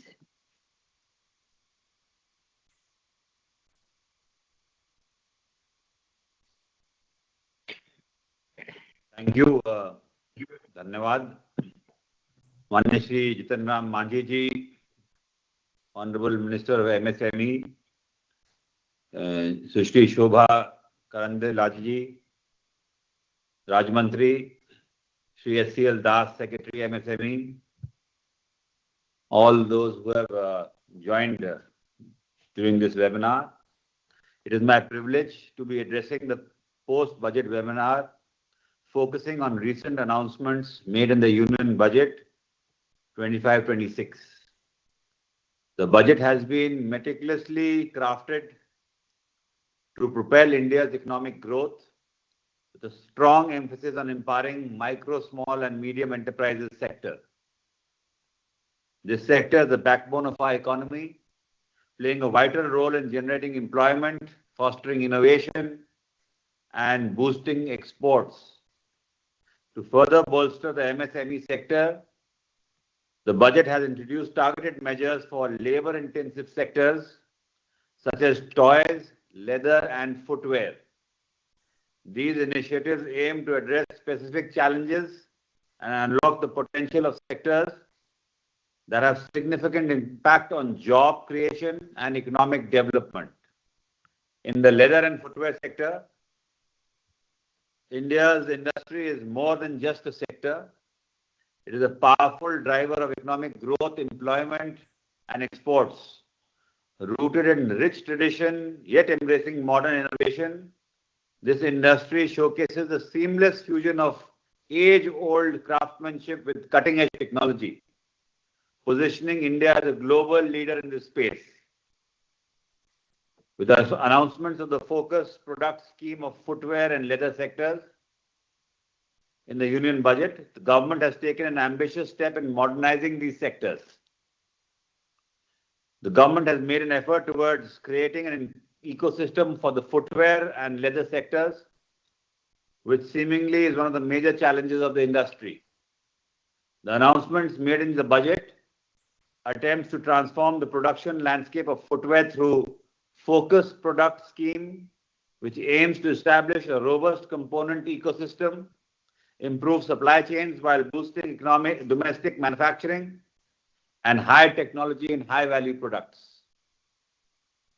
The initiative has been taken into consideration the footwear component, design, and machinery required for manufacturing non-leather footwear.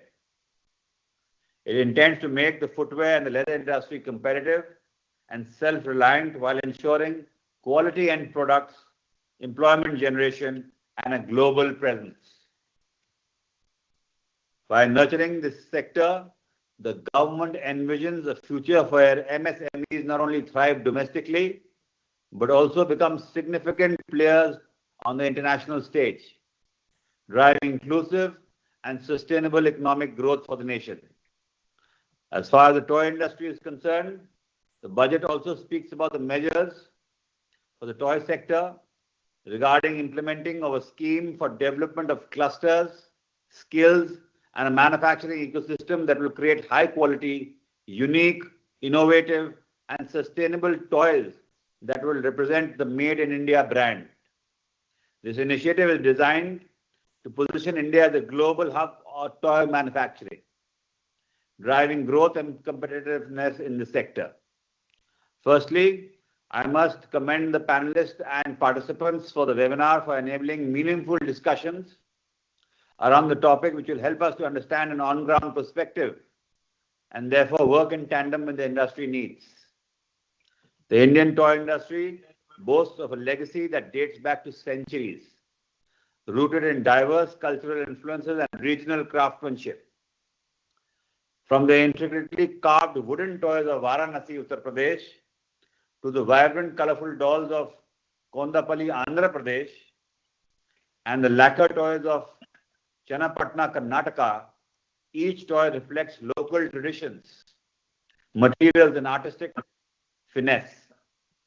Our toys have not just been playthings, but carriers of our cultural heritage and craftsmanship.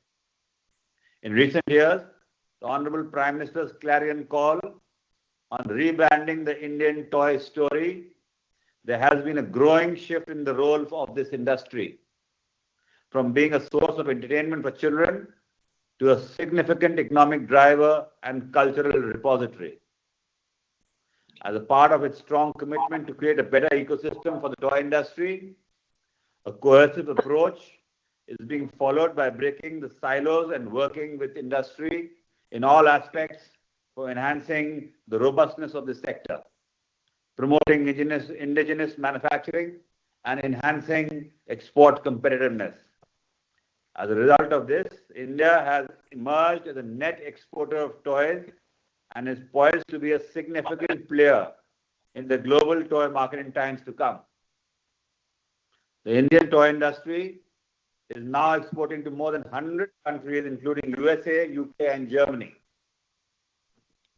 In the conclusion, during the webinar today, several areas of intervention for growth of industries were highlighted, including promoting cluster-based development, enhancing skill development, encouraging domestic manufacturing, and providing support for developing quality ecosystem. In addition to the government initiatives, the growth of the Indian footwear and leather industry and the Indian toy industry has made possible due to the continuous and committed endeavor of our domestic manufacturers.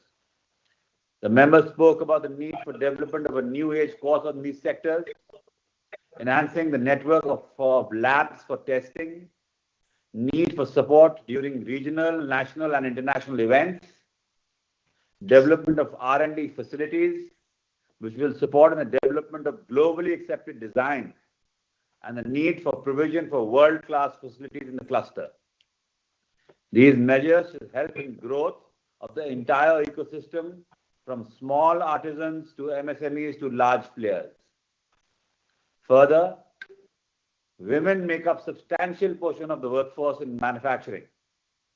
The development of the industry will not only provide financial security and empowerment for women, but it will also contribute to the socio-economic development of communities. The growth of the footwear and leather industry and toy industry is expected to generate direct and indirect jobs, further boosting the economy. The suggestions provided by the members were extremely thoughtful, and I believe that they shall help us in developing a scheme which shall develop India into a manufacturing hub. With these words, I end. Jai Hind and thank you. Thank you, sir, for your participation and also for providing us a perspective on toys sector, also leather footwear and various other budget announcements that have been made in the Indian budget. In today's webinar, the theme being MSMEs as engines of growth, we will strive together to make this all these budget announcements, we will ensure that they are translated in a manner that the actual benefit reaches the micro, small and medium enterprises. And with this, I now have the honor to request Jitan Ram Manji, Honorable Minister of Micro, Small and Medium Enterprises, to kindly address the webinar.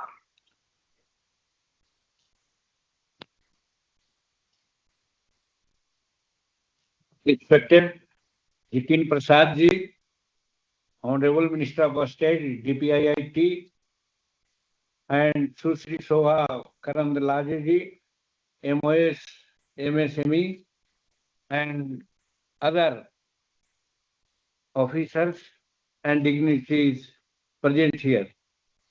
First of all, I thank you all for giving me opportunity to be here.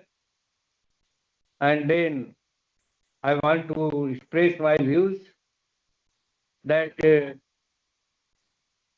small and medium enterprises play an important role in strengthening the economy of country. On the one hand, they fulfill our domestic requirements. On the other hand, they are strengthening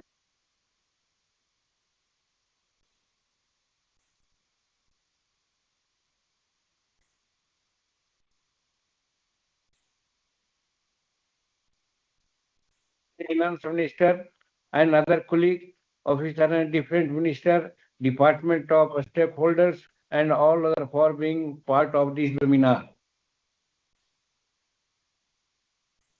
Further, I want to say that India used to be called golden world. सोने की चिड़िया कही जाती थी पहले, till medieval time.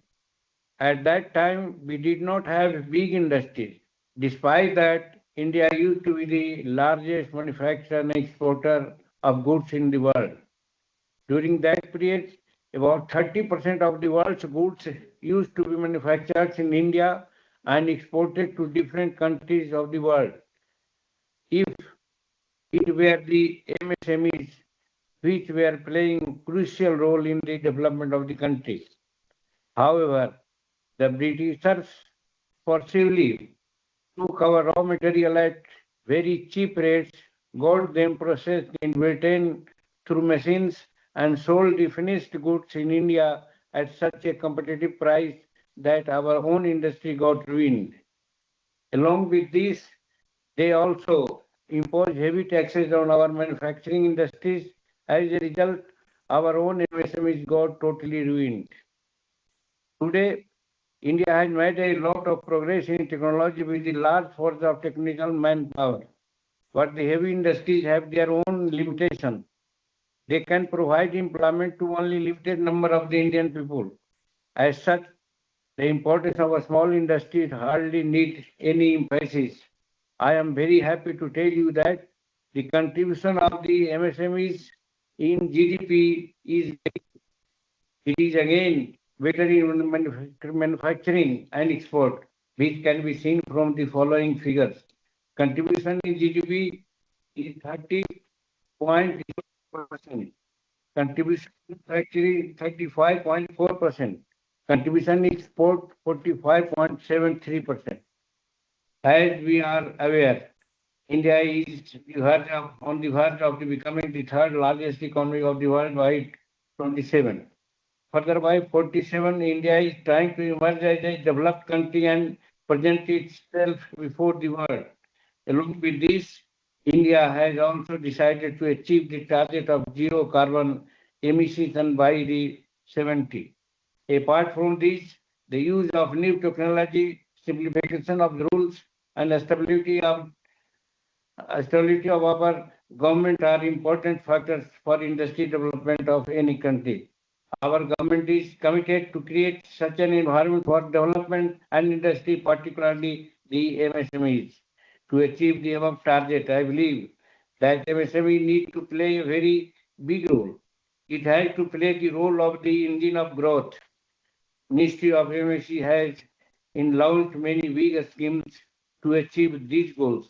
Some of them are PMEGP, Credit Guarantee Trust Fund Scheme, Cluster Development Program, Food Yojana, RAMP Yojana, IIT Hub Schemes, IIT Khadi Gramodyog Vikas Yojana, etc.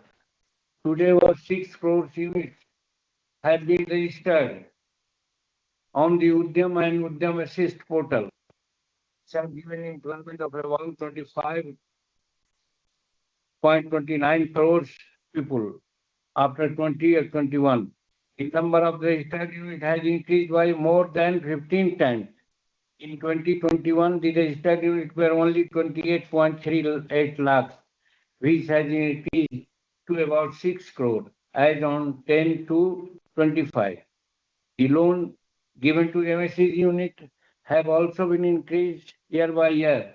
The loan given to them in the year 23-24 was 22.0 lakh crore, which is about 5 lakh crore more than the amount of rupees 16.97 lakh crores disbursed in this year 22-23.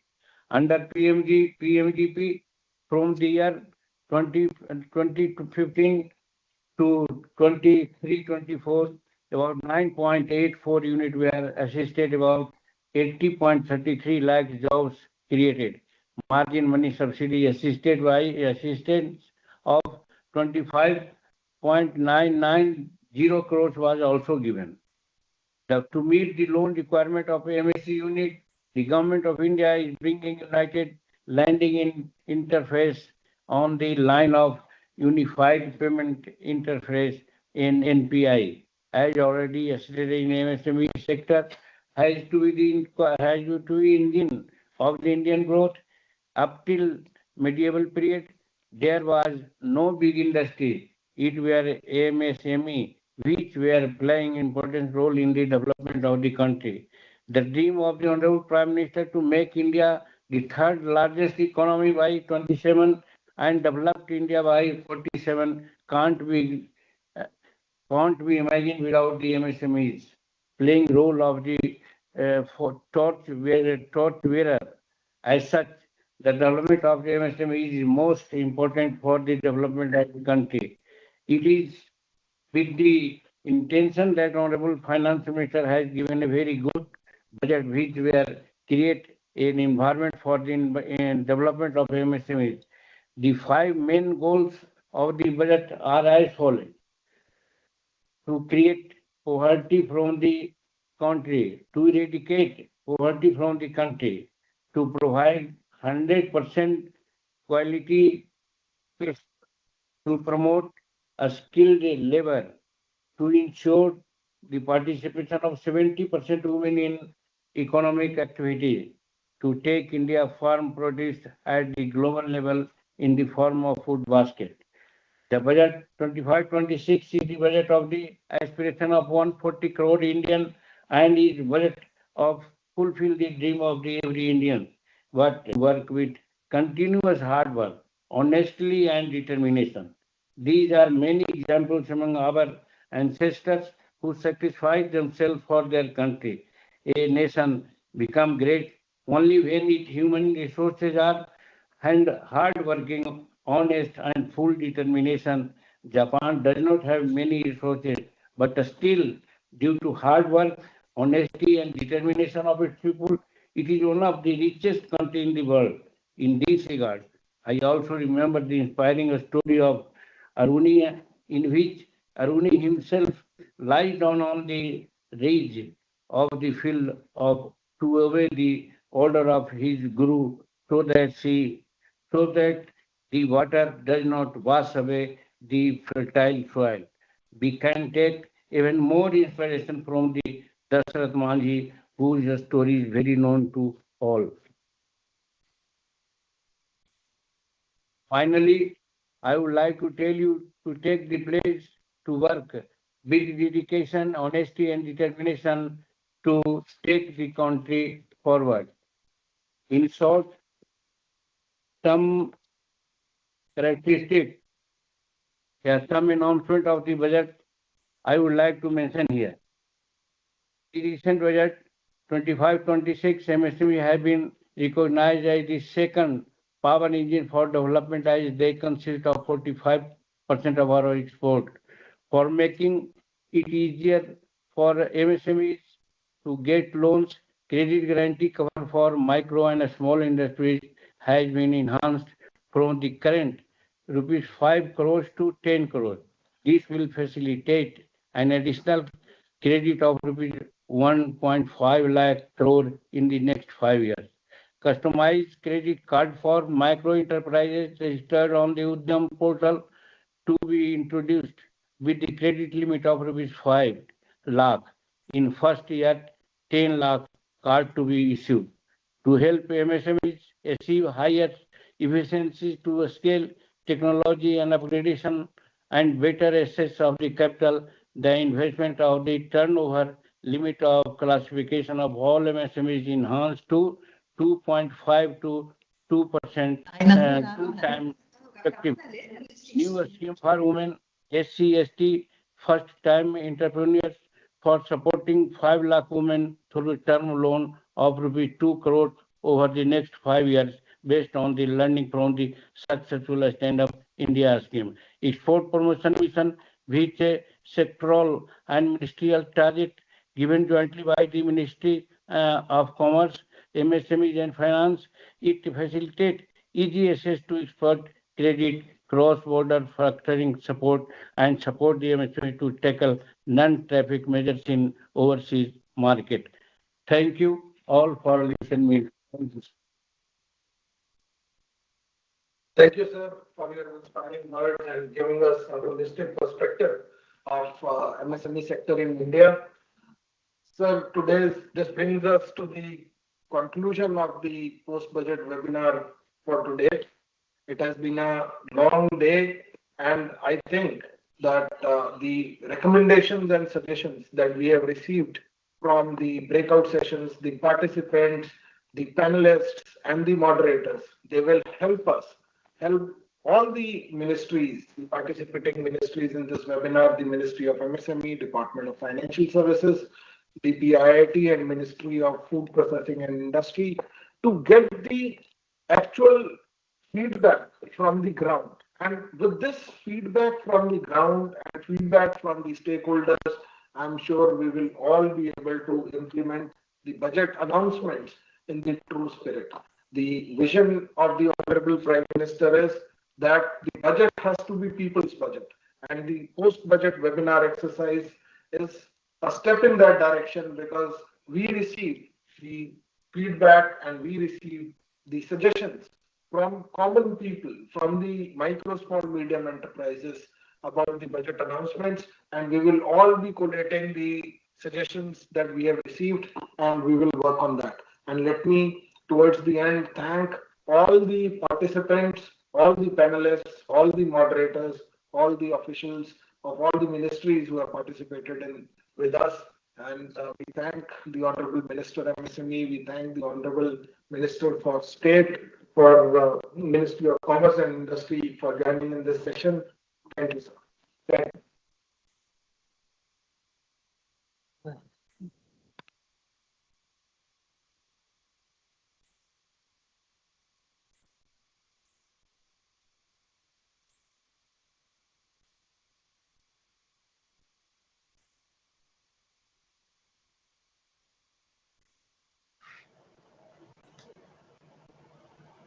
Your meeting has ended.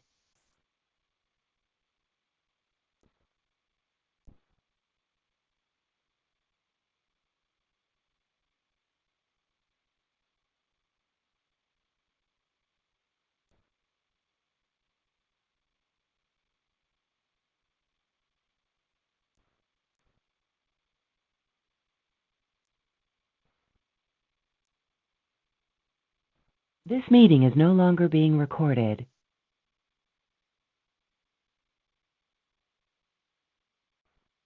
Your meeting has ended.